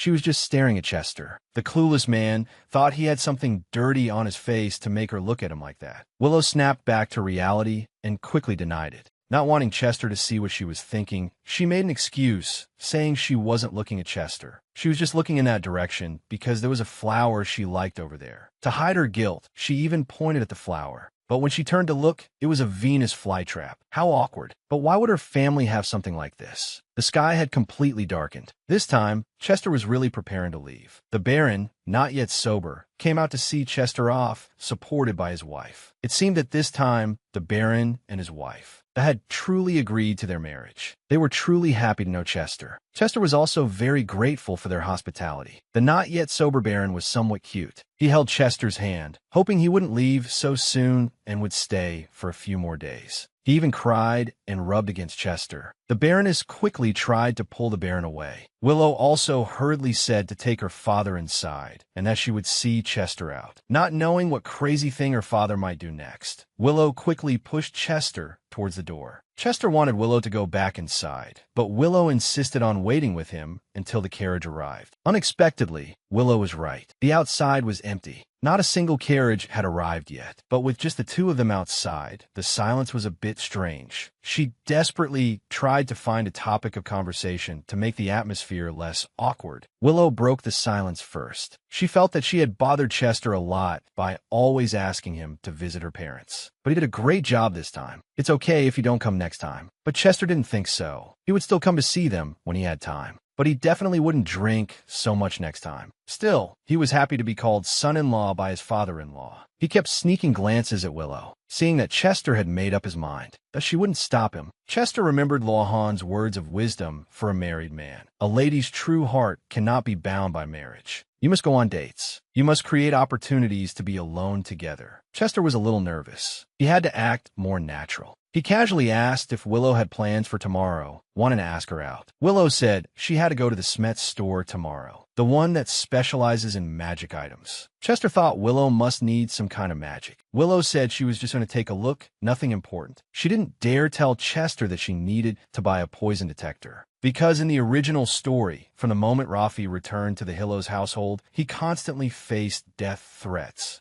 Of course, according to the original storyline, Rafi would be safe in the end. But my feelings for him are so deep, I can't just leave him alone. And since I've already changed the original story, something else I can't predict might happen. Willow felt a little uneasy. I have to at least prepare one detector to avoid being poisoned. It's a bit of a shame that Casus is back. I can't produce something like this. While the two were talking, clip-clop, the carriage finally arrived. It was all a bit sudden. Chester hadn't finished saying what he wanted to say. Why did the carriage arrive now? Willow urged Chester to go and be careful. Finally, with no other choice, Chester hesitated and asked if he could go with her. He meant going to the store tomorrow. Willow was worried he would be too busy and wouldn't have time. But the man answered instantly. With a determined look, he asked for Willow's permission to accompany her. Willow's heart fluttered. She didn't understand what this man was up to. Why does it feel like he's asking me out on a date? Willow just watched him quietly without speaking. Chester thought Willow probably didn't want to be alone with him. 1,000 thoughts flooded his mind. But just as Willow was feeling a little moved, this clueless man actually said it was to avoid suspicion and that they needed to act more intimate in front of others. Of all the reasons he could have given, he chose such a lame one. Hearing this, Willow actually felt a little angry. She didn't show it and agreed to his lame reason. But Willow also hoped Chester would bring Rafi along. What was supposed to be a nice date was ruined like this. The clumsy-tongued Chester couldn't find a reason to refuse. He felt a little dejected, but every beginning is difficult. At least he had successfully asked Willow out. The two agreed to meet tomorrow at 1 p.m. in front of the Smet store. Watching Chester get into the carriage and move further away, Willow let out a long breath. She felt that her feelings these past few days must be a delusion. As for these improper thoughts, that they shouldn't appear, it would trouble everyone. Meanwhile, the maid Tia was putting the young Master Rafi to sleep.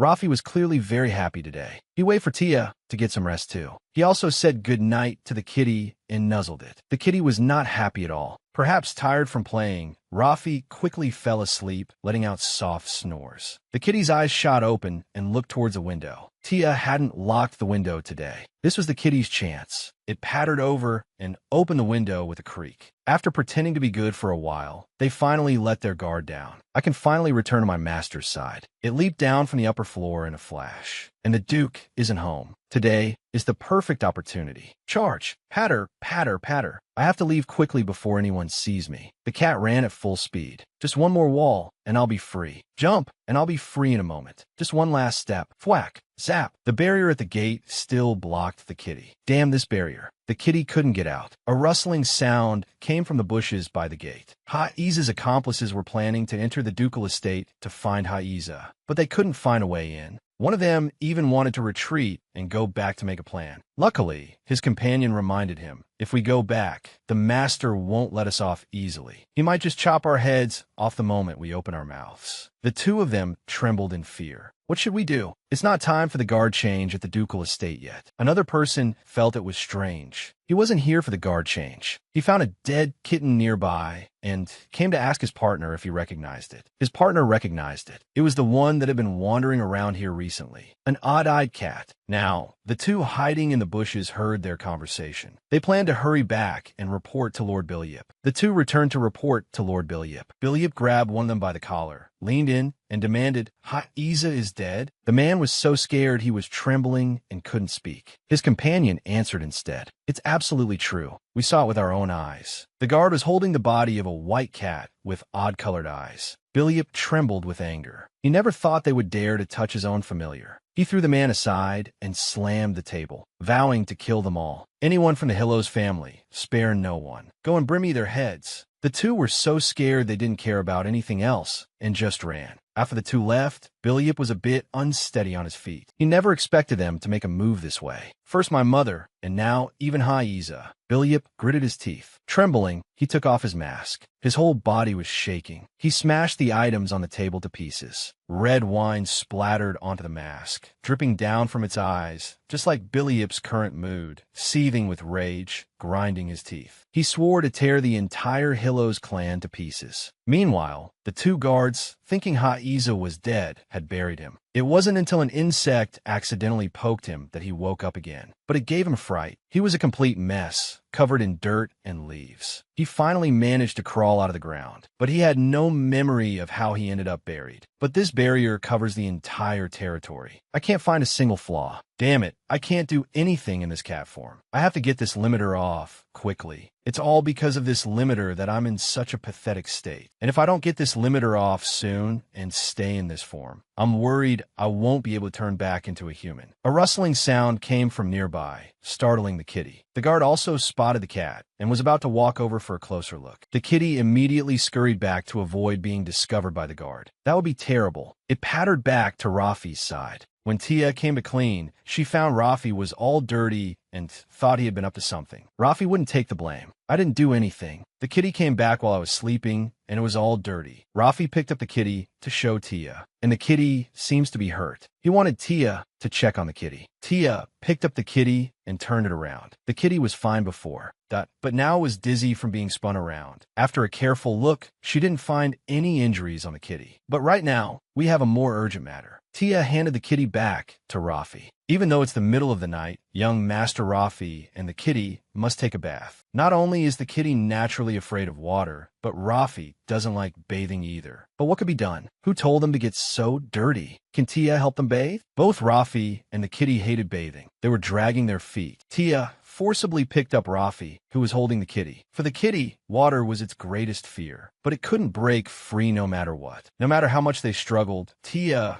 would absolutely not let them go to bed like this. For a moment, their howls echoed throughout the ducal estate. Just then, Chester returned, hearing such screams in the ducal estate, but he found it very strange. He ran into Luohan and directly asked what was happening in the estate. Why are there screams? But Luohan wasn't sure what was happening either. He just vaguely thought it sounded like a cat's meow and was planning to check on it later. Chester said he would go himself. He was just about to find Rafi anyway, to tell him about seeing Willow tomorrow. The two walked one after the other. Luohan kept sneaking glances at Chester, his gossipy heart ignited. He wanted to know if Chester's meeting with the parents went well, thinking that he must have, since he came back so late. The situation should be pretty good. Hearing Luohan's words, Chester secretly gloated, remembering Willow's expression, Willow's smile, and the Baron.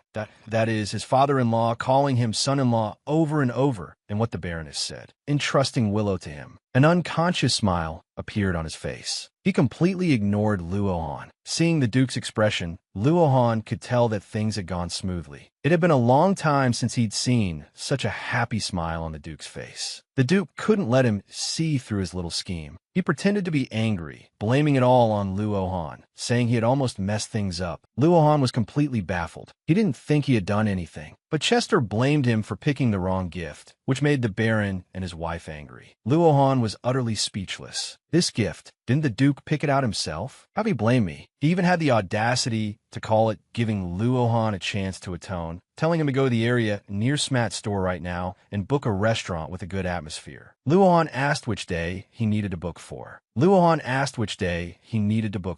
As it turned out, Chester didn't even think about it. He directly said, tomorrow. It seemed Chester was really impatient for this date. It's so rushed. Luohan found it a bit unbelievable, but he had no right to object. He never expected the straightforward Chester to have such a thoughtful side. He even specifically told Luohan that Willow preferred seafood and meat over vegetables. He was definitely head over heels in love. Luohan then recommended BB Restaurant and Better Restaurant. These two restaurants were not only famous, but their atmosphere was also quite good. However, if he knew what the ladies specifically liked to eat, or any other requirements, he could choose a more suitable restaurant. Chester thought for a moment. He remembered they were taking Rafi with them. It would be great if the restaurant had a children's playground, so rich and extravagant. He had never heard of these two restaurants having such facilities. Being rich means you can do whatever you want. Hearing that neither restaurant had a playground, he directly told Luohan to book both of them and, at the same time, set up a playground in each. And it had to be done by tomorrow. This really put Luohan in a difficult position. Chester didn't care about any of that. He urged Luohan to hurry up and get it done. He had thought booking a table for 3 would be enough, but the Duke disagreed. He ordered him to book out the entire restaurant. No one could be allowed to disturb his first date with Vivi. He lifted his head with a look that said, "That's just the kind of person I am." After speaking, Chester was about to leave. Helpless, Luohan, the poor worker, thought, looks like I'll be working overtime again tonight. Sobi por mi, Lucia. The Duke has his first love, but why am I the one who has to die? At Tia's strong insistence, Rafi finally took a bath. Rafi looked much fresher after just getting out of the bath. He hopped and skipped towards Chester, cutely calling out, "Uncle Chester." He even shared with his uncle that he had to bathe so late, because he got mud on him from a kitty, and that's why he was told to take a bath. So that's what happened. The incident involved a lot of splashing, along with the cat's miserable meows. Chester told Rafi that they were going to see Willow together tomorrow. Rafi's eyes sparkled. He was very happy that he would see Vivi tomorrow. For Rafi, seeing Vivi was a very happy event. He immediately jumped on a Chester. He was very happy, and his uncle must be the same as him. The corners of Chester's mouth lifted into a smile. He held Rafi tightly. Both of them were equally looking forward to tomorrow. Early the next morning, the two of them got up early to get ready. Both restaurants have been booked, and as you instructed, I've prepared for both restaurants. Is the playground safe? Are there any elements that could be dangerous to a child? I watched the playground's construction all night until it was completed. I've already inspected it carefully. You can rest assured, right? The venue will be the Grand Cathedral. Okay, I've already sent the letter. As for the ring, I understand. You're talking about the pink diamond from the jewel box that was rejected before, right? Young Master Rafi has been waiting for you in the carriage for a long time. Please hurry and depart, won't you?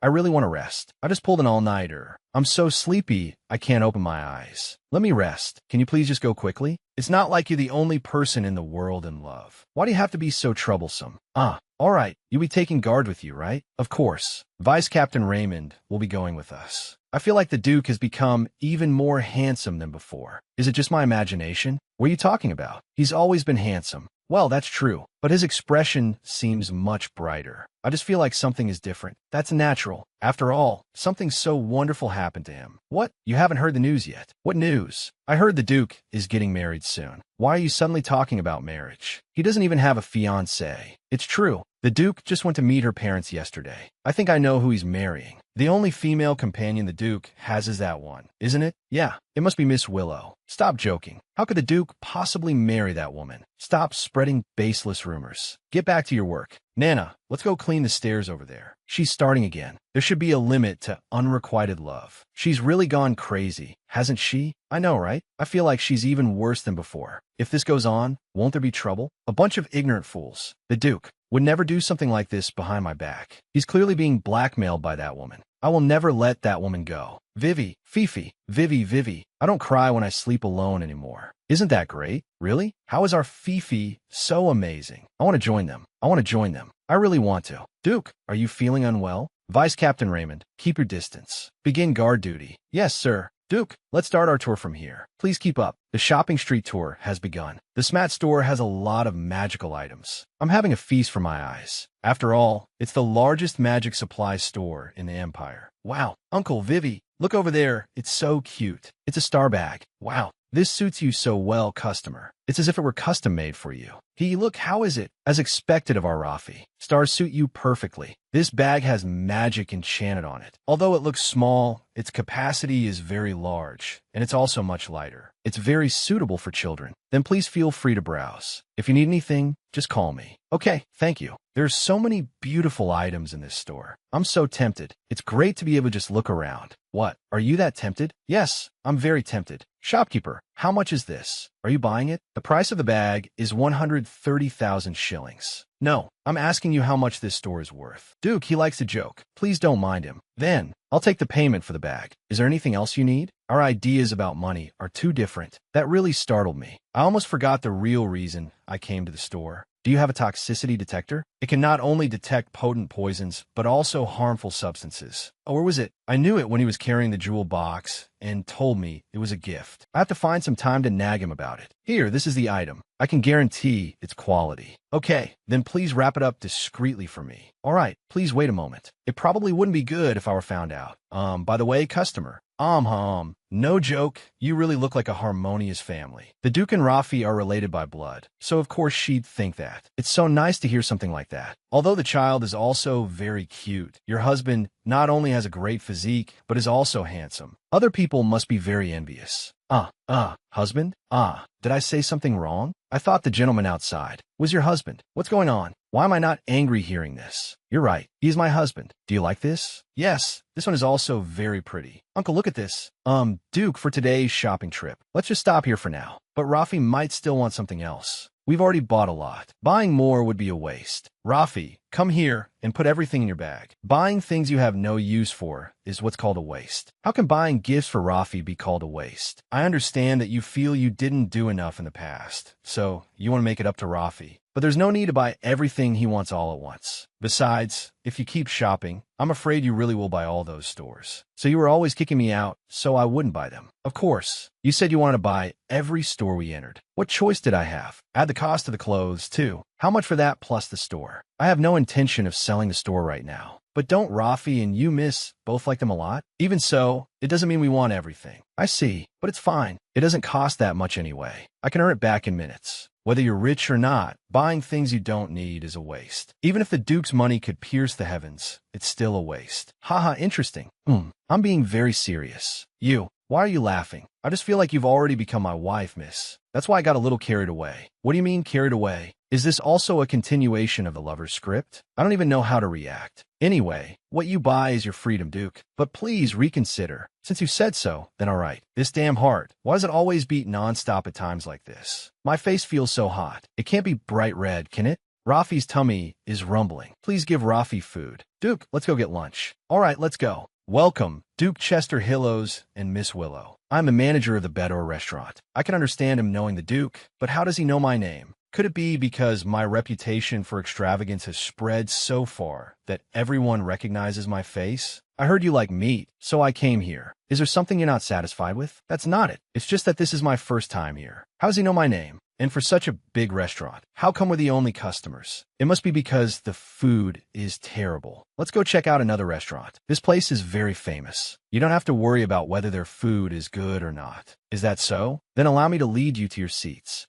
That voice is so familiar. Please follow me. The seats are over here. Is this the sea? But there's no sea around here. How could that be? This is illusion magic. It's our restaurant's signature. It looks exactly like the real sea. It's so beautiful. So that's the sea. I want to go out and play. That's magic. Even if you go out, you won't see the sea. Fifi should wait until we get home to play. I remember there's a playroom here, right? If you want to play, go ahead. Yes, our play facilities are very well prepared. Such a high-class restaurant. Has a children's playroom? Of course. It's right over there. Luohan's masterpiece. This could already be considered a playground. Oh my, that's wonderful. The chef has already prepared the special course for the two of you. Shall I have it served? Miss, what do you think? Then all right. Okay, please wait a moment. This restaurant really is special. Let's just keep looking at the sea. It's so nice. Speaking of which, in my past life, when I was little, I often came to the seaside with my mom to spend time. Then, regarding the Hopley family, I've already sent someone to inform them that I will be attending with you, Mississippi. I've set the venue at the Grand Cathedral. What do you think? Miss, do you like the sea very much? Yes. Thinking that this is just magic, I feel it's a bit of a shame. I really want to walk on a real beach. Then I'll take you to see the seaside when I have time. Let's just move the mansion to the seaside. No, wait. How about we just buy an island? As long as you want it, I'll arrange for them to buy it tomorrow. This is a gift for you, miss. So you can't say I'm being wasteful, right?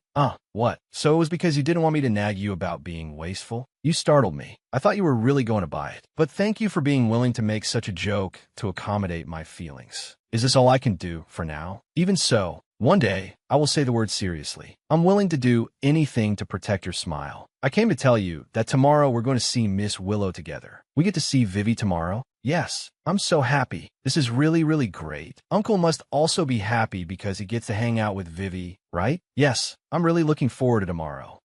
This pink dress should look better, right? No, this one is prettier. Miss, your skin is already beautiful. Any color would suit you. Of course, I don't need you to tell me that. But at my birthday banquet, I must be even more perfect. Lord Chester must only have eyes for me. Only then can I claim the position of Duchess that everyone is eyeing covetously. Just thinking about becoming the Duchess makes my heart pound. What are you looking at? Go and smooth out the wrinkles on the dress. I'll wear the blue dress instead. That one matches my beautiful blonde hair better. Lord Chester will fall in love with me at first sight. Mississippi Miss Sharony. Something terrible has happened. I heard Duke Chester is about to get married. What? How could the Duke possibly get married? What I'm saying is true. I have a friend who works at the Grand Cathedral. He said the Duke booked the Grand Cathedral as a wedding venue. I heard he's also bringing a female companion to this party. He thinks that person must be the Duke's fiancée. That's impossible. How could he abandon me and marry someone else? Miss, are you all right? Tell me who that person is. I haven't heard that yet. But, Mississippi, should we still proceed with the original plan? Everyone except Bashira, get out. Yes, we'll leave. How could this happen? It's just speechless. Has the wedding date been set? Probably a few days after your birthday banquet, miss. A few days after. Then at least at my birthday banquet, he should still be unmarried, right? Bashira, the plan proceeds as usual. But are we really going through with it? It doesn't matter if he brings his fiancée. The effect of this potion will not disappoint me. Meanwhile, Willow was completely captivated. Miss, are you okay? Really? But you've had that expression ever since we left the restaurant. It was my first time eating such delicious food. I was originally worried that the restaurant had no customers, but it was just too delicious. So delicious my soul was about to float away. Was it that good? Yes, it was exquisite. Next time, I want to bring my parents to try this restaurant. Duke, where did he go? I've already spoken with the restaurant. Just bring them whenever you have time. That's great. Thank you. Wait, he doesn't know when we'll be free. Isn't it too early to make arrangements? Don't tell me he bought the reservation outright. No, that's too much. I have to make him cancel it. Fifi, cool man. We're going for a walk. Could it be that he knows what I'm about to say and is avoiding the topic? All right, hurry and come over. Thump, thump. It's still so strange. Is he really the person I remember? Has the Duke changed? Or is it that I never tried to understand him before? Is Vivi spacing out? Hurry up. Ah, I know. I'm coming. Hey, candy, candy, candy. Duke, what did you buy again while I wasn't looking? I told you not to buy any more things for Rafi. It's just one piece of candy. Is it not allowed either? No. Besides, he had so many desserts for lunch. There's no need to buy candy. What if he gets a stomachache later? Wow, can Vivi actually beat Uncle? What do you mean, beat? We're not fighting, are we? That's right, we're definitely not fighting. Only the lady is throwing a tantrum. What did I throw a tantrum? The child will misunderstand. Oh, so Vivi is stronger after all. My candy. What? What's wrong? What's wrong? Kai, do you really not need to rest some more? I heard you fainted before. I even had you transferred out of the investigation team. I'm fine now, don't worry. Other than a few days of memory being gone, there really aren't any major problems. But strange. Why did I faint in that place? Even though there are no problems, it just feels weird. I can't feel at ease. Speaking of which, the Duke only brings a few guards every time he goes out. Is it because of young Master Rafi? I never thought he'd be so considerate of his family's feelings. You've seen it too, right? He looks so unfamiliar. Indeed. All right, we've talked too much. Go check again if there are any problems on the Duke's side. Yes, sir. Oh no, something's happened. Rafi, calm down. Duke, Rafi's body is so cold. We need to get him to a hospital quickly. There's a hospital at the entrance of the shopping street. Let's go. Okay, what's going on? Was there a pig sticker on the bag just now? Miss, this way. Let's go. Okay, this way. We should be there soon. Duke, it's assassins. Please stand closer to me. Assassins. Watch out. Miss, be careful. Duke, are you all right? Who is it? Show yourself now. All units, maintain defensive formation. Prepare for battle. Raymond, leave one guard here. The rest of you, take the lady and Rafi to a doctor. Will you really be okay? I absolutely cannot let these two get hurt. What are you saying? You have to come with us too, Duke. Don't worry, go first. I'll catch up with you soon. But, don't worry. I'm leaving Rafi in your care. Duke, please be safe. Quickly escort the lady out of here. But if we leave you alone, Duke, I will risk my life to protect the Duke. For now, please focus on taking young Master Rafi to the doctor. That's right. Delaying any longer will only put Rafi in more danger. I understand. Let's go, Raymond. All right, we're leaving first. I'll leave the small fry to you, Kai. Yes, rest assured. Thump, thump, thump. Please hang in there a little longer. We're almost there. Okay, where do you think you're going? Damn it, how are there assassins here too? What's going on? Weren't they just after the Duke? Could it be that someone is already trying to assassinate Rafi this early? It must be because of me that the story has changed. I'll be responsible for escorting these two away. You go and repel them first, then regroup with us later. Understood. Let's go. Miss Vivi, let's go. Okay. I'm so scared. I thought someone might try to assassinate them, but now that it's actually happening, my heart is beating so fast. Will Rafi have to face this kind of thing often in the future? I can't shrink back in fear here. I have to trust everyone and protect Rafi. I hope everyone will be okay. Clang, speak. Who sent you? Hee. Do you think I'll tell you? I'll ask you one more time. Who sent you? Who else could it be? Of course, it's someone who wants you all to die. So you die. Duke, no.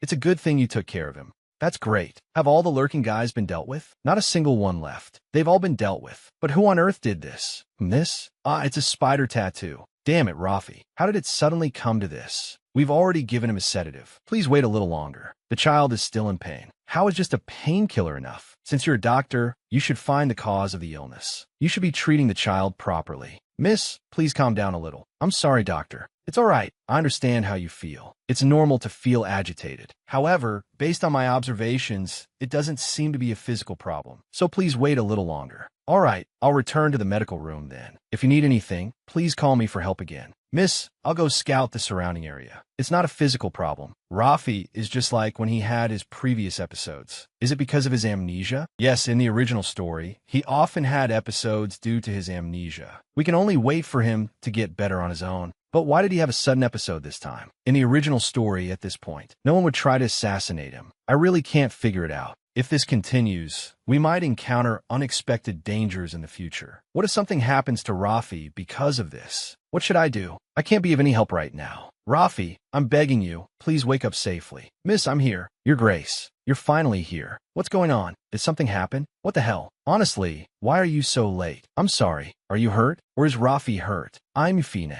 Rafi was given a sedative and is asleep now. The doctor said he's physically healthy. I think it's probably because of his previous amnesia. I see. Rafi is a strong child. He'll be fine. You're right. He'll be fine. Why are you looking at me like that? What's wrong, miss? Are you really okay? What's happening? The feeling of tension suddenly disappeared. Little miss, why are you crying? What are you talking about? Who's crying? How embarrassing. Why am I suddenly tearing up? I was late. I am truly sorry. Your Grace, it's such a relief that you're safe. I patrolled the area. There's no sign of any other assassins. You can rest assured. You scare me. Oh, I see. Kai said you have a wound on your hand, Your Grace. You should get it treated quickly. No wonder you weren't using your left hand much just now. Let me see. I'm really fine. What is this? Is a knife wound? It was to block a knife the enemy pulled from his coat. Normally, I would never get this kind of injury. What is this? If you're injured, you should get treatment immediately. There's blood on your clothes. Are you hurt somewhere else? No. Other than some scrapes on my arm, there are no other wounds. You're not lying to me again, just to make me feel at ease, are you? Oh, how could I? You must be lying. Hurry up and take it off so I can check. Oh, wait a minute. Don't be so secretive. Russell. Oh my, there are no wounds. I'm so sorry.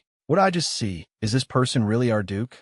You're awake. How are you feeling now? Rafi, how do you feel? Does it still hurt? I'm fine. Wow, it doesn't hurt anymore. I want to sleep again. I'm so sleepy. Then go to sleep. Your uncle and I will stay by your bedside. I'm going to sleep. He woke up so quickly. It seems there's nothing seriously wrong with him. What a relief. Yes. By the way, have you figured out who was behind those assassins? They even went after young Master Rafi. It seems their hatred is not ordinary. They left no one alive, so I don't know who it was either. The only clue is that the assassins had spider tattoos on their wrists. Is there any organization recently whose symbol is a spider tattoo? A spider. Did you see the spider too, Your Grace? That spider. Miss, did you also see that tattoo? Not the tattoo. I'm talking about the spider Rafi saw before he fainted. There was a spider nearby when Rafi had his episode. Yes, that spider was very big, so it left a deep impression. There was a spider? It's unlikely it appeared by chance. If Rafi fainted because he saw the spider, then we've obtained a very useful piece of evidence. Go and gather information about that tattoo. Make sure you collect every single piece. We might even be able to uncover the truth about the carriage incident. I say, have you two finished chatting? What? Is something wrong?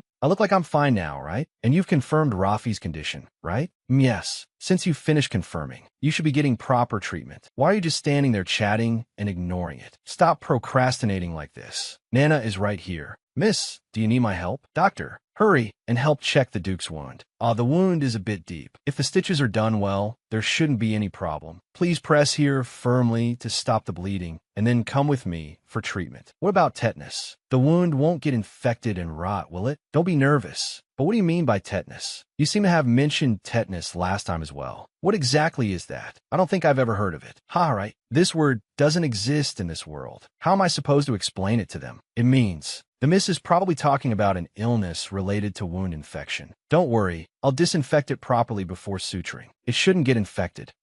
In that case, I'm relieved. So that the miss doesn't worry anymore. Let's hurry and treat the wound. All right, let's begin. Is that so? Do you need me to go with you? Together? I was just thinking, if you're alone when you're in pain, wouldn't that be very lonely? Is that so? I'll be fine. It's better for you to stay with Rafi, miss. What does this reaction mean? Vice Captain, I'm going to find the Duke. Could you watch Rafi for me for a moment? All right, you go ahead. Why did the miss run out? Did something happen? That's probably not it. Speaking of which, Kai, have you ever seen the Duke? That being submissive to anyone? What? I don't quite understand what you're saying. Never mind. Forget I said anything. How is the cleanup of the scene going? I was just about to report to you. The cleanup is going smoothly, but there is one problem. One of the assassins seems to have escaped. What? Didn't you say you dealt with all of them? That person was probably hiding farther away. The people who stayed behind to clean up the scene found some tracks. We are currently tracking him. Is that so? That's actually perfect. What do you mean? Do you have a plan? We don't have anyone to interrogate anyway. If the capture is successful, we might be able to get some useful information out of him, especially clues about that spider tattoo. The bleeding should be about stopped by now. Then let's prepare for suturing now. Please wait a moment. Does it need to be stitched? It's not a serious wound. Do you need me to go with you? If you're alone when you're in pain, isn't that very lonely? I've always thought that enduring pain alone, that was a matter of course, because my father didn't care about his family at all, and my brother was busy all day with his duties as the heir. I thought I had gotten used to it, so I never paid any mind. So that wasn't the case? My chest actually feels warm because of her words. Come, it's ready. Please place your hand flat on the table and don't move.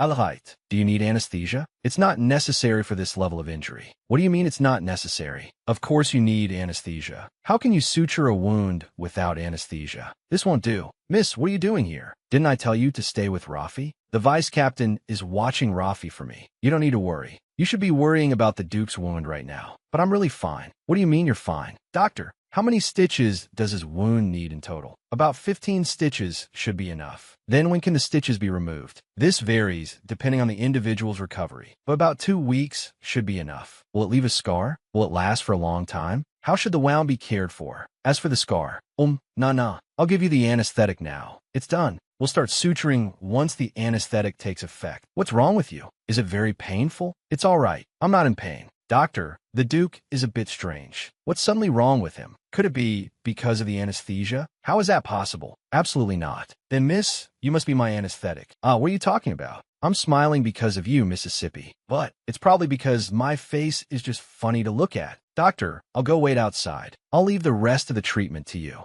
Honestly, what is he saying? What? What's going on? Why has this man been like this lately? I feel like my heart is going to explode. The treatment quickly finished, and the two of them got on the carriage to return. Right, your hand was just injured. It must be very inconvenient to move around for a while. If you're not careful, the freshly stitched wound could reopen. Try not to use your left hand. Don't worry, it will heal soon. Ugh, why that smile again?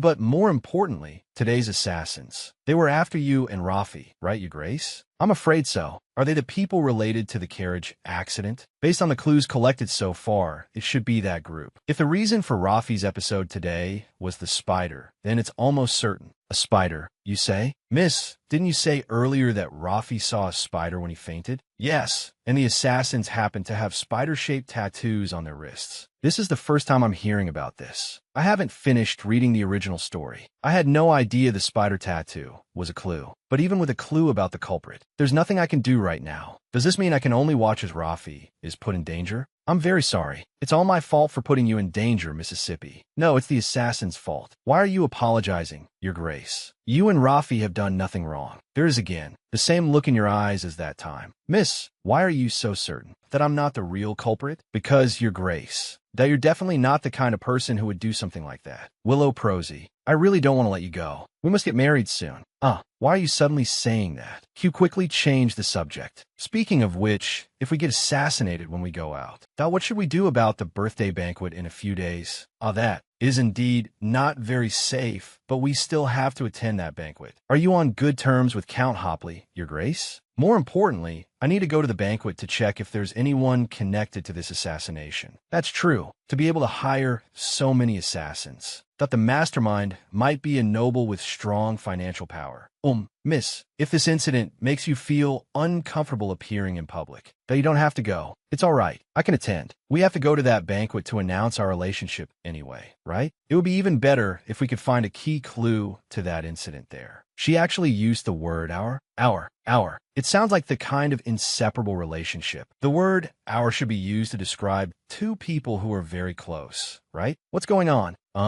Did I say something wrong? Your Grace, we've arrived at the Baron's residence. We're here already? Yes. Then, I'll see you at the banquet. By the way, I've arranged for some knights to be sent to the Baron's residence. Please don't be too surprised then. Thank you. It's always right to be careful. Where is Weiwei going? Rafi, you're awake. We have to part for now. It's so soon. Just a few more days. Then we can always be together, okay? No. Rafi trusts Weiwei. You have to listen to your uncle, okay? If you feel unwell, you must tell your uncle right away. Goodbye. Your Grace, this is for you. What is this? It's a toxicity detector. After what happened today, you should be more careful. Thought about whether there's a problem with your food. Could it be that last time at the Smat store? That you want to buy this? Miss, could it be that you already guessed? Was it that obvious? I've been thinking about it for a while. I just feel that the carriage accident wasn't an accident. I guess the Hyros family might have some enemies. So I bought this just in case. I see. Thank you very much. It's getting late. Today must have been tiring. Please go back and rest early. Then let's see each other again in a few days. Weiwei, bye-bye. Bye-bye.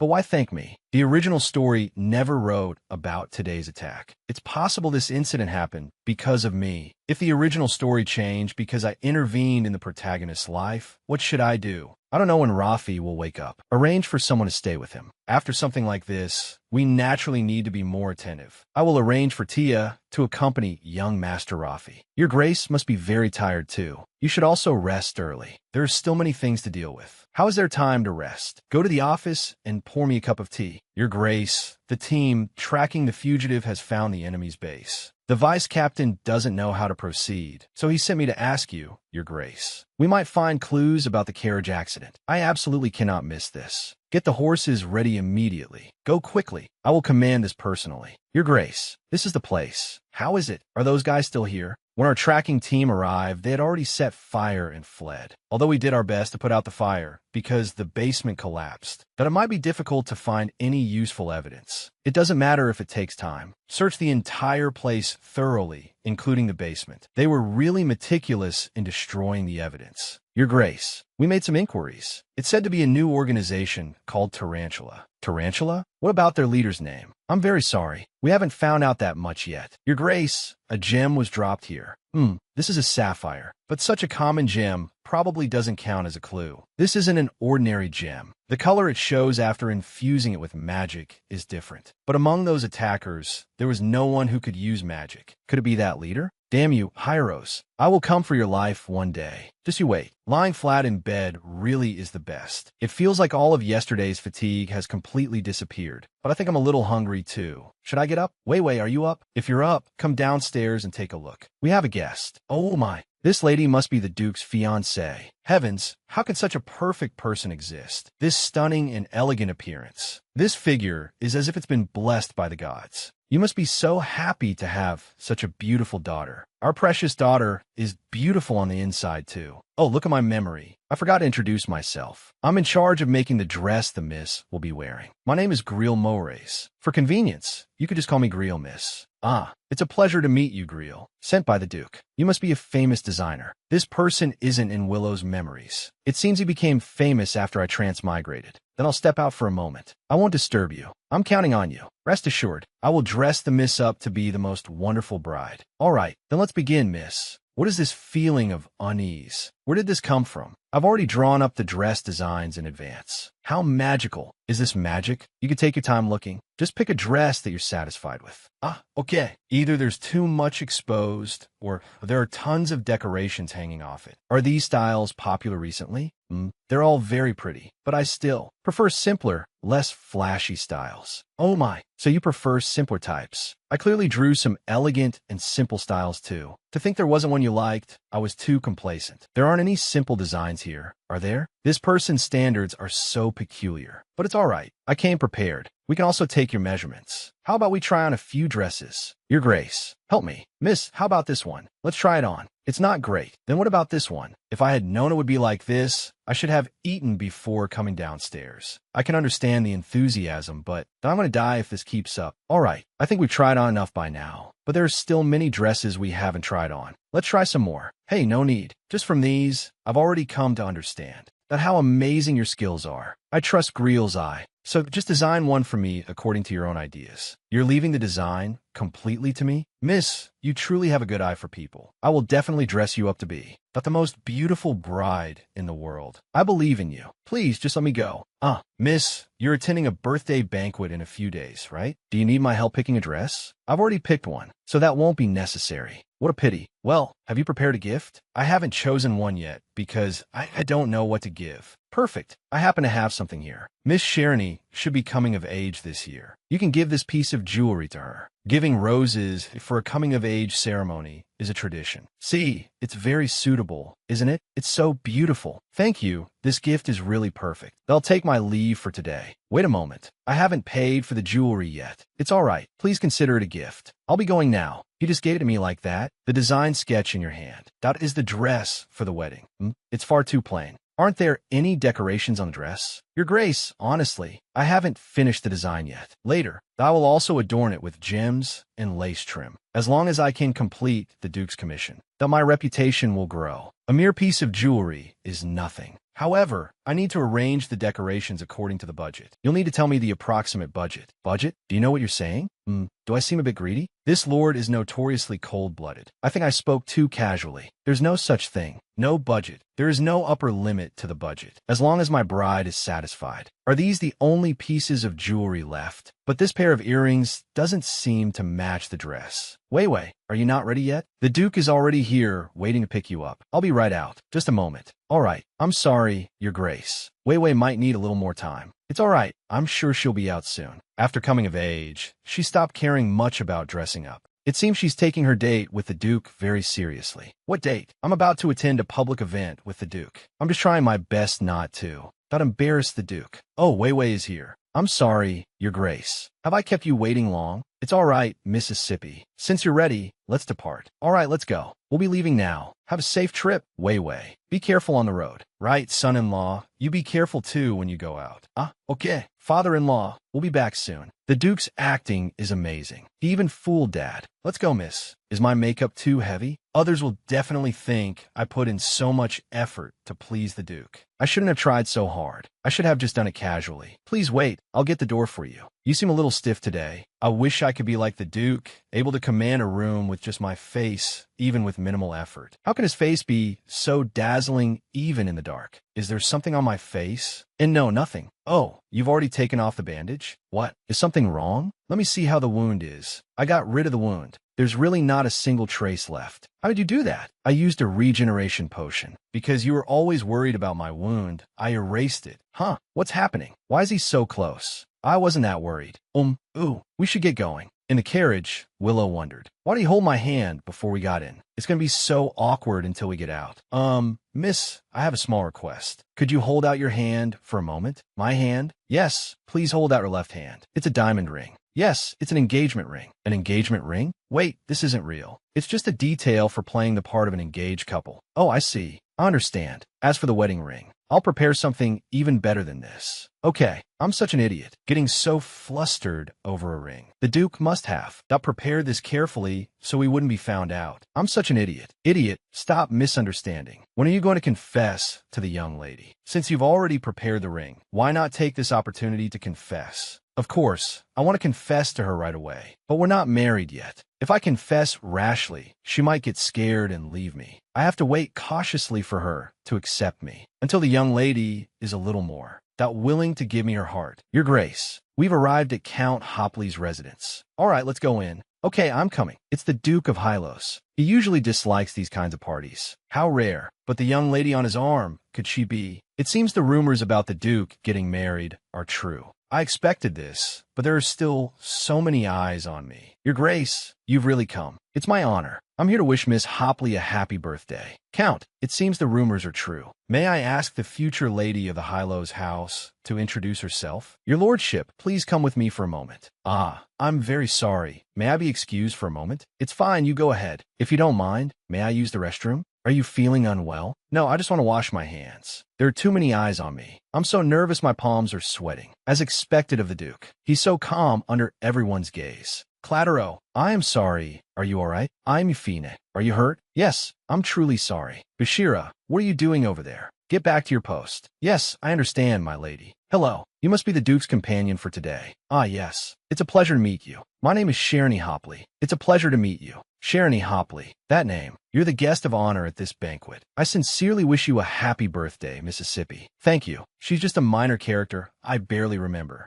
But she's so beautiful. Wait a minute. That necklace. Isn't that one of the pieces I painstakingly sold to pay off my debts? Because it was a limited edition and very pretty, the original Willow often wore it out. The small flower-shaped charm next to the butterfly is missing. Thanks to that, I recognized it at a glance. But did she know it was a flawed, second-hand item when she bought it? This should count as fraud, right? Why are you staring at me like that? Because you're very beautiful, miss. Oh, if you're not busy, I can introduce you to my friends. Would you like to come with me? Is this a chance to make friends my own age? Yes, I'll go with you. Wait, I'm going too. D. Duke Hylos. Sharony happily greets you. Happy birthday, Miss Sharony. Please wait, Mississippi. Your Grace, please come with me. What are you following for? Please go back. Have you forgotten why we came here? Aren't we here to investigate the mastermind behind the carriage accident? And miss, are you sure you'll be all right alone? Don't you need me to accompany you? I'll feel safer with you. Oh, I'll be fine. You should hurry and look for suspicious people. Okay, she must be joking. Then let's go first. All right, then please follow me. Was he just glaring at me? Did I see that wrong? Then I'll be right back, Your Grace. Okay, she's dressed so beautifully today. Will other men flock to her? Calm down. Who would dare harass the fiancé of the Hilo's family? I should do as she said. Find the suspicious people in the banquet room. He is here, Cedric Dorico, and they're Miss Retta Melly and Miss Iresia Bansies. And this is Miss Veritas Pobii. It's a pleasure to meet you all. Ladies, my name is Willow Pros. Hello. Hey, no wonder I felt something was strange. These are all the limited edition jewelry pieces I sold. They went shopping for second-hand goods together. Are the four of you friends? I guess so. Wait, their reaction is too strange. What's with these uncomfortable looks? Right, the rumors about me aren't very good. Isn't that the famous queen of luxury? I heard her extravagance nearly bankrupted her family. Goodness, she couldn't be clinging to the Duke as a sugar daddy, could she? I feel like I'm hearing some not-so-great comments. It can't be helped. Letting this awkwardness continue isn't a solution. I should try to lighten the mood. This is when a gift comes in handy. Miss Sharony, this is for you. Why is the box so plain? So what? Maybe this simple style is in fashion now. Miss Willow is too busy buying her own jewelry, not to have money for other people's gifts. How can these people be so openly looking for trouble? I see it's a rose-shaped brooch. Yes, I heard that after this birthday banquet, that you'll be of age. I thought this accessory would suit you well. For our BB. By the way, BB is the puppy I'm raising. Let me see. So shabby. It seems you're the crazy one in this territory. But if you want to make fun of me, you're still too naive. After all, I've lived 2 lives. I think it's very beautiful. Do you find it too plain, miss? After all, Mrs. Greel Mores herself recommended it to me. Huh? Mrs. Greel? You mean the one from the Greel Fashion House? Yes, she's making my wedding dress this time, so we've been spending some time together. I heard it's very difficult for anyone outside the royal family to get an appointment. Miss, my birthday is coming up soon too.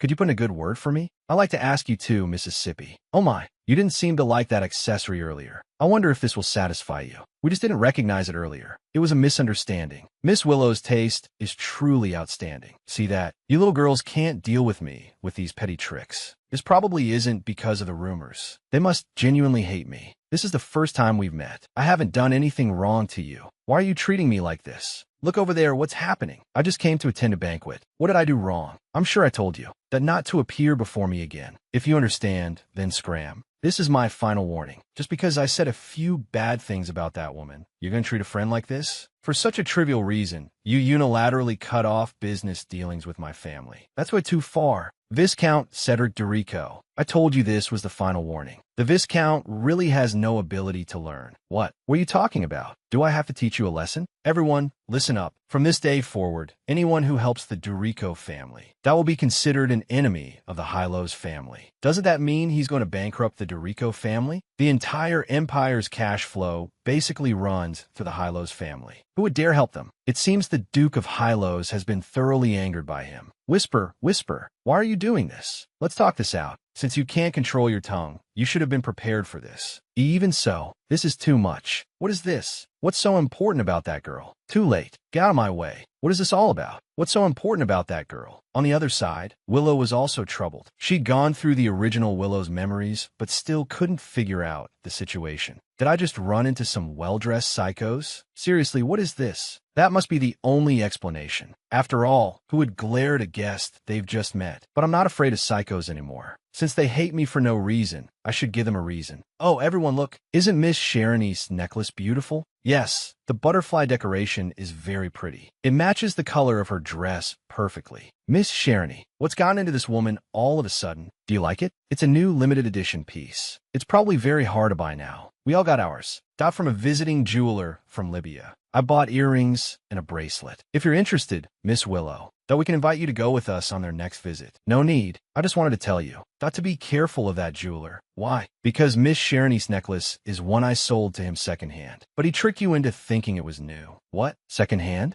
That's impossible. You must have seen it wrong. I didn't see it wrong. The butterfly on that necklace originally had a flower decoration. I accidentally broke it off before selling it. Who knew he'd just sell it to someone else like this? If you look closely, that you should still be able to see some marks. There are indeed some faint marks. I really bought a necklace this woman has worn. I'll be leaving now. If you still have doubts, you can go to the Libya fashion headquarters.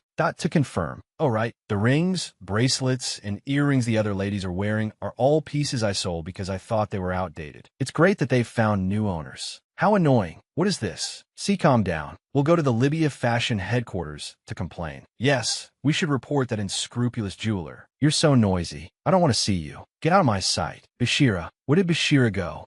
Miss, did you call me? Go and prepare. Igadiagajis. That plan. And miss, are you really going to do this? That man has a fiancé. After all, shut your mouth. Just do as I say. Yes, I understand. How dare you look down on me? I'll make you cry soon. Willow Pros. Hey, where did he go? I can't find him. Oh, there he is. I don't know if it's because I just ran into those psychos, but seeing the Duke now feels strangely comforting. But what's with the Duke's expression? Your Grace, did something happen? No. Have you had a good chat with the other ladies? Yes, I guess so. No, actually, it wasn't great. I should probably apologize to you first. Those ladies will talk about it sooner or later anyway. There's no use hiding it. I'm afraid many people will be talking about that how bad-tempered the lady of the Hilo's house is. Something just happened. That's the whole story. I'm sorry. I can't really tolerate things like that. Something like that doesn't matter. I have a bad temper too. They'll probably say our personalities are a good match. This man has really changed a lot. To think he'd take my side like this. It's great that he's willing to think this way. If this continues, what if I really fall for him? Good evening, everyone. May I have your attention for a moment? Thank you all, our distinguished guests, for coming to my daughter's birthday banquet today. I have prepared some precious champagne for everyone. Please take a glass and join me in a toast to my daughter's future. Mississippi, this is the champagne my lady specially prepared for you. Please enjoy it. This is the maid I ran into earlier. Bashira, was it? Why prepare it specially? A drink prepared for us by Sharony. It feels strange. My lady said she was. That a bit too rude to you earlier. She asked me to bring this to you. By the way, it's champagne with grapefruit extract. It's very good for the skin. She doesn't seem like the type to reflect on her actions so easily, but it would be rude to refuse. I see. Then please tell her I accept her kind gesture. That glass is the Duke's champagne. The miss should take the one on the right. Oh, okay. Then, I'll be leaving now. From the looks of it, if she doesn't do her job well, her own lady will punish her severely. Your Grace, when we toast, let's clink our glasses. Clink? What's that? You do it like this. Since everyone has their glasses, please raise them for a toast. Happy birthday, Sharony. Happy birthday to you. Let's celebrate this moment. Your Grace, you can't drink like you did with my father this time. I can't carry you by myself. Ashi, that time was unavoidable. I know. I'm just asking you to control your drinking today. He's so cute when he's flustered. What? Didn't she say it was grapefruit flavored? It tastes very ordinary. There's not much flavor. Is giving me this considered an apology? Is this how it's supposed to taste? It feels a bit special. Oh, right. Have you found any strange people? As expected, he's here. What's wrong with you? Is there a problem? Duke Hylos. Miss Sharony. Sorry to interrupt your conversation. If you're sorry, then don't talk to us. Actually, my father would like to speak with you about some business matters. I was wondering if you have a moment now. Now would be. I'm Fine. You should go ahead. Just give me your glass. He and the Count seem to be business partners. In that case, it's better to let him go. Okay, I'll be right back. Just you wait. The Duke is mine. What's with that smile? Your Grace, please follow me. What apology? She's clearly and openly despising me. But in front of the Duke, she acts so kind. I get it. So Sharony likes the Duke. That makes sense. After all, my man is very popular. Is this reasonable? Wait a minute, what did I just say? My man? Miss Willow, may we have a word with you? Of course. Miss, we'd like to talk to you too. Congratulations on your engagement. Oh my, as expected of the Duke's fiancé. You're so beautiful. Why is everyone suddenly acting like this? How strange. Am I not suited for drinking today? Why do I feel so hot? My heart is beating fast too. Is it really because of the alcohol? This is the place. My father will be here shortly. Please wait a moment. I feel really unwell. I should meet with the Count another day. I've already instructed a servant to lead my father to the study. From the looks of him, the potion is already taking effect. This is the perfect opportunity. Miss, I'm very sorry. Please help me pass on a message. I'll come see the Count another day. Oh, but he'll be here any minute. Please sit down and wait a little longer. No need. I have to leave now. Normally, a man should have taken the bait by now. Do I have to be more proactive? Please don't go. Your Grace. Miss, what are you doing? I was so shocked to suddenly hear you're getting married. It makes me so sad. Your Grace. What should I do? I can barely control my body. It's such a shame. Actually, for a long time now, Damn it. What on earth did you do to me? What are you talking about? I didn't do anything. Get away. Your Grace, you're being too cruel. No matter what, you can't treat me like this. Damn it. Who do you think you are? To do something like this? No, impossible. How could this be? This isn't the Duke I know. He's terrifying. This is bad. I can't go back to her side like this. I finally escaped. I don't even know how many greetings I exchanged. So many people want to get close to the Duke. It's good that I'm not being isolated, but the thought of having to do this in the future, that is exhausting. Why isn't the Duke back yet? Is he still talking about work? I should probably go find him and ask. I remember he went in this direction. Oh my God, Your Grace. What happened? Why are you here? Please don't come any closer. Mississippi. Why? Please don't come any closer. Your Grace, what's wrong with you? Please don't come any closer. Goodness, you're covered in cold sweat. Your complexion wasn't good when you were drinking champagne earlier. Are you feeling unwell? Does it hurt somewhere? Should I call a doctor for you? Or maybe we should just go back to the mansion and rest. I can smell her scent. This is bad. No, absolutely not. Just leave me alone. Go away first. I am speechless. Why is he angry? I said, I'm just worried about you. Isn't this going a bit too far? You're the one who's being more unreasonable. What? What did you say? It's all because of your intoxicating scent. I can't help but. I'll impress my lips against your face. I just want to lock you in my arms and have you all to myself. If I were honest with you, that the potion is making my desires grow and I can't control myself, which is why I want you to stay away, what kind of expression would you make? It's fine. Nothing's wrong. Why are you looking at me like that? The potion's effect is getting stronger. I need to get away from her quickly. I'll go back to the carriage and rest first. Let me help you. No need. Don't worry about me. I'll walk back slowly. It has nothing to do with me, so I shouldn't bother? Why does that sound so infuriating? Telling me not to worry. Is it all I'm good for? I thought we had gotten a little closer. Just call me Chester. He made me feel like that we had a special relationship. Why did he suddenly become so cold? Seriously, even so, what's wrong with me caring about him as a friend? No, I have to confront him about this. Didn't he say he was feeling unwell? He's walking way too fast. Your Grace, I have something to say. Miss. Why are you here again? Wow, you look even worse than before. Hello, please take us back to the Duke's mansion now. All right, didn't I say I wanted to be alone? How could I let someone who's unwell wait for me to come over?